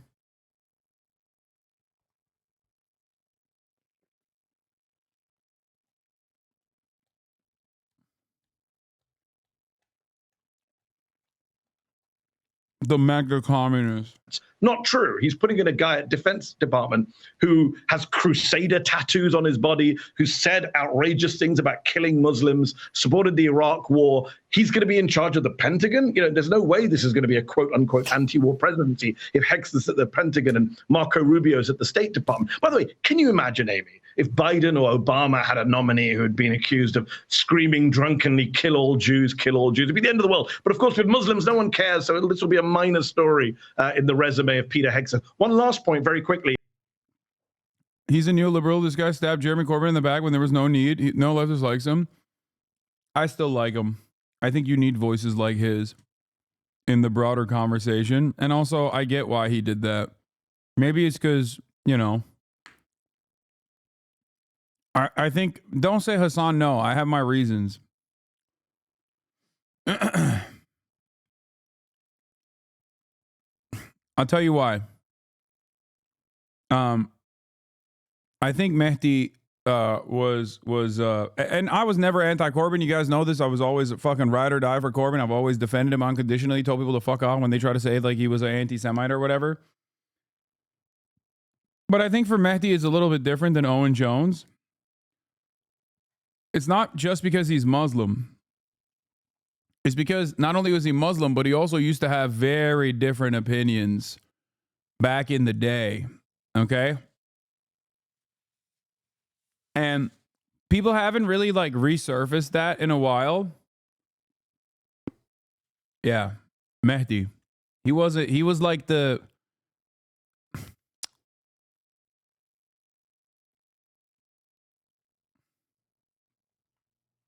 he was very publicly loud, bold, declarative about being a conservative Muslim. That's all I'll say. And I think he's obviously doesn't believe any of that shit anymore, but when you're a prominent media figure, statements like that haunt you forever, especially when you are Muslim. So I think he's always forced to play ball in a very aggressive way.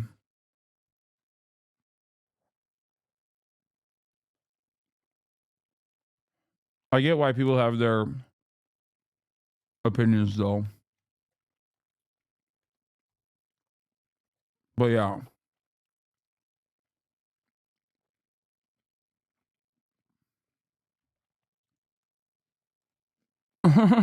Yeah, I saw those videos, but they're not so bad. He just said the word kuffar.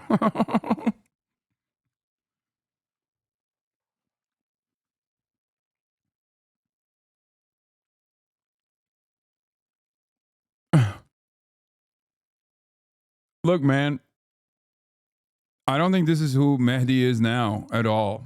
It does not represent him at all. And I don't want to spend too much time on it, but I think that's part of the reason why he toes this line. And he's done a fantastic job in pro-Palestinian advocacy. It does not matter that he was against Corbyn. I get why people would be. I'm telling you, I understand why people are people within the pro-Palestinian advocacy movement, like some people are a little bit worried about him, but he has been a incredibly important voice in pro-Palestinian advocacy in mainstream media. You can't cast that aside.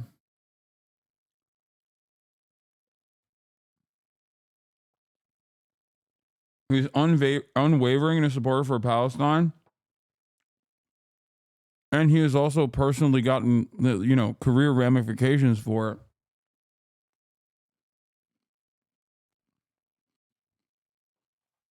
He lost his fucking job.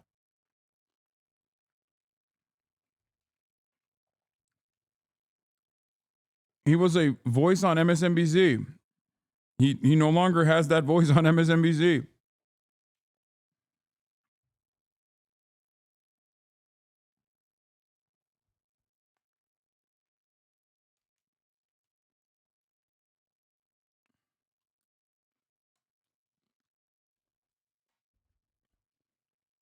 He is. Hex just No, I like Owen Jones too. I'm going to hang out with him when I'm in London. Mother is attacking him. Elon Musk's daughter is attacking him. Bill Barr is attacking Kash Patel. Donald Trump was called Adolf Hitler by J.D. Vance. When people say, oh, liberals are deranged about Trump people, it's always other Republicans who are actually leading the charge and reminding us how awful these people are. And of course, it's other Republicans who would have to approve these appointees, these nominations, unless this is done in a recess appointment. 20 seconds, maybe. Many of them will, Amy. They all roll over. They're intimidated by Trump. A lot of them are scared to go against Trump. And it comes down to basically, the four who stopped Gates, Mitch McConnell, Murkowski, Collins, and the new Utah replacement for Mitt Romney, whose name I forget. But those four Republicans are basically the ones everyone's going to look at and say, are you going to stand up for the Constitution? Are you going to stand against this unqualified nominee, Kash Patel, this dangerous nominee, Peter Hegseth, RFK Jr., who kids could die because of? Let's see. Mehdi Hasan, I want to thank you for being with us, Editor-in-Chief. The standard for a lot of left-adjacent commentators was set by Corbyn and the way that people treated Corbyn. The British media opened up a faucet of smears against Jeremy Corbyn, calling him an anti-Semite for having the exact same opinions that I have. Okay? That's it. And some in liberal positions or some in mainstream media also rode that anti-Corbyn wave and criticized them. Many people never forgave those who did that, even if their position has evolved over time, even if they recognize that they're not. Even if they recognize that he wasn't, now they recognize that they were wrong. Owen Jones has apologized for it, I'm sure. New Labor-affiliated journals were presenting him like this. Remember when they fucking said, Jeremy Corbyn rode a Mao-style bike?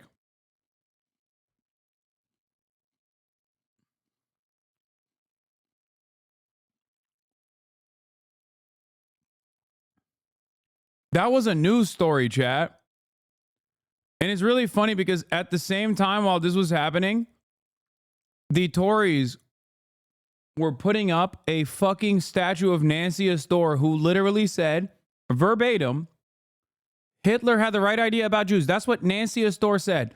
The Tories were putting up a statue of her while mainstream media was literally running the fucking faucet of Jeremy Corbyn is an anti-Semite stories. And I'll take it one step further. I like Corbyn more than I like Bernie. The problem is both Corbyn and Bernie are impossibly nice. They're too nice.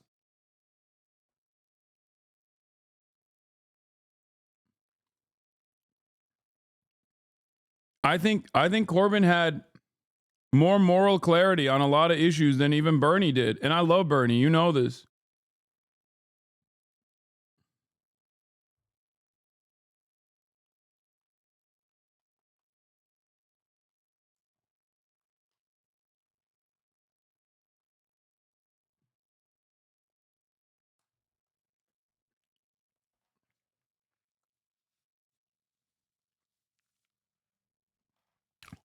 I literally didn't know Corbyn was actually smeared and assumed he was anti-Semitic until I started watching you. Dude, British media is crazy. British media is insane, dude. Look.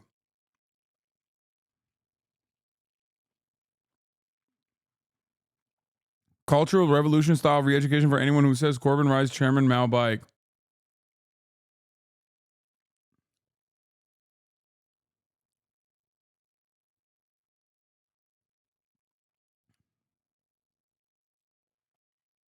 They were claiming that Corbyn was doing cultural revolution shit in the party. I fucking wish. The only time, dude, the more I see the rat fuck, the more I understand why,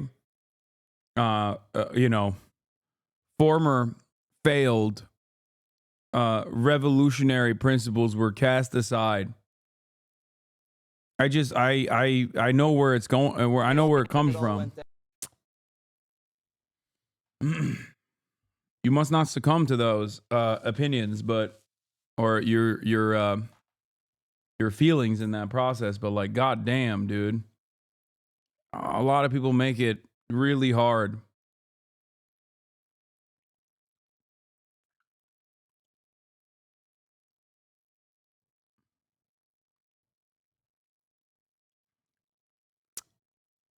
Corbyn was always far too nice. Anyway, we got the 5, but here, let's watch CNN. The FBI's footprint has gotten so freaking big. Already has some controversial ideas for overhauling the Bureau. I'd shut down the FBI Hoover building on day one. We heard this Claims already. is made of journalists, big tech, elected leaders, and senior government bureaucrats. And our biggest enemy against that truth is the deep state. And we are on a mission to annihilate the deep state. He's also shown a taste for retribution, including over false claims of 2020 election fraud. We will go out and find the conspirators, not just in government, but in the media. Yes, we're going to come after the people in the media who lied about American citizens, who helped Joe Biden rig presidential elections. We're going to come after you. Whether it's criminally or civilly, we'll figure that out. He's been a public defender and a federal prosecutor in the Justice Department's National Security Division. During the first Trump term, he worked on the National Security Council and then as chief of staff to the acting defense secretary. We're blessed by God to have Donald Trump be our juggernaut of justice, to be our leader, to be our continued warrior in the arena. Patel defended Trump against the charges he faced in the now dropped classified documents case. Bro, I can't stand. I cannot stand how fucking annoying his outfits are, bro. I can't stand how these motherfuckers carry themselves, bro. I hate it. Like, everything else aside, these are straight up the people that you avoid when you see out in broad daylight, the people that you don't want to make eye contact with. Now they're in fucking positions of power. It's literally people that you would be like, oh, gross. Like, you see them from afar and they got this weird aura and you're like, I'm gonna not want to talk to this guy.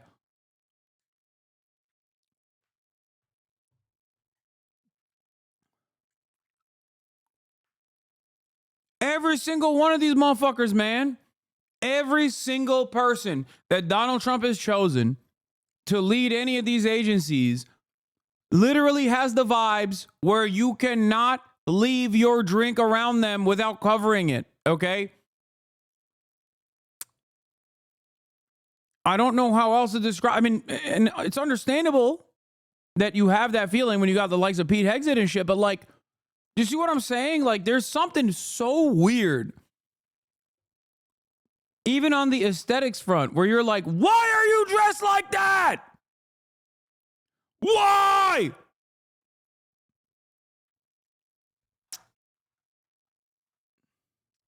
I'm sorry. Maybe this is too hyper-focused on a random, nonsensical, aesthetic-focused position, but I can't stand the way these motherfuckers carry themselves, bro.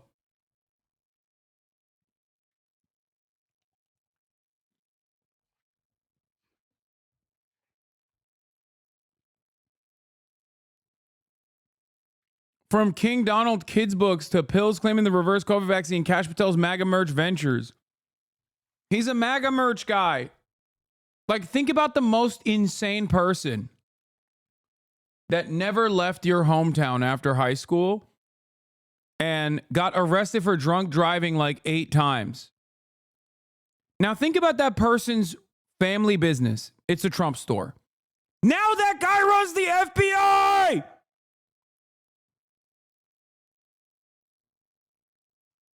What the fuck?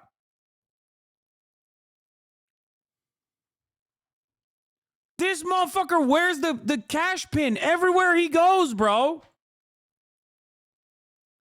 How the fuck do we go from, lol, look at these guys that like get the MAGA rap on their fucking pickup trucks, to being like, that guy runs the Department of Transportation now. We're putting MAGA raps on every bus.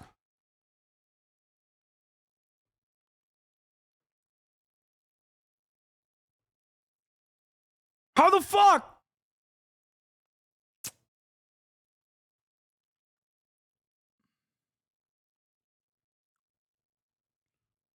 Patel penned 3 children's books, dude. That's like disqualifying. As a part of the plot against the King trilogy, featuring himself as a wizard called the Distinguished Discoverer, defending King Donald from villains. The 3 main villains are Hillary Quinton, Sleepy Joe, and Kama La La La. Kama La La La.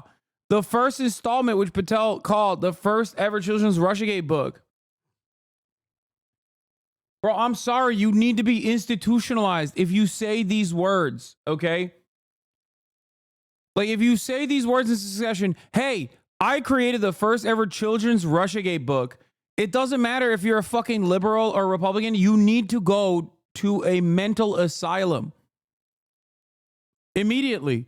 You are in ever-present danger to yourself and others around you. You have to be put in the machine, okay?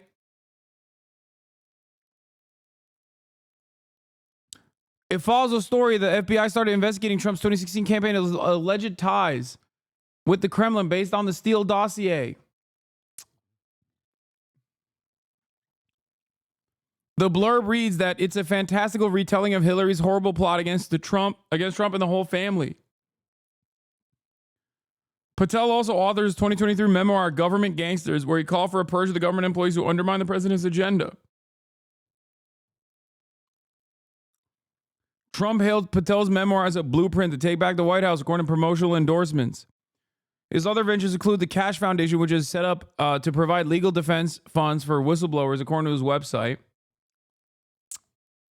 The organization came under scrutiny last year after Patel paid the legal fees for 2 Republican House Judiciary Committee Chairman Jim Jordan witnesses in his bid to prove the federal government had been weaponized against conservatives. The charity store also includes a suite of merchandise from Patel's Kash brand, including playing cards of himself as the king and Hillary Clinton as the Joker, and apparel with Trump's hair photoshopped on a Punisher skull in a range called Orange Man Black.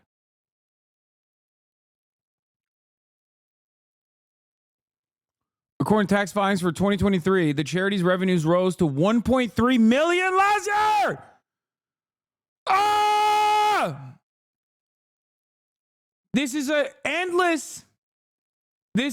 an endlessly fortuitous grift. Like, you can be this much of a fucking dumbass and still make like a decent amount of money.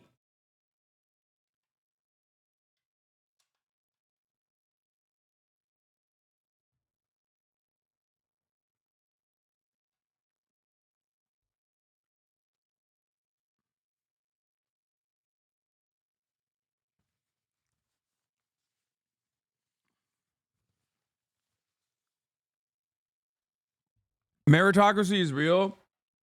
Yeah, if your only measure of success is how hard you can ride Trump's dick.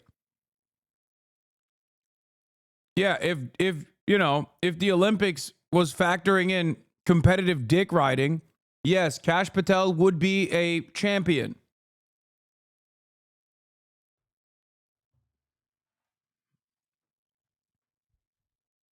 The former lawyer is also on the board of Trump's media and technology group, which owns the president-elect's social media platform True Social.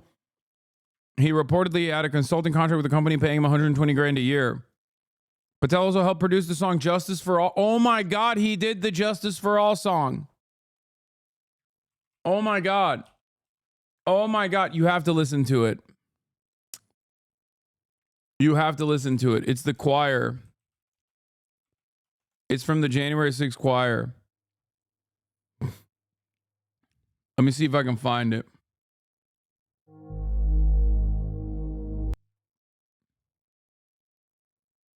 Oh, it's only on Rumble, dude. What the fuck?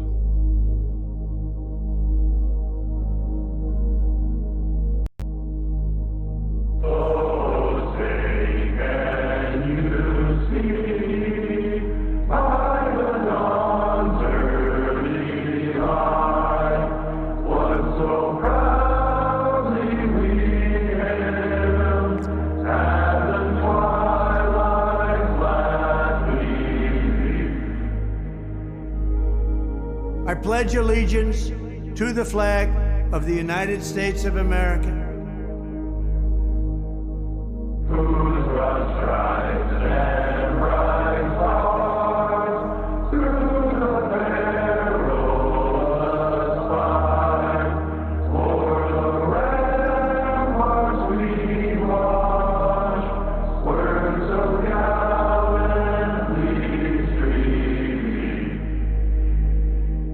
And to the republic for which it stands,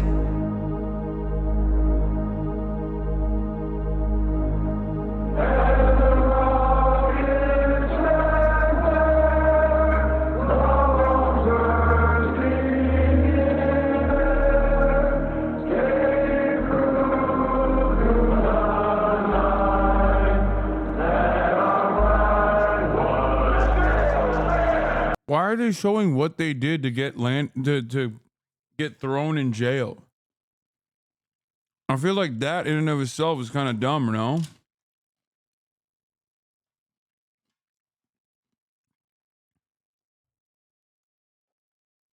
They literally showed Ashley Babbitt get fucking smoked.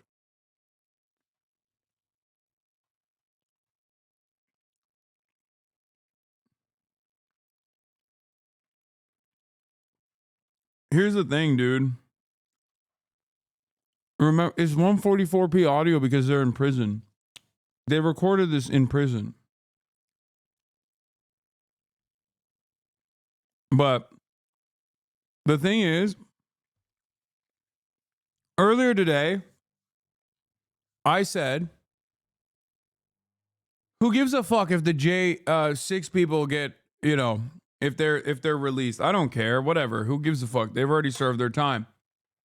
And then I watched this video and I'm like, no, keep him in permajail. Fuck it. Put Lin-Manuel Miranda right next to him in prison too. No, dog, we can't have these people out. I'm done. I'm done. Put them back in jail. If they are ever out, they present a danger to society.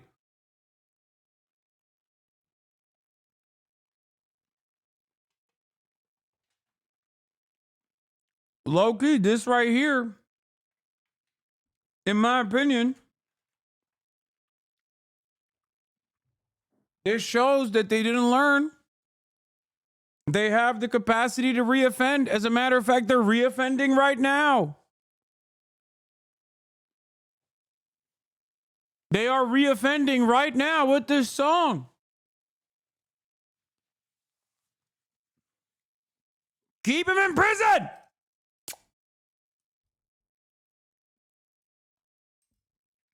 Is this actually domestic terrorist propaganda? Technically, yes, but that's not how anything works.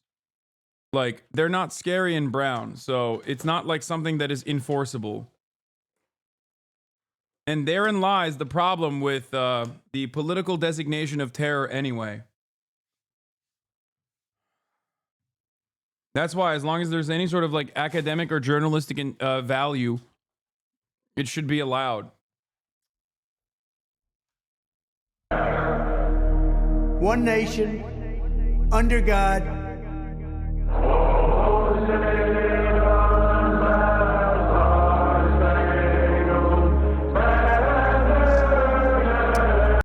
Here's that orange man, black shirt. Stop.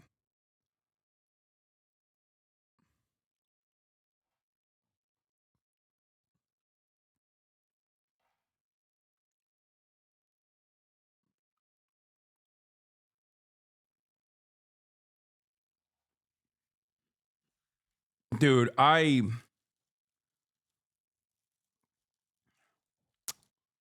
God damn, this country is so cooked, dude. It's in the pooper. The country is in the dumps. The website that he operates is called basedapparel.com. Oh my God. This guy is going to run the FBI, chat.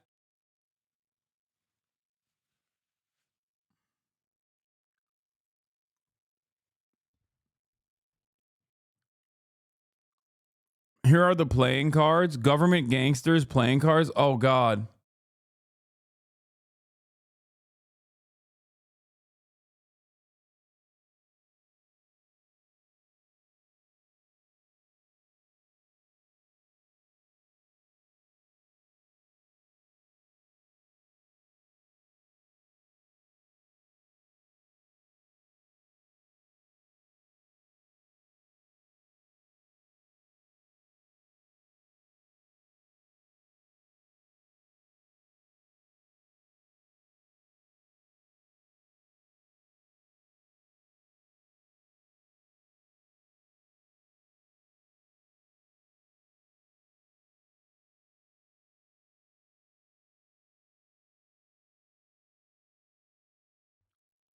So there's a different card for Trump, and that's just T.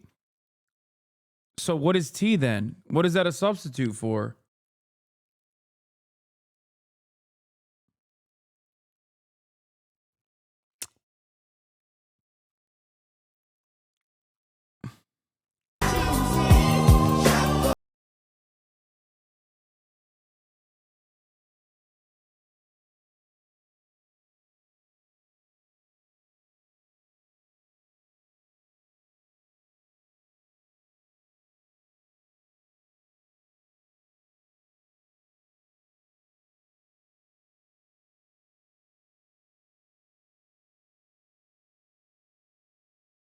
Explain to you like it's just my disdain for people like this, but it just legitimately feels like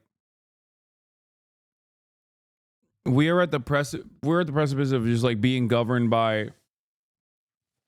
We went from being governed by a dude with a mental disability, dementia, to an entire cabinet full of people with different, varying degrees of mental disabilities.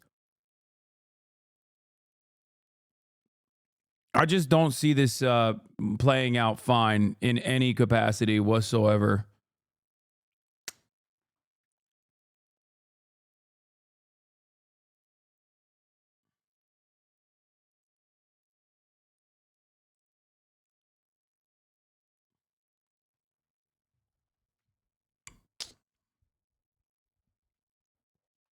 Patel went on a Nazis podcast.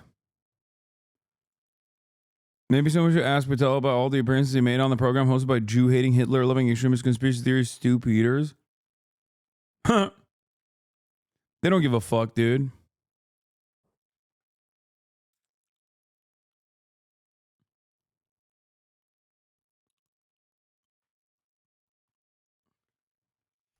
This is also the other aspect of a lot of these institutions basically fucking undermining the severity and how damning of an accusation it is when you call someone an anti-Semite by constantly conflating a fucking criticism of Israel, which is like a valid position that many Americans and many people in the Western world hold. Now, when you go, this guy's a fucking neo-Nazi who hates Jewish people, people will just be like, oh yeah, you say that about everybody. Well, it's valid for this guy.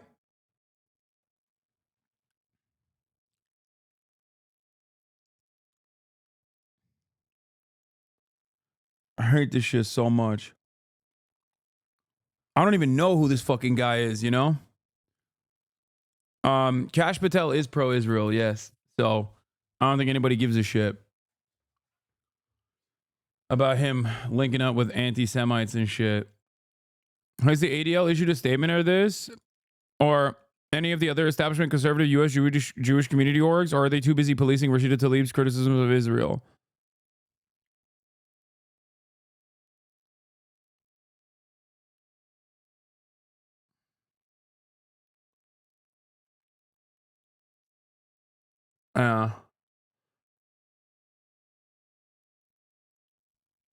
It is pretty sad, but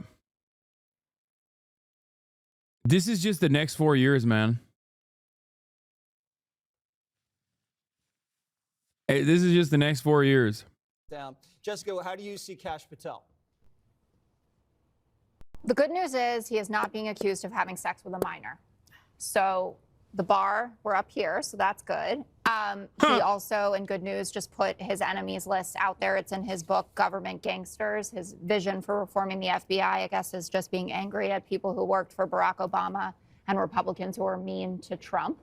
Not a bad place to start. It all went down. Jessica, how do you see Kash Patel? The good news.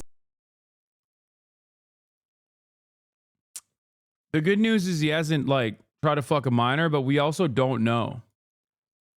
You know what I mean? What to look for. I just think it's unfair that you guys get to see this and we don't get to see any of the female members of the cabinet. Who do you want to see? I'd like to see maybe Linda McMahon doing yoga.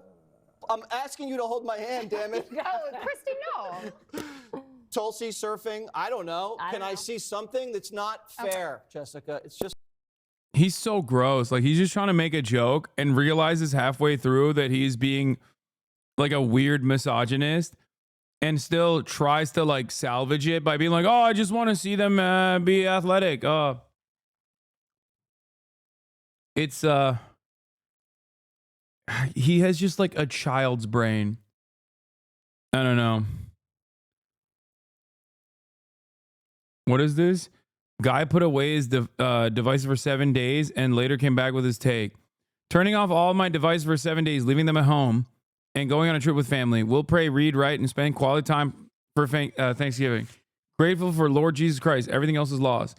See you in December, Lord willing. Make gay marriage illegal again. This is not remotely controversial nor extreme.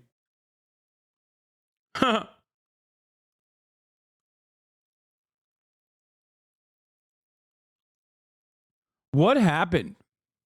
Okay, I'm going to do something that is rarely done, I think, or I rarely see on the internet, which is admit that I was wrong.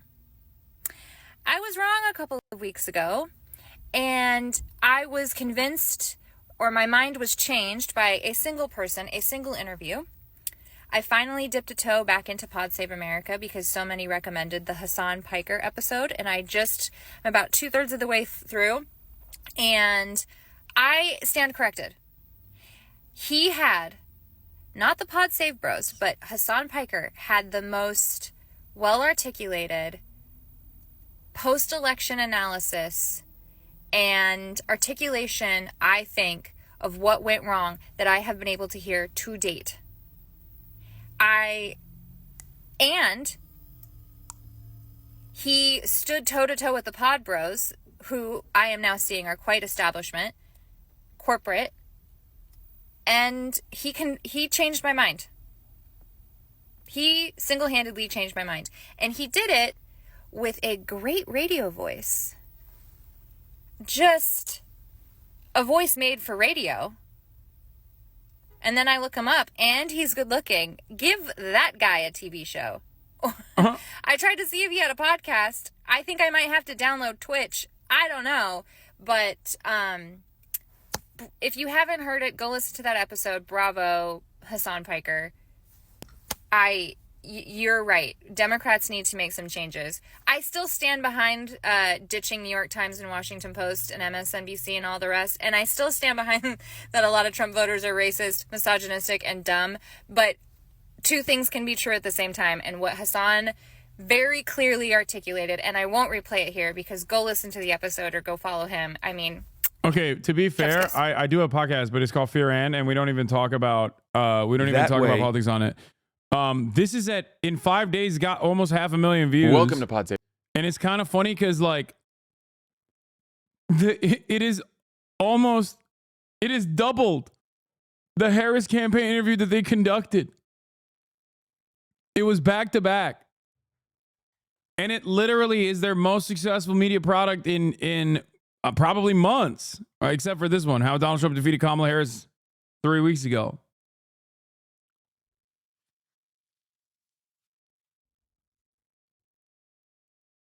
Finish the Kash song? No, I'm not going to do that. If only you had a show every day where you talk about politics 8 to 10 hours a day.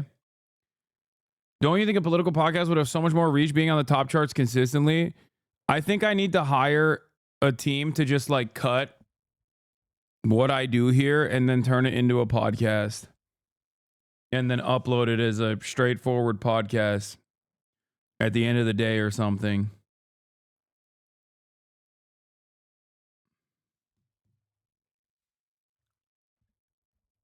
This video was also exactly my experience when I first saw the Podjohns episode you were on. In that episode, I realized the Podjohns was establishment corporate and way less left than I thought they were. I think Podjohns are, and this is a sad state of affairs. This is not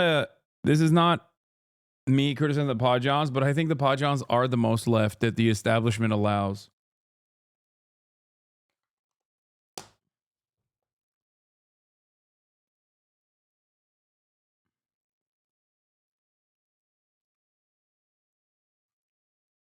Yeah. Okay, stop sending me Kash Patel shirts, please. Oh my God, what the fuck is this, bro? Oh my God, this guy's running the FBI, dude. Oh my God, we're so fucking cooked. was hard for me to find the list of people Kash Patel included in his book, Government Gangsters, Deep State Officials Who Need to Be Targeted. So here it is in one place. Yeah, I don't really care. Yeah, I don't really care about this list, this hit list. Our leader to be our continued warrior in the arena. Patel defended Trump against the charges he faced in the now dropped classified documents case. They can take what they want. You can't be prosecuted for possessing classified documents. And while he's claimed violent offenders from January 6th deserve punishment, he's defended others charged in relation to the riot at the U.S. Capitol. Their lives have been destroyed by the Justice Department because of a political vendetta they want to enact through the justice system to take out Trump. As for his other endeavors, Patel has a line of apparel as brash as its creator, with items featuring his signature KA$H. He also penned a children's trilogy, apparently dedicated to Trump, the, quote, king of the series. The most recent installment describes the tale of the, quote, MAGA king. Dude, it's just like, it's so fucking lame, too. It's not even cool. I mean, I guess it's good that it's not cool. I don't know. Something about it just like really pisses me off. Like, they don't even have the fucking aesthetics. They don't even have the appearance of like someone that's trying to at least like market themselves. They're just gross, childish. Like it is literally child brain. It makes me so mad. Dropsite posted a clip. Popular progressive streamer Hasan Piker joined Pod Save America's John Levin to discuss the relationship between left-wing media and Democratic Party. I want to be the most regime-pilled propaganda minister you've ever seen, but I can't do that if the Democratic Party's not offering anything.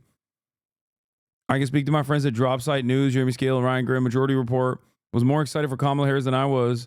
Chapo Trap House. These are some of the largest media companies on the left in the orbit of the Democratic Party. Every single one of these outlets, myself included, talk more about the Biden administration's accomplishments with the NLRB, Lena Khan at the FTC, trust busting, and numerous other accomplishments than the Democratic Party did. And it didn't matter because starting in October 2023, there was so much that Joe Biden did that made it impossible to defend him. You would say it's corporatized merch because normally MAGA merch is supposed to be crazy. Everything is devolving. They're doing types of racism in India we can't even conceive of. Trump is caste-pilled. Ramaswamy versus Patel. Vivek is a smooth talker and safe pair of hands. Technical enough to manage engineers. Business savvy enough to raise around. But refined, not a brawler. Kash is the Gunda, a thuggy. He will disappear. What does that word mean? He will disappear deep state traders. I assume it's like something very racially charged.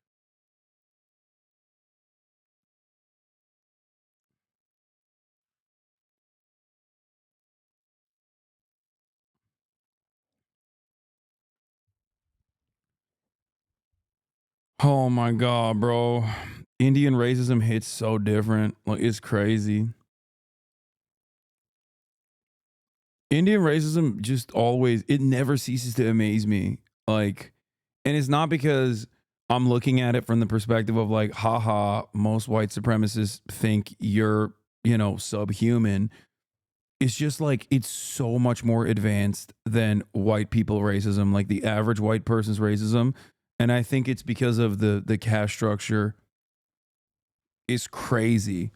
The caste structure supercharged by like Western white supremacy and you know the notion of like Aryan, the adoption of the Aryan as a rhetorical tool by the Nazi Party. It just like supercharged Indian racism into a degree that I don't even understand. Like, it is like they've been at this shit for so long, dude.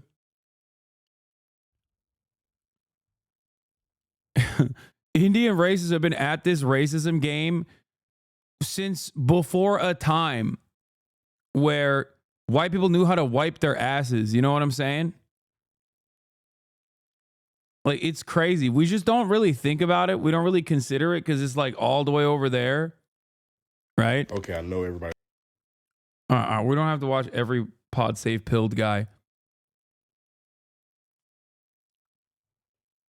Like we never really think about it. This is why quit being racist, too many sweats. No, literally.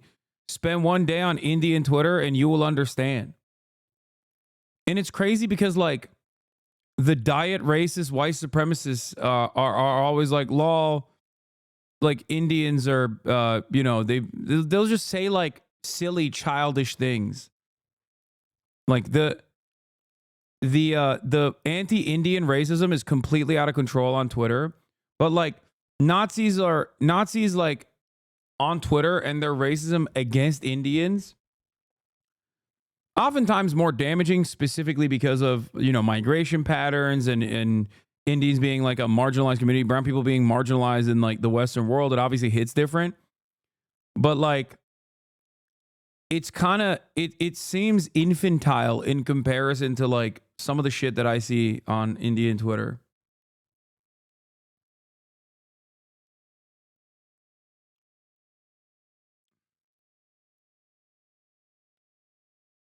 Like, and it's so funny. Oh, this is a great comparison. The racism on the Indian subcontinent is like a step above the racism among Slavs in the Balkans is wild. Yeah. That's such an apt analogy. It is like Balkan style hatred for dudes that look exactly like you, sound exactly like you, eat the same fucking food. It's just like why the fuck do you hate your neighbor so much, man? It's weird as hell. And I say this as a Turkish guy, and when you look at Armenians and you look at Greeks and you look at Turkish people in a lineup, you're not going to be able to tell who's who. That's it. It's so fucking stupid. It's just religion and language.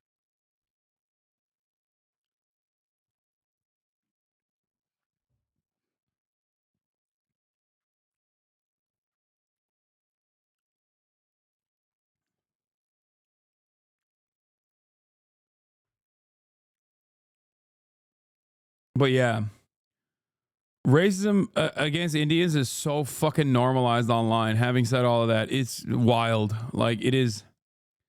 And it's like the most overt type of racism, like the childish racism of being like, oh, Indians smell bad or some shit. You know what I mean? That's like you're like a kid. You have a kid's brain. And it's so nutty that like it is literally, how do I describe it? Like, I would say that anti-black racism has been forced into being more complex because most people understand what it is when someone says it. Like when any racist person compares like a black person to a monkey or an ape or whatever, everybody immediately understands like where the fuck that's coming from. And I feel like anti-Indian racism online is equivalent to not using any dog whistles whatsoever, or not even using it's like curry jokes and shit. It's like weird that Americans know about it though, because for the longest time for Americans, like due to migration, once again, like Americans don't know the P word, for example. If you are coming from a country where there's like a lot of migration from Pakistan and India, there are specific slurs for it, right? In England, in Canada, in Australia, like the P word is Pakistani but shortened, okay? The first 4 letters. Americans don't even know what that is. I know that because every time I talk about that slur, people don't even fucking know what it is. They're like, what? Americans don't know what that is so much that George W. Bush said it before. Right? And yet, like, I don't know, I feel like they're adopting. Like, it's really bad in Canada, it's really bad in Australia, it's really bad in Commonwealth countries. And now Americans are trying to adopt it too. They're like learning about it and they're like, oh, yep. This is a new, Americans be like, new kind of racism. Nice. I love learning about new versions of racism.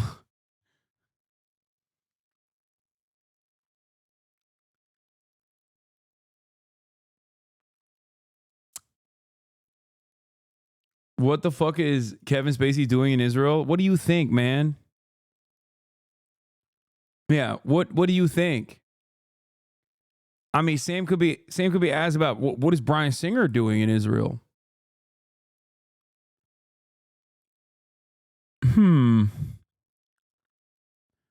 Why are there so many articles written on Haaretz and many other Israeli publications about how Israel, with its non-extradition policy, is oftentimes seen as a safe haven for pedophiles?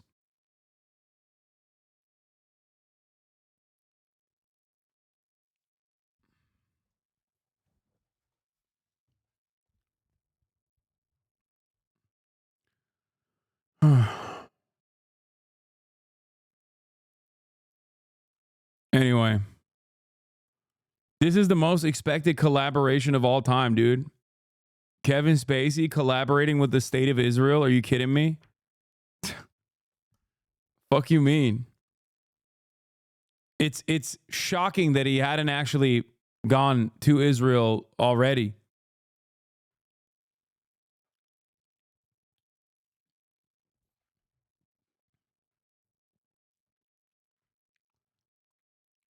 True enough says, wow.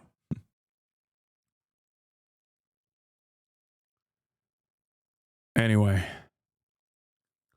let's watch Jane Fonda, Hanoi Jane, my queen, rip into Bill Maher. There's about a third of this country that's very hard right. Of course they love Trump. When he left office, he had an approval rating of 34%. So he really only had those people. Why is he now like tied? Because the other part of the coalition are people who, they don't really like him that much. They just think the far left has gone so nutty on so many issues. That's what they're being told. That's what they... By people like you. Oh, stack them up. Line those bodies up. Brrr. Jane Fonda, my queen. Oh my God. Oh, Jane Fonda is still the GOAT. I'll never forgive, never forgive, never forget. It lives in my mind. That one Vietnam jacket I saw on this broadcast one time that said, never forgive, never forget, Jane Fonda. What was it? It was like, I'll forgive Jane Fonda when, fuck what? It's bars, dude. Conservatives never let go of their hatred for Jane Fonda.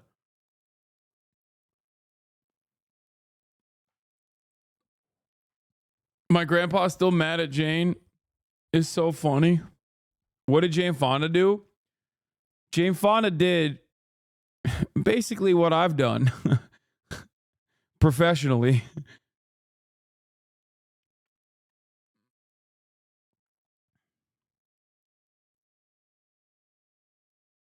Bakari Zillers calling you a cloud chaser?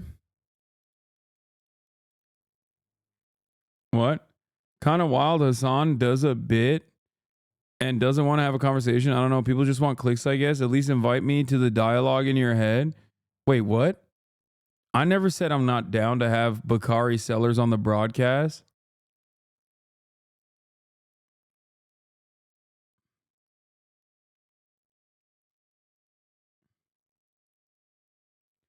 Oh, this is it. This is it. This is it. This is it. This is it. This is the patch.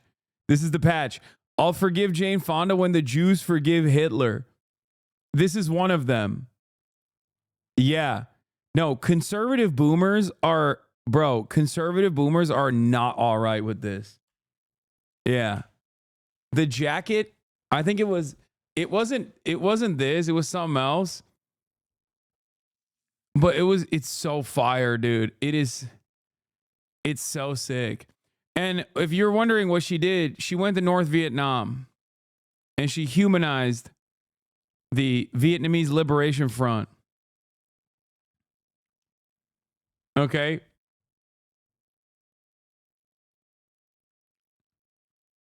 Is Jane Fonda pro-Israel? I'd be shocked.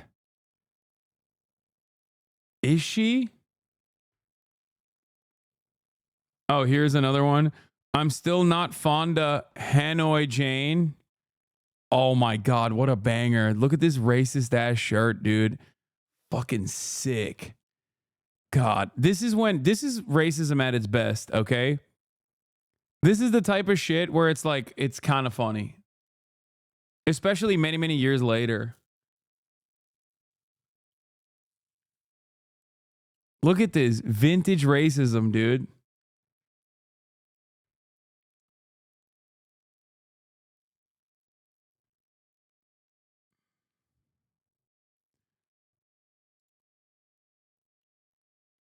No, people hate her because she poses on anti-aircraft weapon. Yeah. Yeah, that's what she did. No, the real reason why they hate her is because she went to North Vietnam. I said it correct.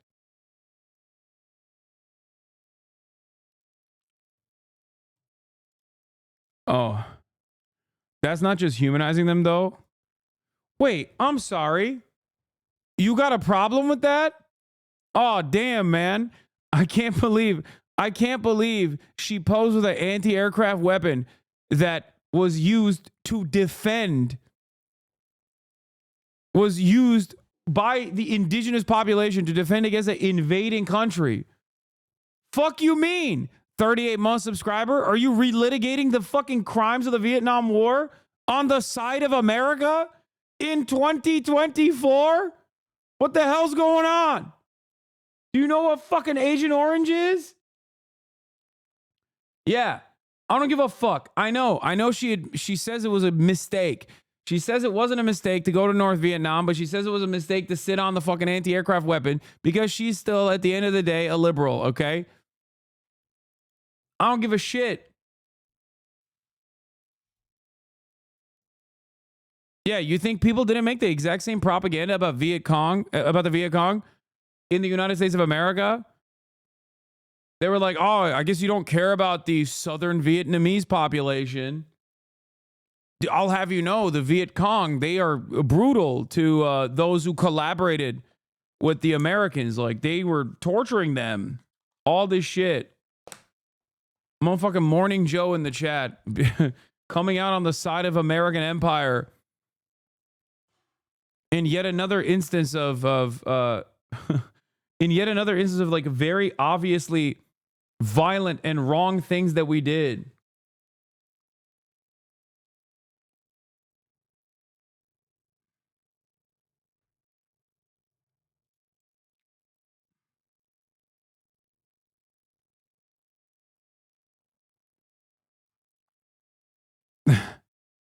Come on.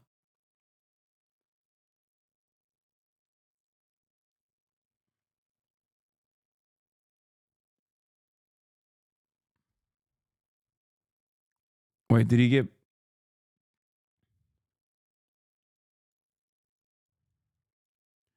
I mean, Nikki Haley got double trouble from Zionists.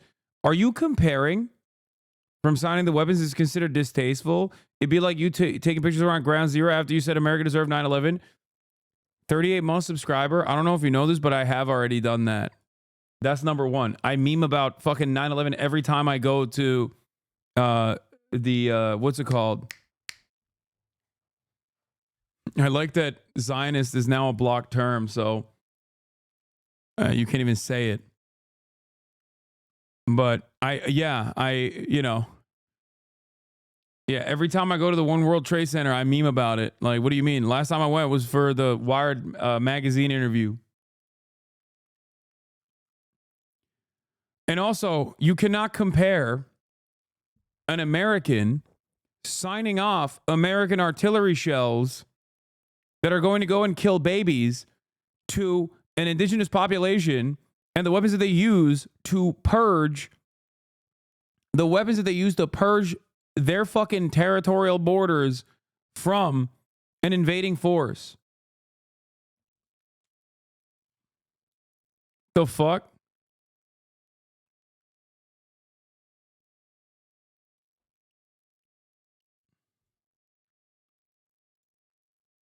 Okay, Paul, let's start the marriage. Is this a whole documentary about the visit of Jane Fonda to Hanoi? 70, bà đã là một tượng đài sừng sững ở Hollywood. Adams, I hope you're... Tới cuộc chiến tranh miền Bắc Việt Nam. This is just a... Yeah, bro, it's an anti-aircraft weapon.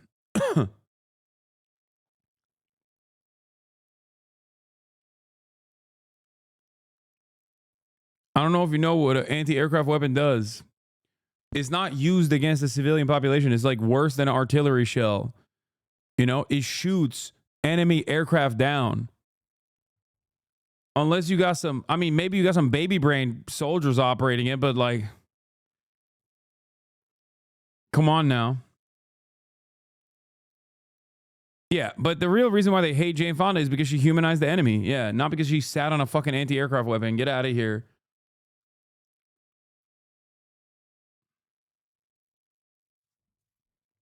That's it.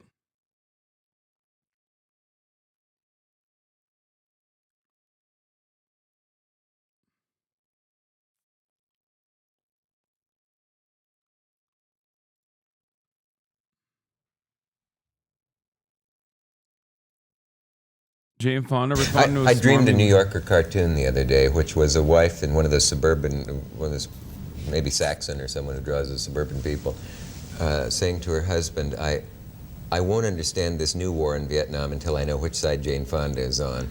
Now that sounds like it could be a New Yorker cartoon. That isn't bad, is it? Well, I don't... What? I haven't upset you, have I? No. No, I just, it's such a curious thing that there's a war going on in Vietnam again, right in the same places where you were and that we were all reading about and talking about, and yet we're not in it. Somebody else is doing it now. Very weird. I don't understand the world anymore. I wish I had lived in the 20s. I think I'd have made a good flapper. Some big powers are out to try to punish the Vietnamese, and our government, well, those people have been fighting a long time, and... How can they stand it to have it all back again and with different colors on the uniforms or something? It's been 4,000 years. Damn, he backed away real quick. He was real smug about it, like, oh, Hollywood liberal, who cares about what you have to say? For those people who said they're just a pawn in the hands of China, I hope that people will begin to understand that they will fight anyone, including the Soviet Union, communist or capitalist country alike, anyone that tries to take away their independence. That's what it's about. The Vietnamese people are saying, just as we did 200 years ago, we will control our destiny, we will own our own land, we will have our own government, and if it means dying in the process of getting it, we will die. It's amazing. Say your father corrected something you said. Did you read about that? He was absolutely right.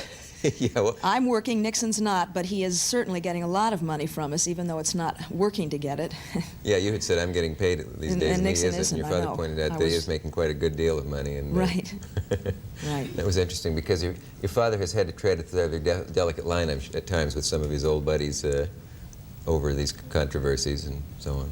My father has always had very strong and deep beliefs. Yeah, that's certainly always. I certainly wasn't implying the opposite. No, ma'am. No, people, because he and I had conflicts a couple of years ago, people sort of thought that he was on the opposite side or conservative or something, but he's always been very out there. Probably because of some of those John Ford movies. They figured he must be just like Ward Bond and all those people. Jane, it's always fun to have you here. It's more than fun. It's significant. I like having you here. Thanks for being here.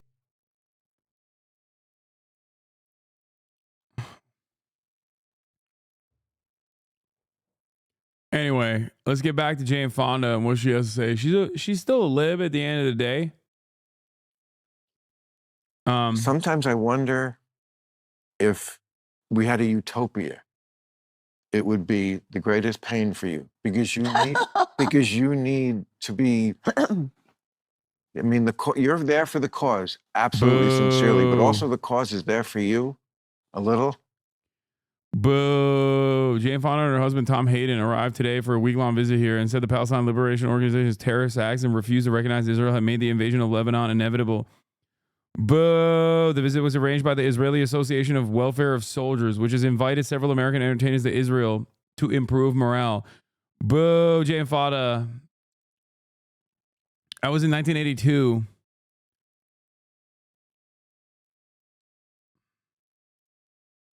Am I wrong? I don't, you're so different than me that it's hard for me sometimes to even understand what you're talking about. Really? So we must have a lot in common. I don't think we do. Really? No. Why? Except the tequila's really good. Why? What do you think? I mean, a year ago, she called for a true humanitarian ceasefire in Gaza. I guess she's like gone back and forth on her opinions. In 2009, she was involved in a protest called Israel a Rogue State at Toronto Film Festival. Okay, we're back. What is this? When celebrities show up to protest, the media follows, but so does the backlash. Celebrities have long said out loud what a lot of people are thinking. Just listen to Jane Fonda. That's in 1973. Okay, Susan Sarandon is my queen. Like, Susan Sarandon carries the torch. Oh my God, they interviewed Medea Benjamin as well. All my goats are in this article. I love Medea Benjamin. She's the best.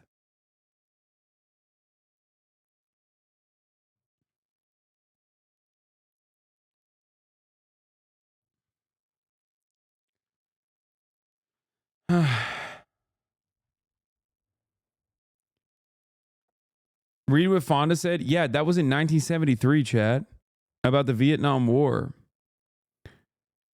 Is there a new quote from her?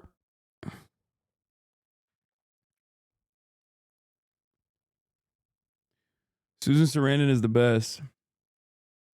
Susan Sarandon's son from her time with Tim Robbins is hilarious. He's on TikTok and makes shorts about being a Nepo baby and how weird it is. Her opinion has likely evolved over the years, but as long as she's been alive, she could have fallen victim to some propaganda at first, but saw that was happening and changed her opinions. She might not love Hamas or what was the PLO, but she can probably still see Palestinian liberation as moral and just.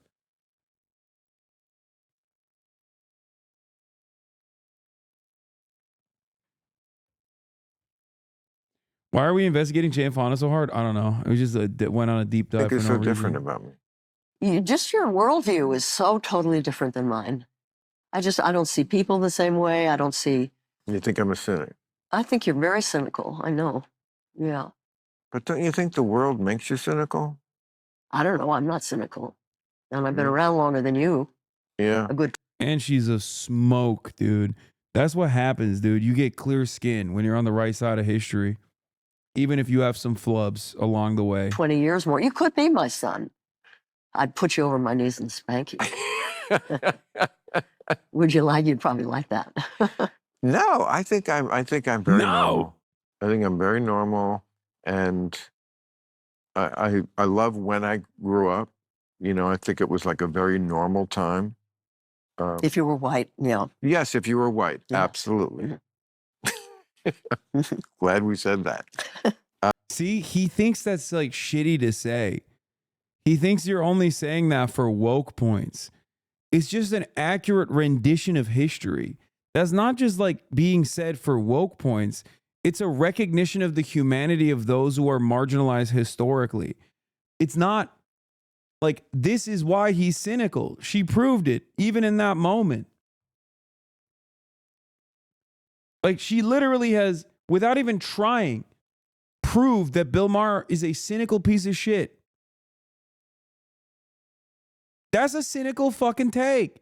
Oh, you're just bringing up the, if you're a white guy, to just get some brownie points. And it's like, no, dude, she's doing that because it's historically correct, okay?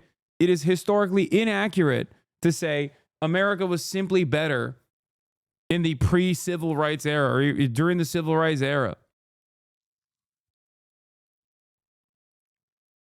I mean, you know. God, I just hate how much of a smug piece of shit Bill Maher is. You're only bringing that up as a gotcha. It's like, why? Why do you feel so bad? If you feel so bad, that there are others out there that are that are from a higher moral authority because they simply look at whatever is happening around them and go, I can recognize right from wrong. Okay. Jane Fonda knows who you are. Yeah, good one, dude. I don't think Jane Fonda knows who I am. Actually, it's not that. It's not. Here, take a week off. It's not that crazy because Susan Sarandon is a HasanAbi head.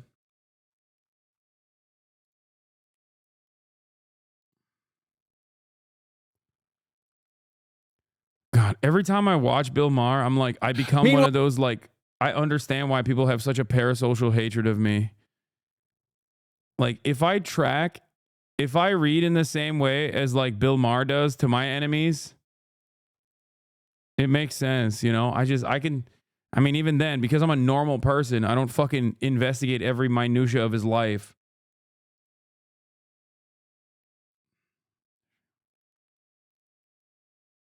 Wait, for real, like a HasanAbi hit? Susan Sarandon? She is. Imagine brigading Bill Maher, like cyber stalking him. Well, let's talk a little bit about this. Just a week after Donald Trump threatened 25% tariffs on Mexico and Canada unless they stop the flow of migrants into the country. And we said at the time, we said this is how he negotiates. This is, you know, we'll never see the tariffs, but this is how he gets the people to the table.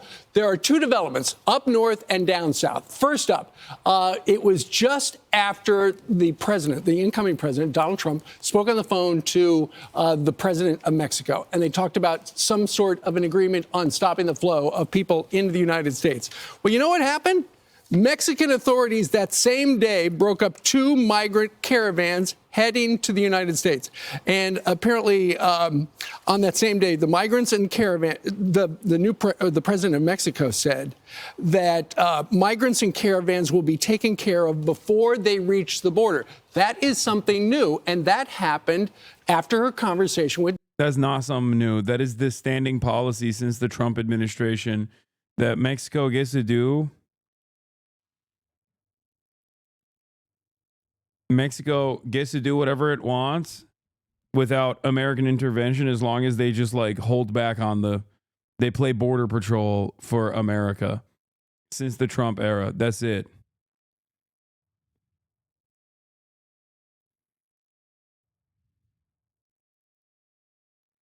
Donald Trump. So regarding the South, that apparently is something new, and it was because of the tariffs. So we were telling y'all about these caravans. What, last week, I guess, we were showing these images coming up to Mexico. They wanted to get here before Joe Biden is out of office. Well, now they're being stopped by the president of Mexico because Donald Trump won. Donald Trump has threatened her. Then she just put on social media, she said migrants and caravans are taken care of before they reach the border. Wow, that's great news. They did have a difference of opinion on what went on in that conversation on the tone and tenure, but Justin Trudeau made no mistake about it. They had a good conversation, he said, and I have a better idea. Why don't I come down over the weekend and come visit you? And next thing you know, the Canadians are cracking down there. They got $3.1 trillion worth of goods going back and forth. He's going to run for re-election in 2025. He can't have any type. It's so funny that they're just like, they're trying to do whatever they can to just be like, yeah, Trump is really doing this shit. Trump is really doing this shit. The other today, Trump came out and was like, if those hostages aren't returned, I'm gonna unleash hell by January 20th. He's like,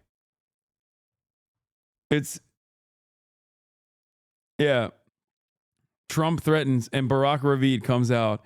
Trump sends a message to Hamas on the hostages.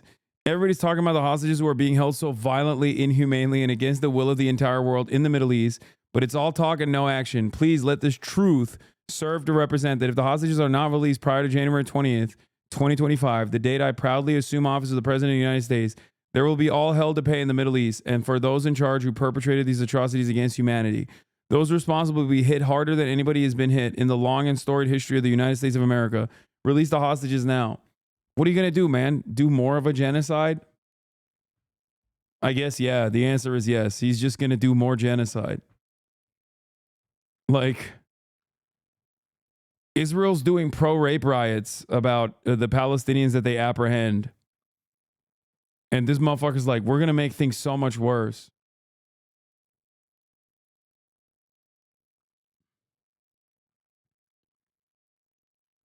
What are you going to do? Nuke Gaza? He's going to accidentally nuke Israel.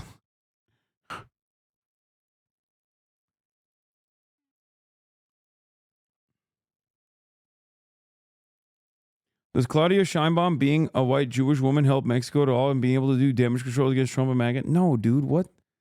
Nobody outside of America, and even most Americans, don't care about what anyone's background is.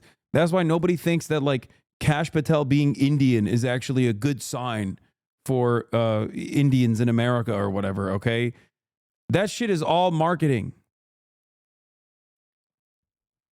Like, that's it. Nobody gives a fuck. That's not a real thing, okay? The biggest lie, the biggest lie that anyone's ever told is basically just this notion that, like, your background matters.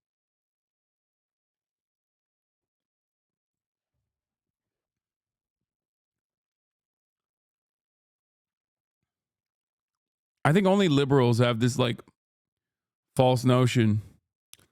Anyway, of course, Israel, remember, did a ceasefire and then got a sidestep, got a little nice little cutout for themselves where they can continue fucking, firing at Lebanese people. And then it only became news when Hezbollah fired back. Joining us, Hezbollah has launched rockets from Lebanon for the first time since the ceasefire was declared with Israel. The armed group is accusing Israel of flagrant violations. Israel's defense minister has promised a harsh response. Let's go live to Beirut now and speak to Ali Hashim. So, Ali, what more, firstly, do we know about this rocket attack by Hezbollah? Well, there's a statement, and Hezbollah claimed responsibility for an attack, what it called initial defensive attack in retaliation to Israeli violation of the ceasefire. And Hezbollah warning that it tried to convey its reservations and complaints to the mediators. Background absolutely matters, man. Like, liberals fetishize it in a shallow way, but systemic issues don't just disappear because you grind harder. The idea that everyone starts on the same playing field is a lie that props up capitalism. People aren't failing. The system is failing them. What are you saying? I don't disagree with you. I'm simply stating that your background doesn't matter. Your opinions do. The only reason why diversity is supposed to be important is because your lived experience as a black person or as like a Jewish woman in Mexico, a country that's like 90% Catholic, only matters as far as how your lived experiences change your understanding and automatically create a sense of empathy. That's it. That's it. That's literally it. That's the reason why you can have someone like Candace Owens, for example, who's a black woman but doesn't actually champion women's rights or black people's rights. That's what I mean when I say the aesthetic grounds in which like liberals champion representation is actually something that no one really fucking believes. No one believes it. Maybe some liberals do, but most people don't believe it at all.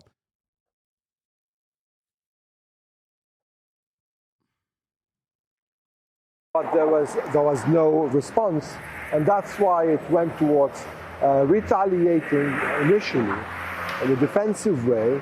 And of course, the choice of the place, hitting the Sheba farms, is significant here with respect to the Lebanese government's claims towards the Sheba farms as Lebanese territories, and that the mandate given to Hezbollah to resist and to try liberate them. This is something that has been an issue in Lebanon for years. So from this background, Hezbollah attacked the Sheba farms. And of course, now with Israel launching several attacks in Lebanon. Just now, we heard of an attack in the town of Tallusa to the south, where 2 Lebanese were killed and several were wounded. So, but of course, everyone now is asking, and there are concerns whether this ceasefire is going to hold And if Israel is going to retaliate harshly, how Hezbollah is going to retaliate, and are we going towards a new tit for tat between Hezbollah and Israel after only 5 days of truce or ceasefire? Of course, according to the Lebanese side, there are more than 75 Israeli violations of the ceasefire over the past few days, and there have been several fatalities. Ali, for now, many thanks for that. Ali Hashim with the latest there from Beirut. Let's go to Noor Odeh now, who's the Jordanian capital Amman. To remind you, Al Jazeera has been banned from the occupied West Bank and from Israel. Our team, including Noor, are working from Amman for the time being. So, Noor, Israel's defence minister is promising a, quote, tough response. What does this mean for the ceasefire between Hezbollah and Israel? It really remains to be seen, Neve, as Ali was saying there. How far are the parties going to take this? The Israeli Prime Minister also in the past few minutes has come out and said that this is a grave violation and that Israel would act forcefully in response. Of course, from the Israeli perspective, any movement of Hezbollah, whether it is by firing rockets or just by moving its members and its equipment, is considered a violation. And Israel has given itself the right to strike at Hezbollah in Lebanon and beyond Lebanon in order to impose the ceasefire with fire, as some of its officials have said. Lebanon naturally doesn't see it the same way, and neither do the mediators, for that matter, have also voiced concern in the past few days about this very fragile ceasefire holding. Noah, we've had this quite interesting line from the Pentagon, a Pentagon spokesperson saying that despite some incidents, clearly referring to what we've just been reporting, the ceasefire between Hezbollah and Israel is holding. Is that the view in Israel as well? Why are we hearing these lines, do we think? I mean, it almost sounds like the American side is willing this ceasefire to hold. Didn't Israel violate it first? Yes. There has never been a moment where Israel hasn't violated it. Like, Israel literally just increased the intensity of the bombing campaign leading up to the final closing hours of the ceasefire, the quote-unquote fake ceasefire. Israel also carved out a side deal with America that allowed it to continue bombing certain parts of Lebanon, which they did continue doing. They fired on journalists. They fired on people that were going into... they fired on people that they claimed were going into territory that is still inside of Lebanon, mind you, that they hadn't pulled out from.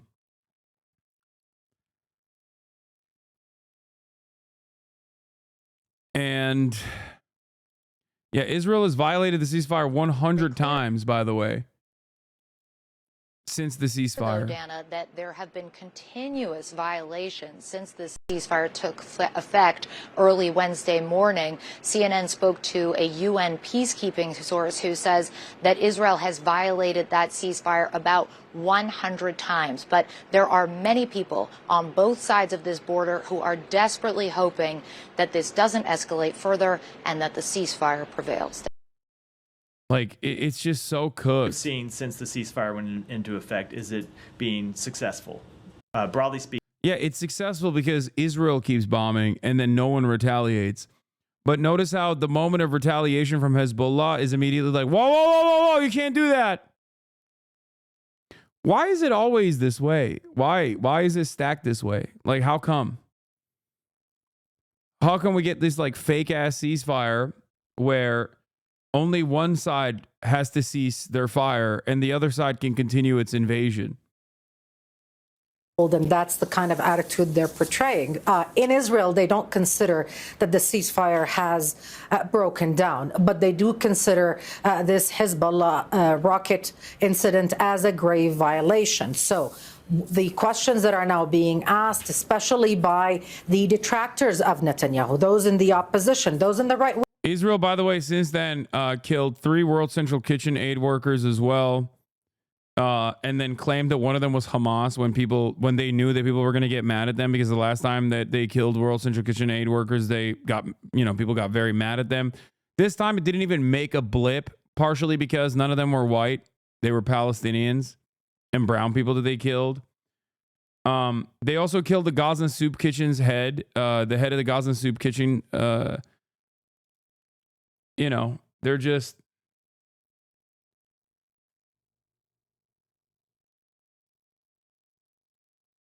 They are. I mean, they're gross.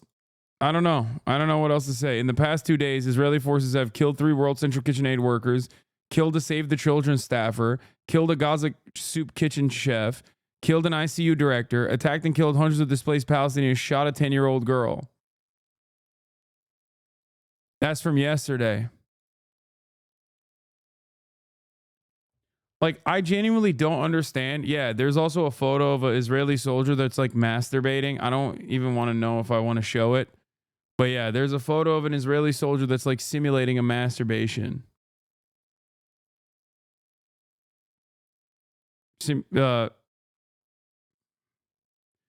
Yeah.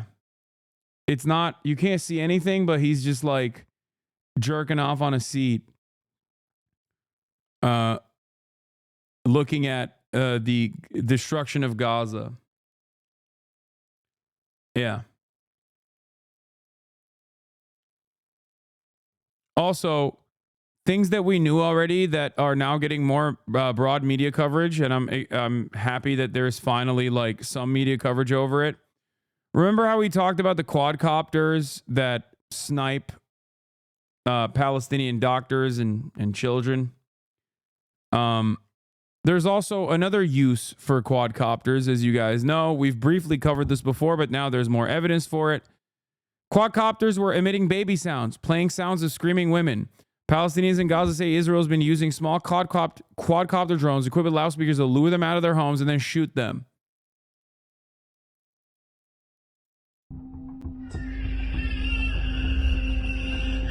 جماعة الخير كوادكابتر تطلق صوت أطفال الآن من مخيم. This is a Palestinian man saying a quadcopter is playing the sound of children كوادكابتر تطلق صوت أطفال right now in Nusayrat camp. مخيم إنصارات. Yesterday, a young man was killed. He went to check out the noise, and he was shot. In mid-April, we were informed that Israeli quadcopters were emitting bizarre sounds, including baby sounds or women screaming. I went personally to Nusayrat, and I interviewed several Palestinians separately, and the testimonies were almost identical. Quadcopters were for 2 consecutive nights on the 14th and the 15th, I guess, of April. They were emitting baby sounds, playing sounds of screaming women. Didn't they do this shit in Deir Yassin? Yes. Not this specifically, but I believe when they overtook Haifa, I think it was Haifa in 1948, they utilized psyops as well in a similar vein. But this time it was playing sounds from tanks, like British holdover tanks that they had, you know, like equipment left behind that they had put speakers onto where they would play the sounds of like machine gun fire and bombs exploding because they didn't have machine guns and that many machine guns and that many bombs. So what they did was like play the sounds of like bombs exploding and machine guns and people dying so that people would leave. No, Haifa was not the Arab stronghold that Ben Gurion spared. You're thinking of Nazareth. Am I getting it wrong? In 1948, they had like Deir Yassin and a couple villages were ruthlessly slaughtered. I'm right. It was Haifa. Okay. So a couple of the villages were ruthlessly slaughtered.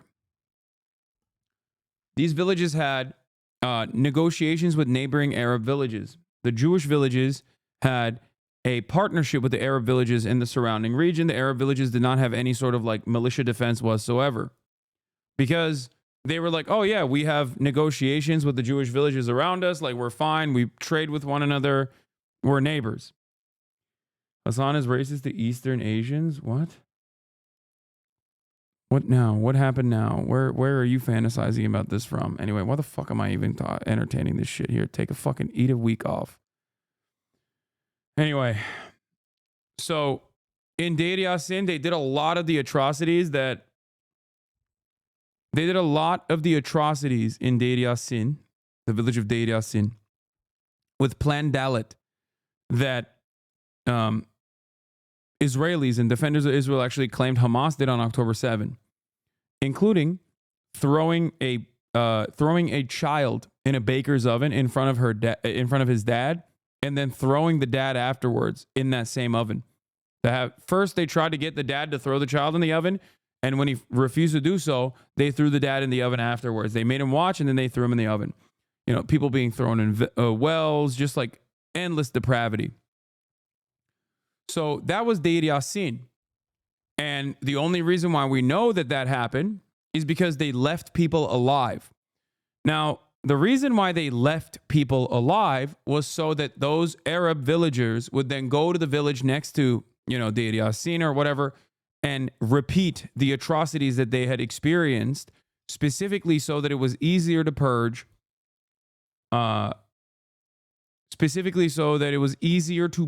the surrounding Arab villages without, having to fight. Okay? They also paraded the people that they captured in Jerusalem in trucks and showed it to everybody, and people were like throwing stuff at them and whatnot, and then they executed them.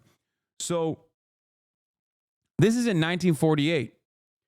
Part of the reason, so what they would do afterwards in like larger towns, for example, would be surround the town with Irgun and Haganah and these many Zionist brigades, militias, some of which were openly, they called themselves terrorists. Okay? They would surround these Arab cities, these big cities like Haifa. Okay? That's literally a Nazi talking point. Man, what the fuck you on? What? At least the OG Nazis, the good graces, to shoot themselves after war crimes, many of them. Wait, what? That's fucking stupid, dude. Shut the fuck up. Ridiculous. Anyway. No, that chatter was responding to someone else that was saying like Nazis are better than the original Zionist brigades, which I don't agree with. Anyway.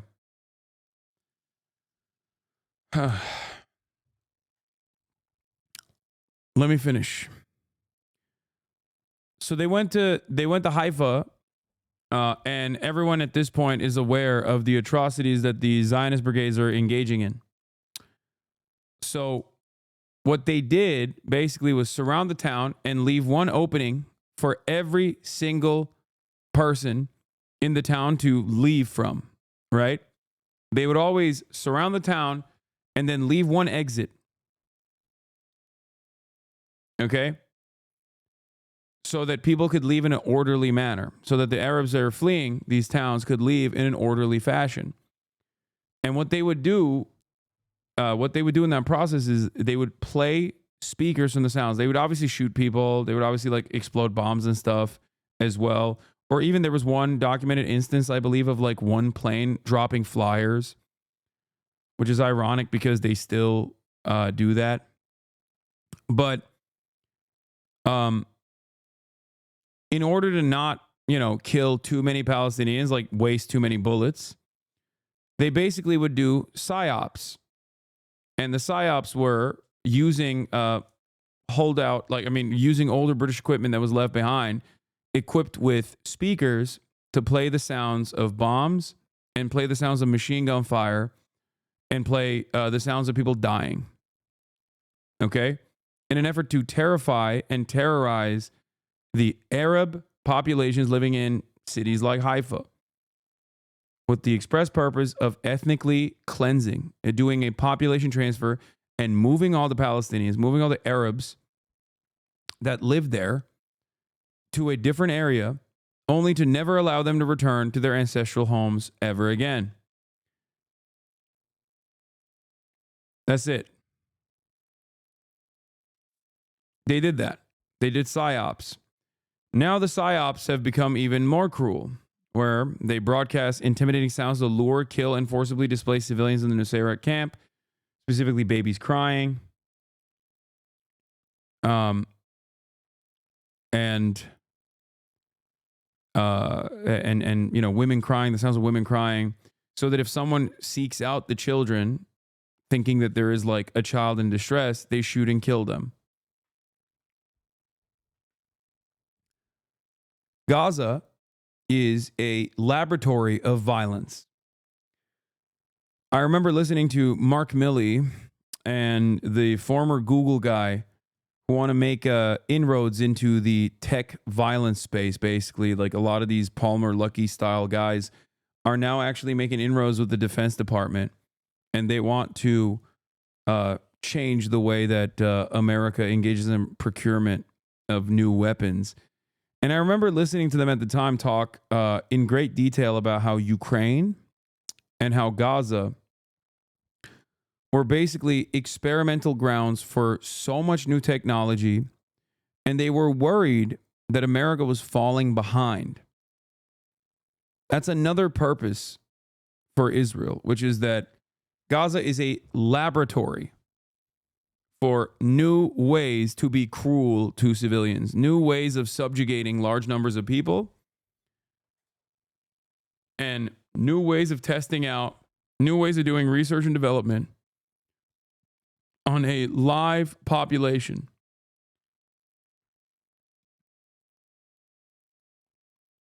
Yeah. And as we know, something that I've talked about quite frequently, Iraq used to be a testing ground for American weapons. If you recall, somewhere around like after 2003, the American government started testing what was known as an LRAD. An LRAD is a long-range acoustic device. These are very powerful speakers that are used to stop, any sort of like civilian uprising, right? It's like a sound cannon. And when this experimentation was being conducted on the Iraqi population,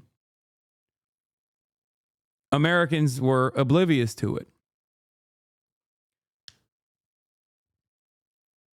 Now, most police departments all around the country have LRADs that they use on the American population. This is known as the Imperial Boomerang. Okay? The weapons that our government tests out on people that they have less care and consideration for, they inevitably use upon the domestic population. They test it in the field, and if they find it to be effective, then they move it to the home front. Yes, there is a great book called The Palestine Laboratory, How Israel Exports Technology and Occupation Around the World by Anthony Lowenstein. Another example of this, another immediate example of this is Israel itself. Israel not only in collaboration with American local police departments, trains in the post-9/11 universe, trains almost every local department on methods of apprehension and strategies that our domestic police utilizes. But also Israel itself used to use, and still does to this day, use skunk spray, a chemical weapon on the Palestinian homes in the West Bank. As an occupying force, the Israeli occupying force utilizes this horrible smelling chemical spray that they spray on Palestinian homes. Okay? No, it's not sewer water. No, that's a different thing that they do. Because Israeli settlements are always uphill from Palestinian encampments and Palestinian homes, they also dump their sewage directly on top of Palestinian villages. But that's besides the point. That's another thing. What I'm talking about is a specific chemical spray that they use that you cannot wash off. The only way that you can wash it off is if you buy the other the other antidote, I guess, from the same manufacturer. It's the skunk weapon. Here it is. Yeah. Skunk is a malodorant, non-lethal weapon used for crowd control by the Israeli Defense Forces and marketed to militaries and law enforcement around the world. It was manufactured by Odor Tech. The liquid's strong odor is marketed as an improvement over crowd control weapons, such as rubber bullets and tear gas, used by the IDF against Palestinian protesters. And they've deployed it against homes, Palestinian homes and whatnot.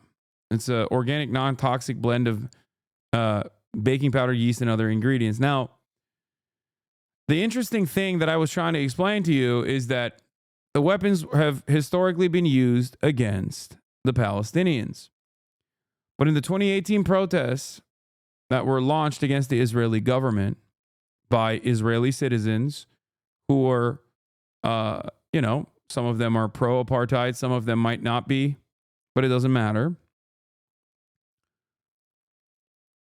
Israeli citizens launched a protest against their own government for undermining the Supreme Court's authority and independent status. Those mass protests were squashed with these weapons. So the very same, or not 2018, sorry, 2022. So the very same weapons that were once used and still are used against the Palestinian population were then deployed against the Israeli population.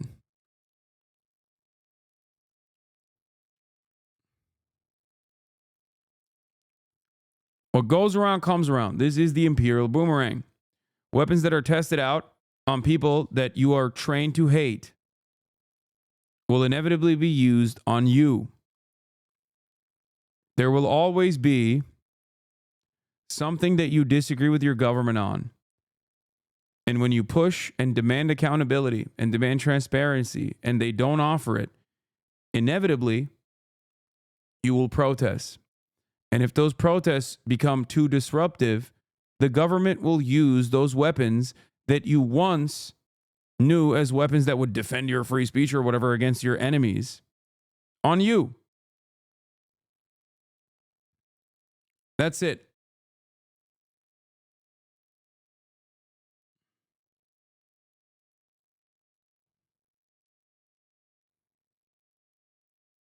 Skunk was first reported to be used for crowd control in August 2008 in the Palestinian village of Nilin, where daily protests have been taking place in response to the construction of a security barrier. In Hebron, it was used on the 26th of February 2012 to disperse a crowd of estimated 1,000 people, which clashed with Israeli soldiers.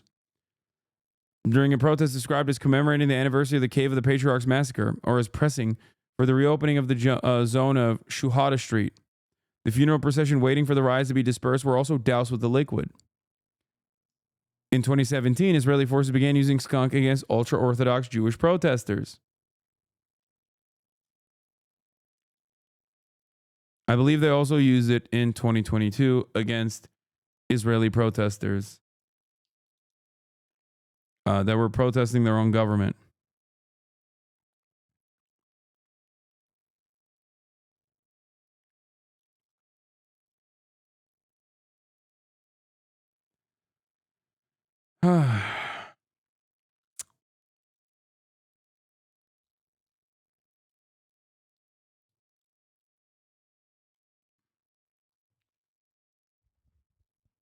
So this is something that you need to, remember. I don't agree with you on this. Wait, what? You don't. I just gave you two very famous examples. Two very famous examples of these kinds of weapons that were used for crowd dispersal against quote unquote enemies of the state being used against the domestic population.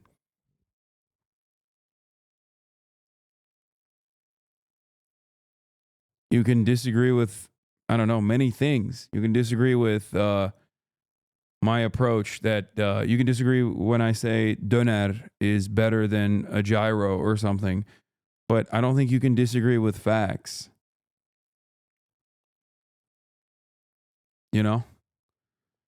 Unless you have, unless you have proof, evidence of some sort that goes against what I am saying.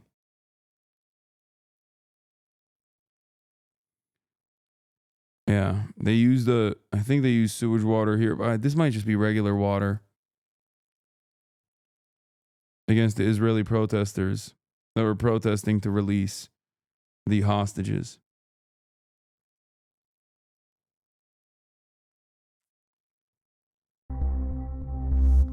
The quadcopters apparently played these sounds only to lure citizens out of their homes and to find someone to shoot. And this was confirmed by actually the reports that we followed up on at hospitals. There were cases of people getting injured by these quadcopters after going out to figure out what was the sound to try to help.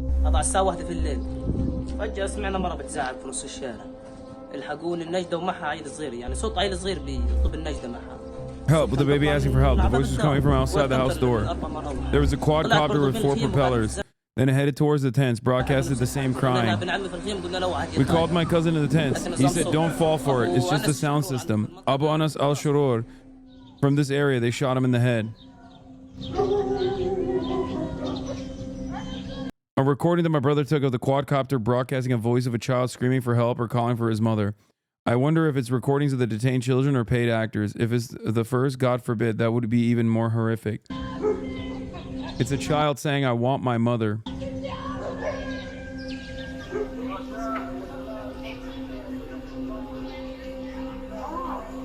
They sourced it to a small Israeli drone with a loudspeaker over Khan Yunis. Another recording from the occupied West Bank shows an Israeli drone warning Palestinians they may be killed if they resist.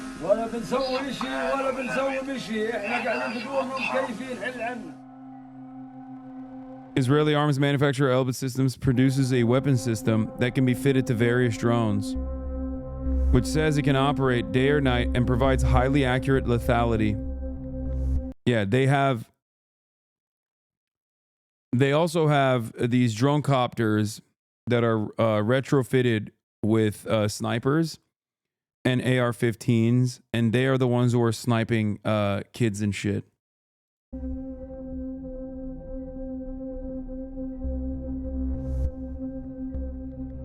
Israel did not provide answers to any of the questions.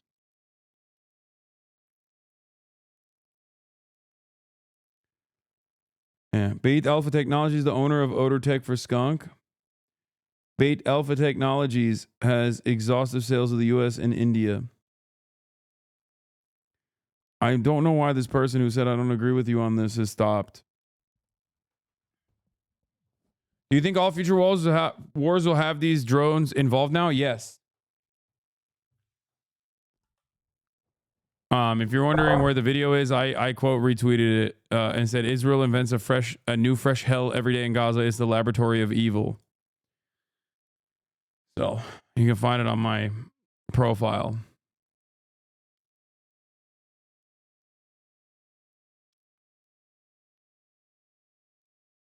What? Tel Aviv nightclubs?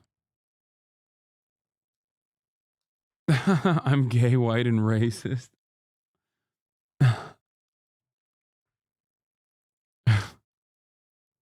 It's funny. Like, it's funny because like all this stuff is readily available for those with, you know, with even a little bit of intellectual curiosity. And it's kind of crazy because, like, people still, in the face of all of these atrocities, weirdly maintain this, like, subtle position that they think is defensive, where they say, like, no, you don't understand. Like, if you criticize this shit, or if you don't criticize it within the boundaries that I think is appropriate, you're anti-Jewish. This has nothing to do with Judaism. And the only people that think this has anything to do with Judaism are fucking Nazis. So why the fuck are you turning around and aligning with Nazis on this in this regard?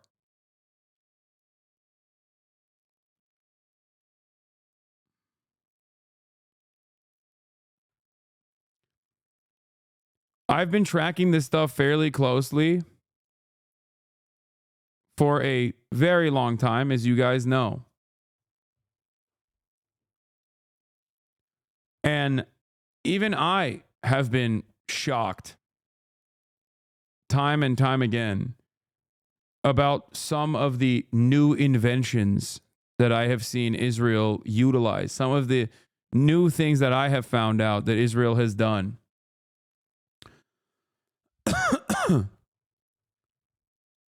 Like the cum squad, the goon platoon. If someone were to tell me before October 7 that like Israel has cum divers, people that go in and track fallen Israeli occupying force soldiers and retrieve their fucking semen in a timely manner so that they can impregnate their wives at home in an effort to continue the bloodline, I would be like, nobody cares about, demographic concerns like this. This is like a made up thing. You're being anti-Semitic. Like this seems like a little far-fetched, I feel like you just made up some anti-Semitic conspiracy theory and you're just saying like, oh, this is what the Israeli army is doing. And then you find out that it is a real thing that Israel is doing.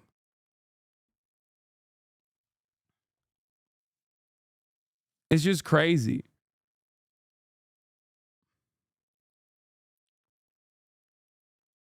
Yeah, there's also some new weapon that people are using apparently, but after speaking with first responders and doctors in North Gaza, many are reporting that Israeli forces are using new weapons that cause bodies to evaporate on the scene. They describe it as something they've never seen before.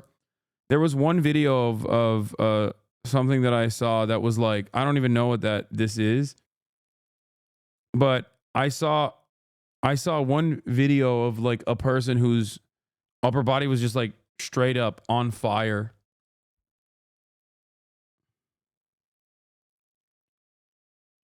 I don't know. I don't know what it is. Wing who didn't want a ceasefire with Hezbollah. They're saying, how big is this response? Also, the video of the dude being impaled with a smoke bomb. Yeah. Oh, yeah. The smoke grenade or the smoke bomb that I saw. I don't know how the fuck this like... Smoke was seen bursting from the head of a Palestinian victim of an Israeli attack in Beit Laiha in northern Gaza today. Witnesses likened it to the release of steam from a pressured engine. It is like they're dumping... I can't show you the video, obviously. But I believe it's experimental technology, or at least that's what doctors are saying. Like Dr. Munir al-Bursh, Director General of the Ministry of Health in Gaza, which gave reports to Al Jazeera. Israel's testing new weapons on us that we do not recognize. They drop bombs with terrifying sounds, and when a person gets within 200, 300 meters of them, they vaporize. The massacres happening in North Gaza are unknown to us until later. Nobody calls to inform us. The Israeli army bombs entire residential blocks, wiping out all their inhabitants, and we only find out about them a day or two later. And one of the videos that has come out of that is like it looks like, it basically looks like a smoke grenade that decapitated a Palestinian Palestinian person, but it literally just, they try to neutralize it. They try to like dump buckets of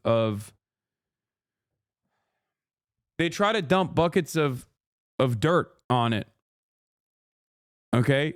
And it literally doesn't stop. It gets like crazier and crazier. It's just like the smoke gets wilder and wilder. And I have no idea what the fuck it is. I've never seen anything like it. International and local doctors operating in North Gaza hospitals have found cube-like structures which are made of tungsten and built into weapons designed to explode and cause maximum damage to the victims.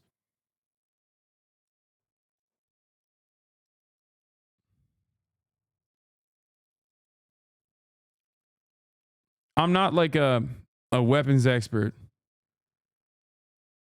I have no idea what any of this shit is. I just resort to people on the ground that say this is new. And of course, during the horrors that they are experiencing, they do have the capacity to get things wrong. And we might not know until later down the line, but here's Element Technologies expanding into tungsten fragmentation production capabilities all the way back in 2022.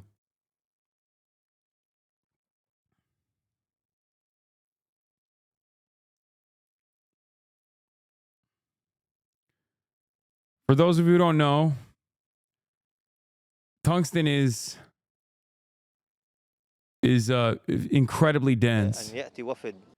Dr. Mohammed Al-Mughair, the head of the Department of Supplies of the Gaza Civil Defense, said Israel is using weapons that vaporize bodies and erase any trace of their existence.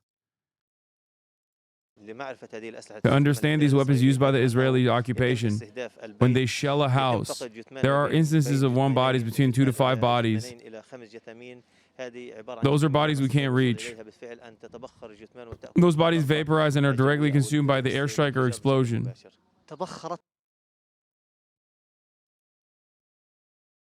The thermobaric weapon, I don't know if this is the right one.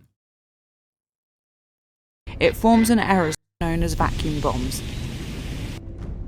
They work in 2 steps. A charge contained in a warhead explodes. Made of gas, liquid, or finely pulverized explosives, it forms an aerosol cloud. A second explosive charge ignites that cloud, which creates a fireball reaching a temperature of 3,000 degrees. The impact also creates a huge shockwave. Oxygen in the surrounding air is sucked in, generating a vacuum and a huge overpressure 1.5 to 2 times. Yeah. This is this. Israel uses missiles in Gaza designed to explode and spread metal cubes that pierce blood vessels and nerves, causing death or paralysis. It's not impossible for this to be a part of shrapnel. This is designed like this, so it can cut through and destroy. Doctors operating in Gaza said they found this metal cube inside of a Palestinian patient. Dr. Mohammed Tahir is a UK doctor volunteering to save Palestinians in Gaza. The last case we just did was a young man who was the subject of an explosive injury. He had penetrating trauma to his chest and he had a paralyzed right arm. I suspected that he had a brachial plexus injury, but actually I was quite shocked when I found that a single cube-like structure had... No, thermobarics rip bodies out of the house. They're designed to suck the air out of buildings. These are tungsten shrapnel shells, basically a super expensive next-gen pineapple grenade. Penetrated the skin, cut through what we call the upper trunk, and then also the lower trunk, and then lodged itself in the skin of his back. And this has left him with paralysis in his right arm, which probably will be permanent because of the nature of the condition, despite our best efforts. So these cubes that are used are perfectly formed cubes. They're made of tungsten, and they are built into weapons that actually are designed to explode and cause maximum damage indiscriminately. And so something so very small can in fact kill you, because in his case it was millimeters from his main artery. And if he was in Jabalia, if he was in the street in the middle of the night, if he was at home and no access to an ambulance, he would have died. And we know that this is the case for many people, and many reports of the use of these weapons, and that they are still used today, is a war crime in my opinion.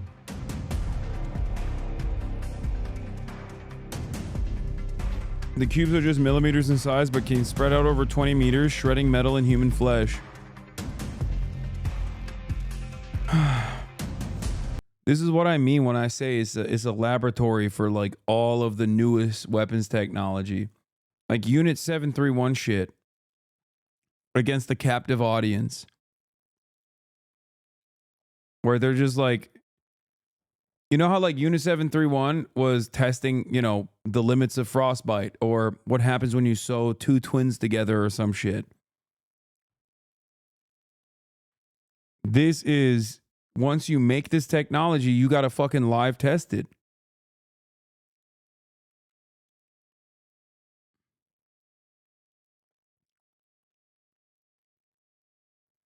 I don't know, man. I'm like anti-Israel, but this is some sci-fi shit. What does that even mean?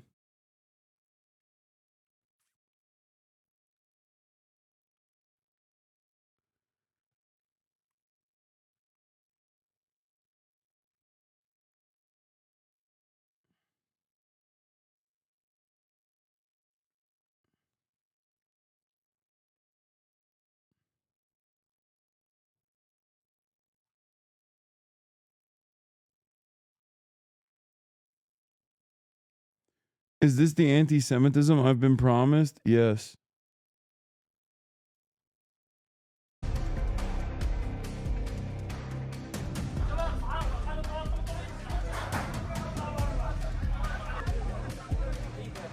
Yeah, they leave minimal entry wounds, but they cause massive organ damage. Doctors say fragmentation weapons pierce blood vessels, nerves, and are a major cause of amputations. Which amputations that have to be done without anesthetics, by the way, because Israel refuses to let in anesthetics, crutches, dates inside Israel's ghost list of items arbitrarily denied entry into Gaza. Israel bans the importation into Gaza of anesthetics. Hence, the scores of children who are amputated daily following Israel's bombings are put to the knife without anesthesia, if they are lucky to be taken to a functioning medical facility and not be bombed when in it.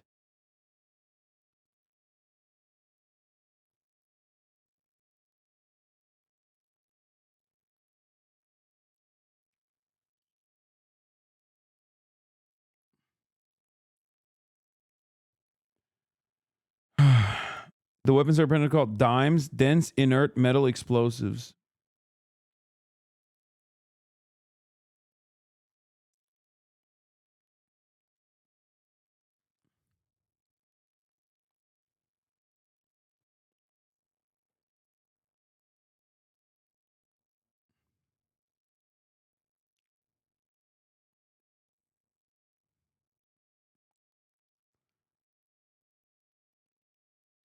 Anyway.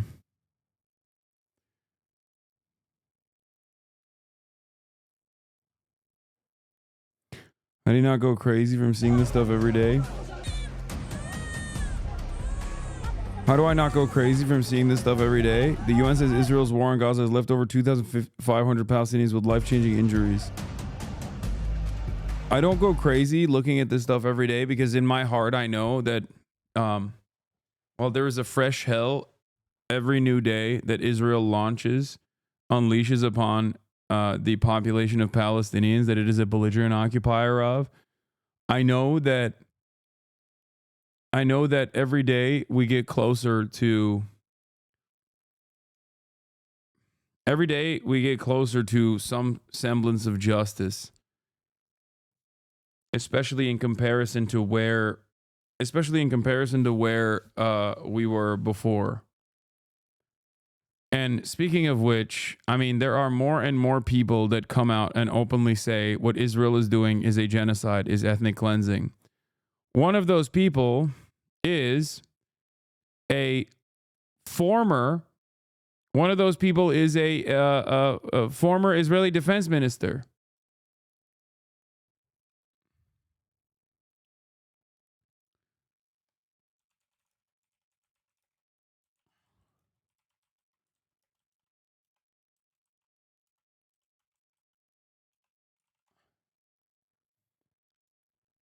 Here it is.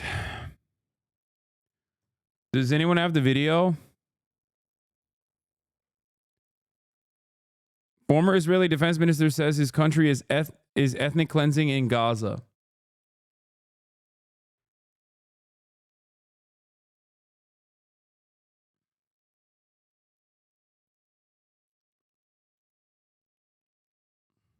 The former Israeli defense minister says that Israel is carrying ethnic cleansing in northern Gaza. Moshe Ayalon, a very, stalwart Likudnik, and so on. So why is that offensive? Moshe Ayalon is he's the former chief of staff of the IDF. He served as Israel's defense minister. And under Benjamin Netanyahu, like he was Benjamin Netanyahu's defense minister, chat. Here's the video. Like, this is not, this is a guy who is directly, this is a guy, do we have subtitles? Here he says, Israel is carrying out ethnic cleansing in North Gaza. There is no Beit Laiha, no Beit Hanun. There are currently operating in Jabalia and clearing the area of Arabs. Going the way that we are currently being dragged into, to occupy, to annex, to ethnically cleanse. Look at the north of the Gaza Strip. Call it what you want, a displacement of residents, to establish Jewish settlements. Ethnic cleansing in the Gaza Strip, asks the person that he's talking to. Is that where you think we're heading? Why heading there, he says. He replies with, why heading there? What's going on there now? What's going on there now? There is no Beit Laiha. There is no Beit Hanun. And now we're working on Jabalia. What's happening practically is a cleansing of the land of Arabs. He's saying we're not heading there. We are there. Is he saying this is a positive? No, dude. No. There is an appetite for death and destruction that I think even former defense ministers are like, is too much.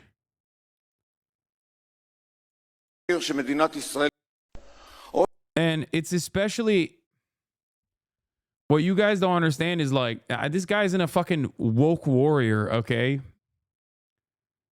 He was Benjamin Netanyahu's defense minister, chat.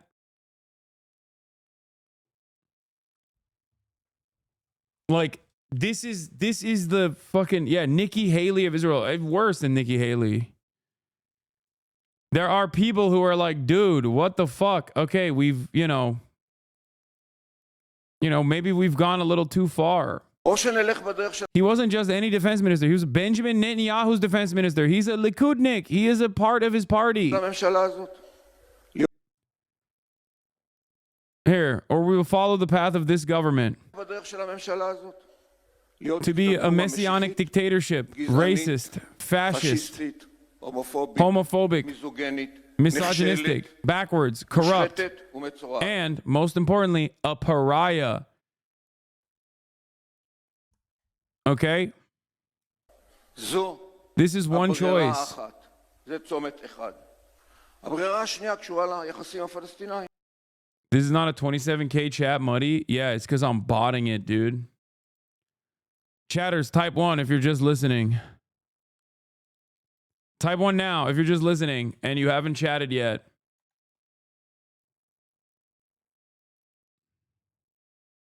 It bricked the system.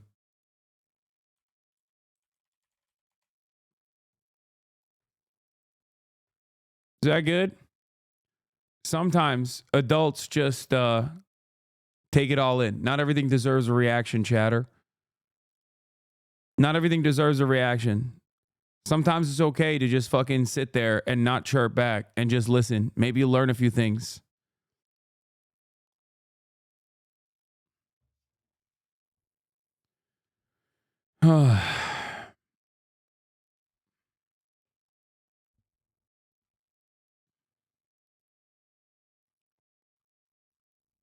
Chuck Dies, thank you for the 25. Get the subs.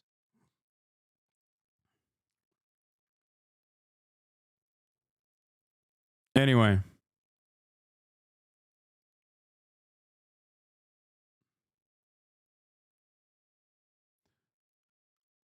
So, where was I? As I was saying, this is not like a woke person, but this is a person who recognizes that Israel being left to Israel being governed by a coalition of rabid, misogynistic, homophobic fascists like the Itamar Ben-Gvirs and the Bezalel Smotriches of the world, which is precisely the path it's heading down, is going to cause it to become a pariah. And part of that is also because Israel's current actions with that governing coalition, at the behest of that governing coalition, partnered with like Benjamin Netanyahu's personal interest in continuing to you're close to your limit of custom messages, just FYI. What does that mean?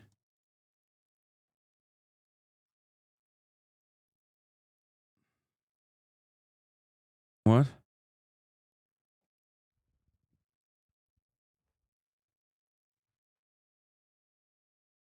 It's a joke about bot spamming one when you ask. Oh. Yeah, good one.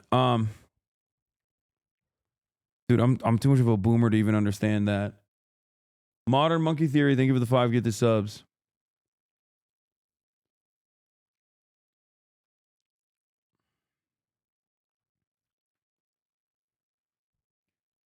That Israel's ethnic cleansing is causing the world to reinterpret and reanalyze its relationship with Israel and even Israelis. Okay? That's what the fuck is going on here. Little Beirut, thank you for the 5 get the subs. It's one junction. The second option has to do with the relations with the Palestinians, who is in favor of separation, and it has nothing to do with right or left. In favor of separation and not in favor of a binational and an apartheid state, or to follow the path that we are currently dragged. To occupy, to annex, to cleanse, ethnic cleansing. Look at the northern Gaza Strip and settle a Jewish settlement. That's the point. There is no Beit Layah, no Beit Hanun. They are currently operating in Jabalia. In fact, they are clearing the area from Arabs. What is the concept? I want people to understand. What is the concept of Smotrich and Ben Gvir that the state of Israel is currently implementing? Not that Netanyahu believed in. We will leave it at the moment. I was with him until 2016. This is a different Netanyahu. For his own personal survival, he gives them the stage. Who are Smotrich and Ben Gvir? Their rabbi is Rabbi Dov Lior. Rabbi Dov Lior was the rabbi of the Jewish underground that intended, in addition to blowing up buses and mayors and so on, to blow up the Dome of the Rock, to provoke a war of Gog and Magog. If we blow up the Dome of the Rock, the Muslims will attack us. So this is our opportunity to conquer the entire Promised Land, from the Euphrates to the Nile, to cleanse it from non-Jews. To cleanse it from non-Jews is the concept. Well, the story of the Dome of the Rock failed because of Shin Bet.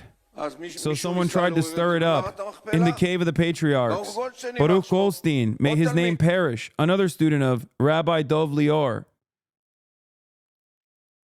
He's singling out Kahanis and saying that the messianic, the messianic cultish Jews that are that comprise a big chunk of the settler movement in this country are moving the entire nation in the direction of ethnic cleansing of all non-Jews from the region, from the Nile to the Euphrates, in this foolhardy and very bloody affair to trigger what Christians consider to be the rapture,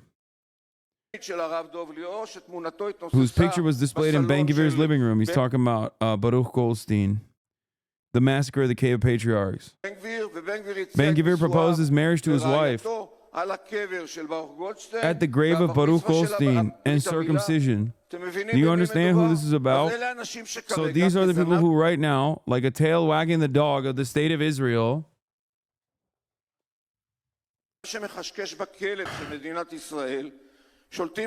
are ruling the state of Israel in the finance ministry, the ministry in charge of the police.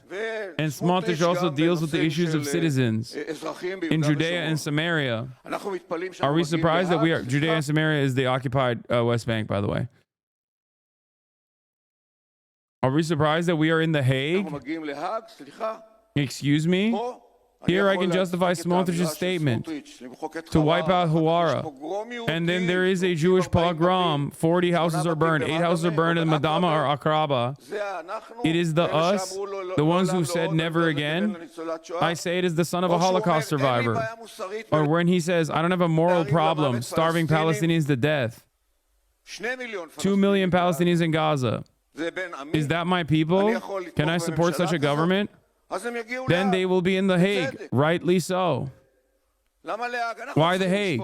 We need to judge them and kick them out of the public sector.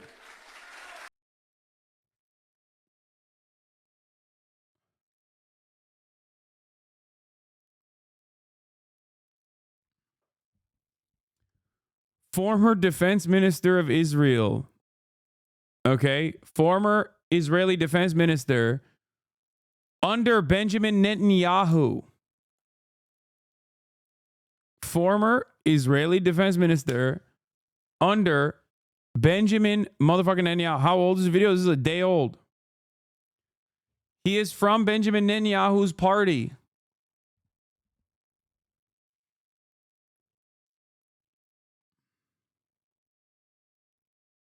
Is this all indicative of a sentiment in Israel? There is no widespread momentum for this kind of sentiment in Israel. Okay? There is not. There are a shit ton of people who have directly held the gun over the Palestinians' heads that have come out with statements like this. Former heads of Shin Bet, other prominent figures in Israeli government. Okay? Many of them, even if they have this opinion, cannot change the broader perspective of Israeli society. In some ways, is similar to like never Trump Republicans. You know what I mean? Former Bush era people being like, yo, chill. This Trump guy is like fucking up. John Bolton, you know, crying about some person in office now.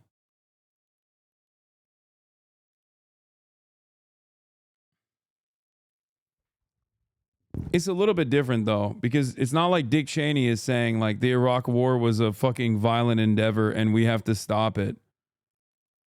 So I guess it's a little bit different. I think many former Israeli officials look at the situation in an honest and pragmatic lens and recognize that Israel's actions are deeply frustrating to the rest of the world, and they see it for what it is.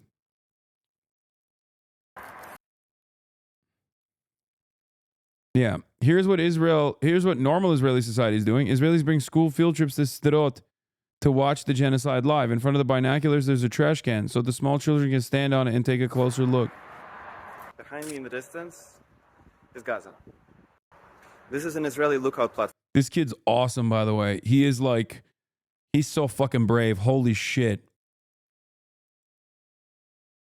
This dude is amazing. He'll just like go and duke it out with the fucking Rastafarian settlers when they're trying to fucking pull water pipes from the ground so that Palestinian villages can't get fucking running water. And he'll just go there and he'll sit on top of the pipes and be like, no. That's a motherfucker who's literally putting his life on the line, okay? He probably got spitted on numerous times. You know what I mean?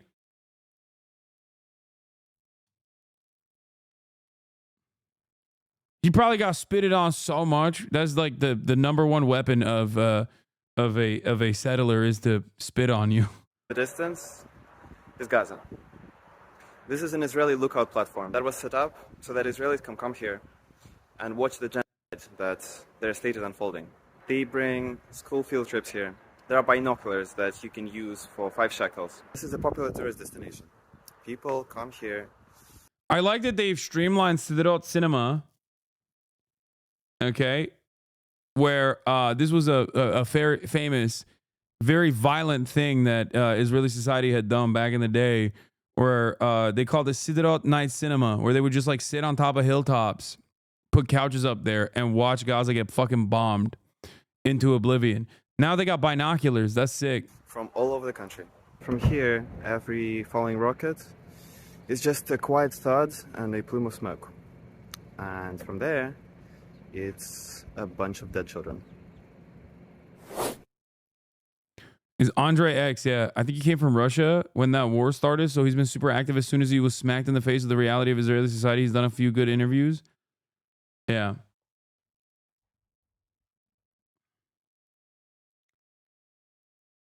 This has been going on for some time, yeah.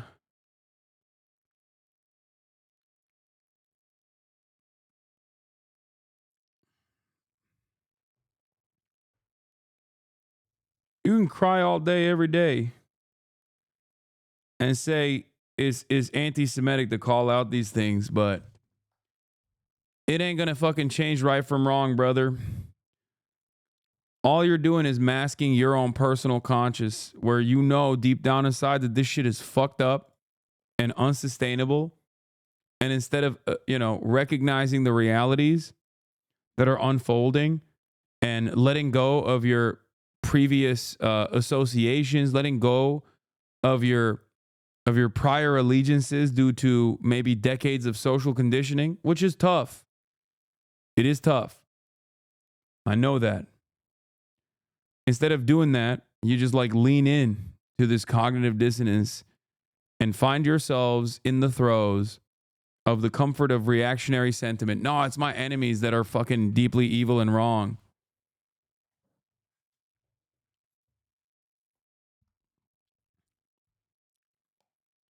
No. All these people that look at the fucking death and destruction and say that it is untenable, it is unconscionable, it cannot go on. All those people, they must have some cynical reason for doing this. Why are they singling out Israel? But it's not like I fucking single out Israel. I fucking call out my own state. I call out America. I call out my other state, Turkey.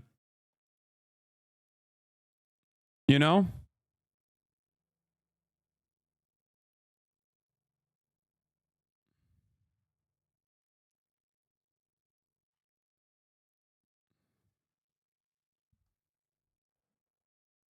Still real quiet about Qatar though. I mean, I've shit on Qatar and his slavery practices before.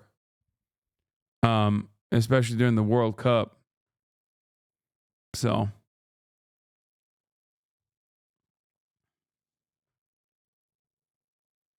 have you talked about the Turkish-backed Al-Qaeda invasion of Syria? Yes, I have.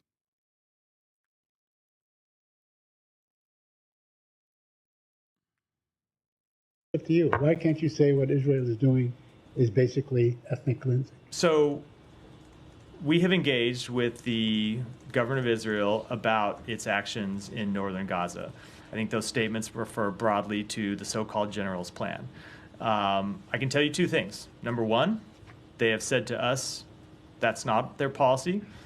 And number two, we have made clear to them that that we would fundamentally reject any such policy. I can't speak to the assessments made by a former Israeli military official. I can tell you that when it comes to potential violations of international humanitarian law, something else he raised in his statement, we have our ongoing assessments, and they have not concluded. But, most observers see what's going on, and they term it as such. They I know you... Oh, damn, bro. They said so. Never mind. My bad. Shit. Yo, if they said so, if the genocide there says so, then my bad, I guess. You disapprove the word genocide and so on, but, a lot of people think what's going on is genocide, especially that the threshold has crossed 45,000 people. So I'm saying that at one point, the U.S.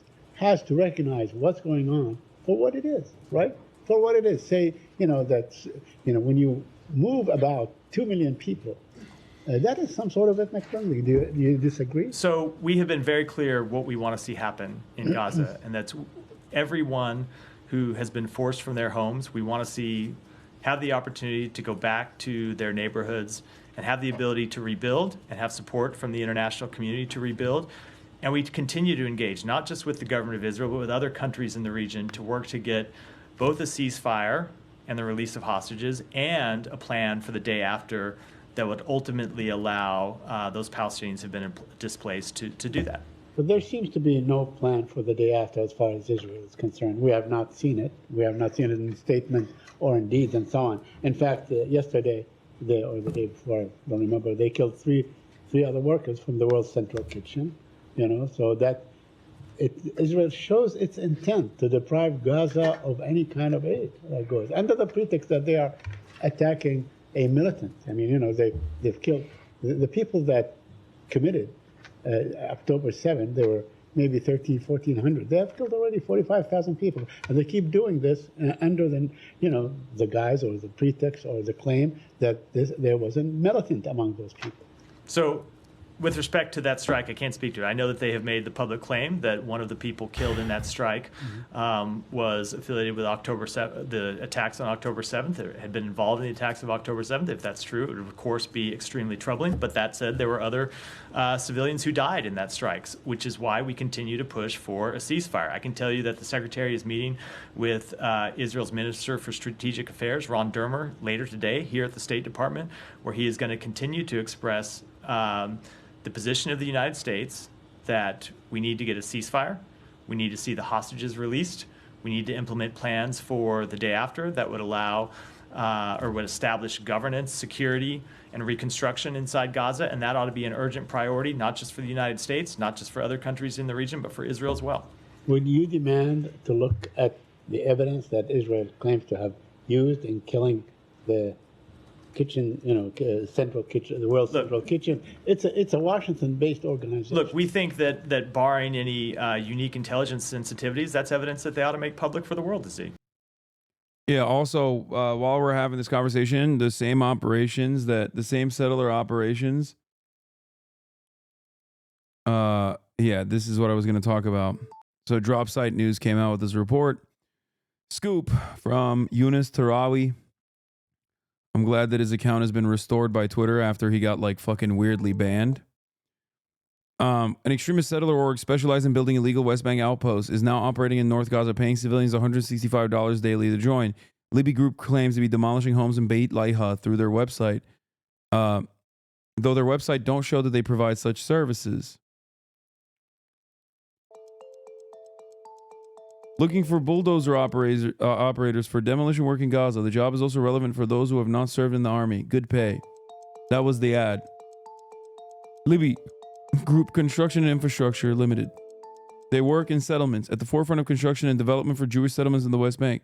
We take the raw, undeveloped land and transform it into a fully developed neighborhood connected to the infrastructure and flourishing. It's all on us. All that is left to populate the homes.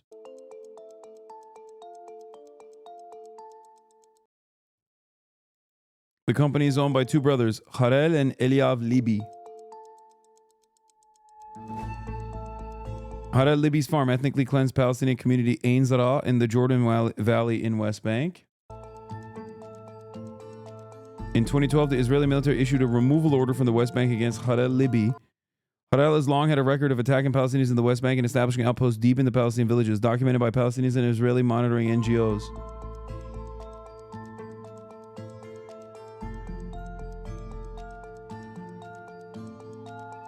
Residents on the ground say that the U.S.-sanctioned settler Moshe Sharvit works very close with Harel Libby in attacking Palestinian locals.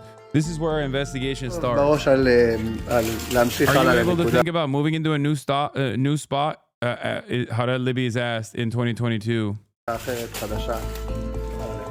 If only. It's a privilege, he says. Do you have an idea? I'm not going to tell you all the secrets. Beit Laiha, 30th of November, 2024. This is the Libby Construction Company. Working. This is them working in the West Bank, by the way. They are creating permanent settlements in the West Bank. This is something that we've been saying. Or not West Bank, sorry, fucking Gaza, North Gaza. I apologize.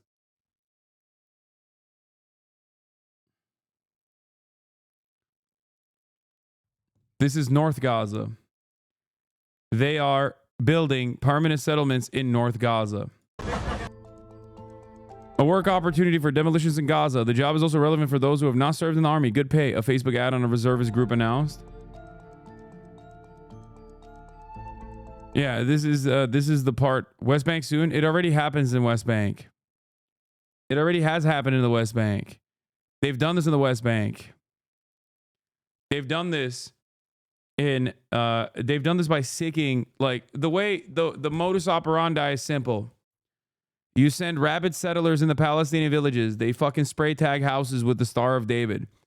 That is a sign that they're going to fucking firebomb your house. They come in and they firebomb your house. They move the families out of the ancestral farms that they used to live on Palestinian territory.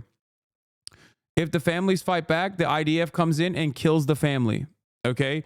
If the family fights back in the West Bank, I'm explaining what they do in the West Bank. If the family fights back, the IDF comes in and arrests members of the family or directly kills them. Okay? They burn down the olive trees. They kill the fucking the animals. It is illegal for them to fight back. Then they come back in. They demolish the homes. And they build settlements on top of the homes. The settlements are like little castles. Okay? Now, originally, because of its illegality, these operations were still funded by the Israeli government, but quietly funded by the Israeli government. And there were periods of time when they said, oh, we're not going to do it. Or, oopsie, they did it. But once the settlement is established and there are people living inside of the settlement, then it's over. It doesn't matter. There's people living inside the settlement. Now they are, full-fledged Israeli citizens living inside that settlement. The IOF has to defend them.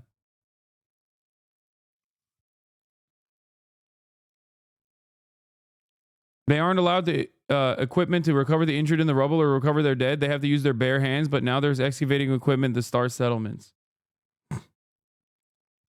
Yeah. Troops smuggled a settler leader into this crazy lady, the Nahala Settlement Movement Organization, Daniela Weiss, who is a famous psycho. Troops smuggled her in to Gaza to survey the settlement options. IDF probing reported illegal entry of the strip of Daniela Weiss in the same week as civilian researcher Zeev Ehrlich was killed by Hezbollah after entering Lebanon war zone against protocol.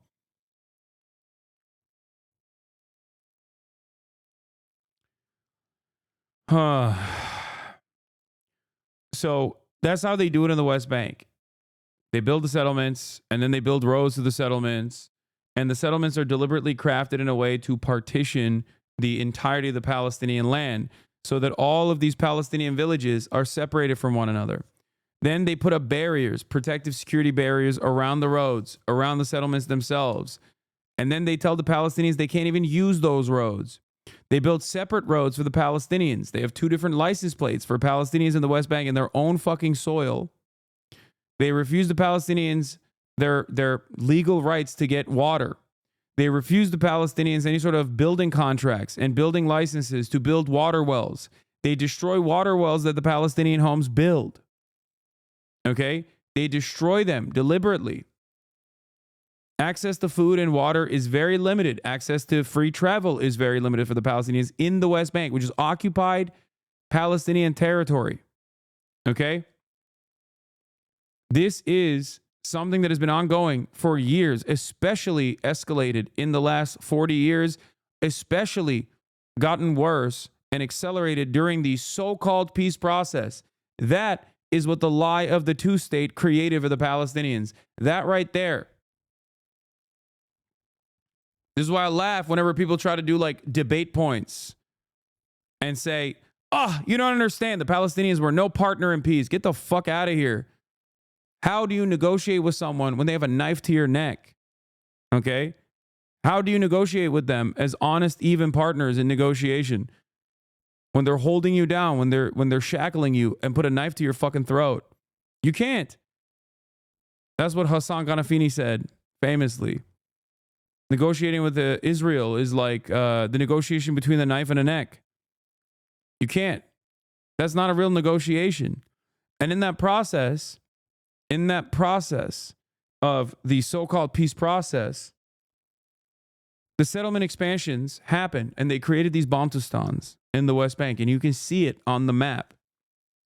Pull up any map of the settlement operations in the West Bank, and you will see over time, slowly but surely, they start growing and partitioning Palestinian territory.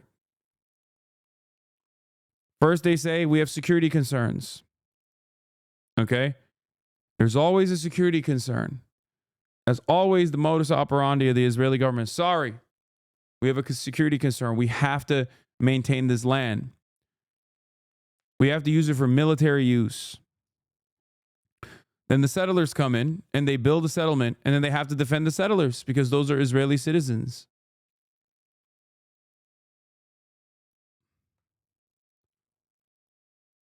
And that's how Israel has developed this apartheid and have made it worse and worse year over year. They tried that shit in southern Lebanon too. Jerusalem Post articles came out immediately after Israel decided to swing its crosshairs onto southern Lebanese territory, saying, well, Jews do have an ancestral claim to southern Lebanon too. There's always an article. What happens is you have security concerns, so you wipe out villages in the 1 mile boundary, 1 kilometer boundary, just like they did in the Gaza Strip near the Gaza partition wall. They did that. They try to do that in southern Lebanon too.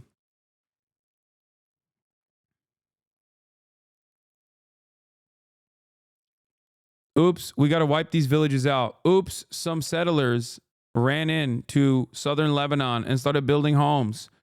Oops, we got to defend these guys. You know? We just got to defend our settlers. We have security concerns against our settlers. There are very real, violent Hezbollah militants in the region. It's like, bitch, it's their neighborhood. Fuck you mean? Why are you building a home on top of their fucking village? Yeah, of course. Of course they're going to fucking fight back. And it always masquerades under the guise of Israel's right to defend itself. Israel has a right to defend itself, people say. Well, no, the fuck they don't, as a matter of fact. Israel, as a belligerent occupier, does not have a right to defend itself by bombing the occupied territory that it enforces sovereignty over, like Gaza or like West Bank. They do not have a right to defend themselves that way. They don't. It's a lie. Israel has no right to defend himself, just like Nazi Germany didn't have a right to Lebensraum, claiming that they have they're simply liberating ethnic Germans. They're simply making more space for ethnic Germans. That's not defense. Of course, Israel is not going to say, we're doing ethnic cleansing. We love doing genocide. They're not going to say that.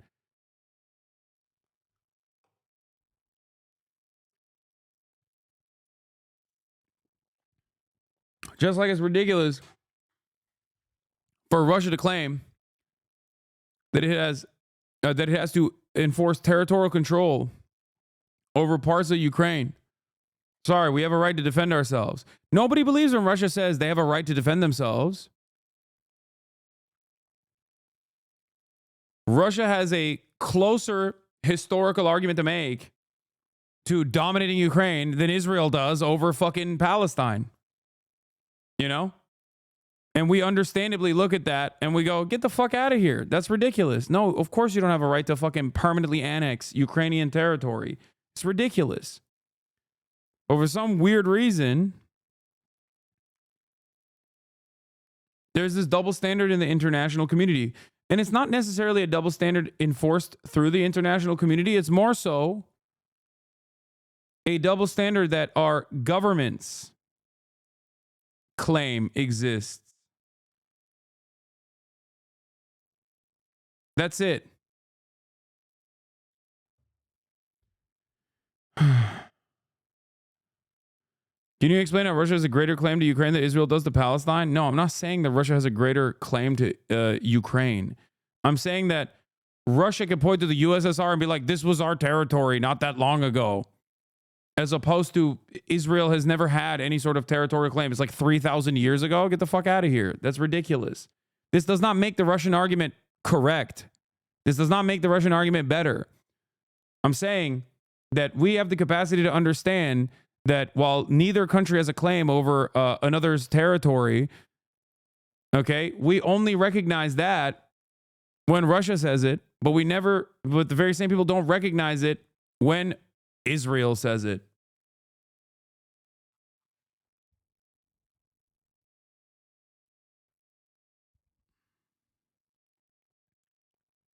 That's my point. It's the same dumbass argument. And I'm sure there are plenty of dumbasses in this chat. Not that guy. Maybe he misunderstood. But there's plenty of dumbasses in this chat that wait for me to say some shit like that so they can clip it. And then turn around and say, excuse me, he said it. He thinks that what Russia is doing is wonderful and awesome. It's ridiculous.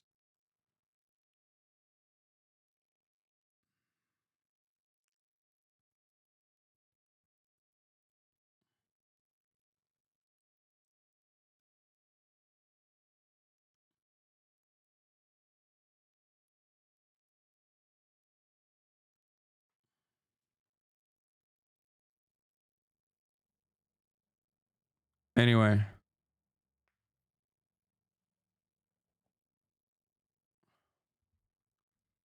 But yeah, guess what, dude?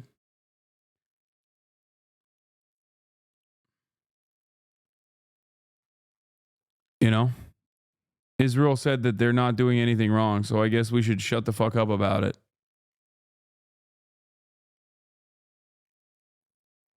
You know?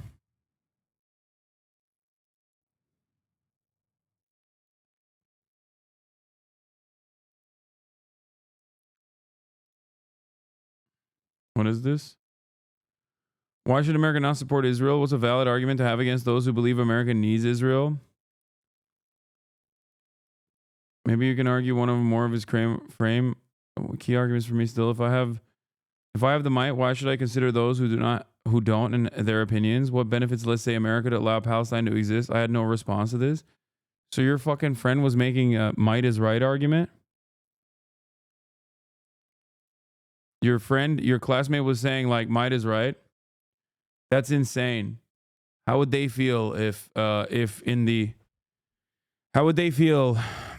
century of Chinese dominance unfolds and China treats the rest of the world like America has treated every other fucking global South nation? I'm certain that they would be singing a very different tune. Ask him how he feels about Nazi Germany. Was might right then? You know? Yeah, it's like everybody always, this is at the heart of Western chauvinism, where people feel as though like American dominance is endless and that our enemies or people who we have declared our enemies will never be able to do the things that we do to them. Okay?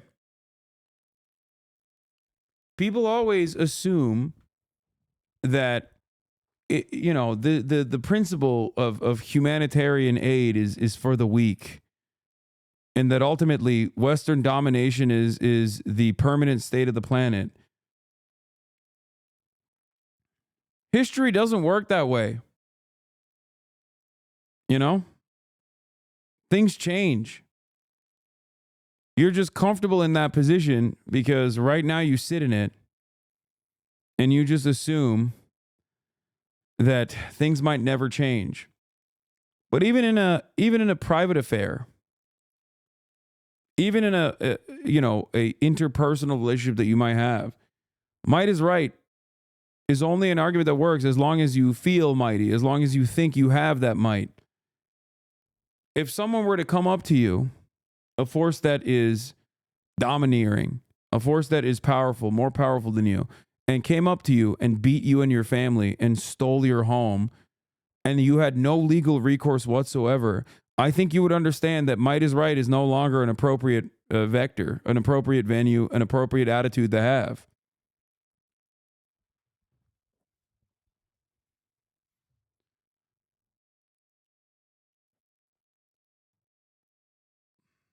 That's it.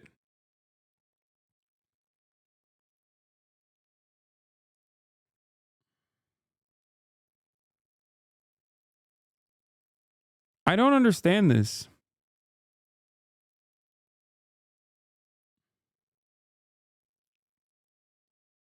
I genuinely don't get it. And I think it's a genuinely weak person's position to have. I said that in my essay in uni, and motherfuckers gave me a low mark specifically for this exact point about American hegemony. We are told to not even believe that American dominance could fail. Yes. The reality of the matter is we cannot foresee an end to capitalism, and imperialism is the final state of capitalism. So American imperialism is seen as a naturally occurring order of business in the same way that capitalism is seen as a naturally occurring business. That's it. This enterprise will never fall. But on that note, I must leave you because I gotta go. I will be in London tomorrow, and you will see me from Londonistan.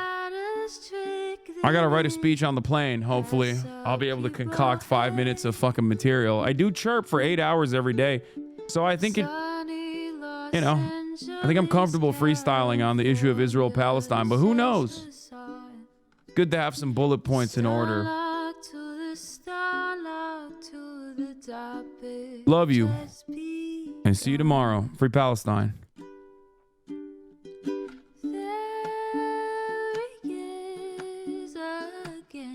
Hasan is streaming. Hasan is streaming. There he is again. Hasan is streaming. Hasan is streaming. Reviewing the P.O. box. Uncle. And all the ways the right-wing pipeline can suck you in online. JCS react, Lord, frame gets broken, cover blown. A full-blown mass pandemic monster streaming at your home. Total radicalization coming out to find the system you were taught to trust in was broken the whole time. All these daily streams, whether big or whether small, have helped me and so many find the meaning through it all. There he is again. Hasan is streaming. Hasan is streaming. There he is again. Hasan is streaming. Hasan is streaming.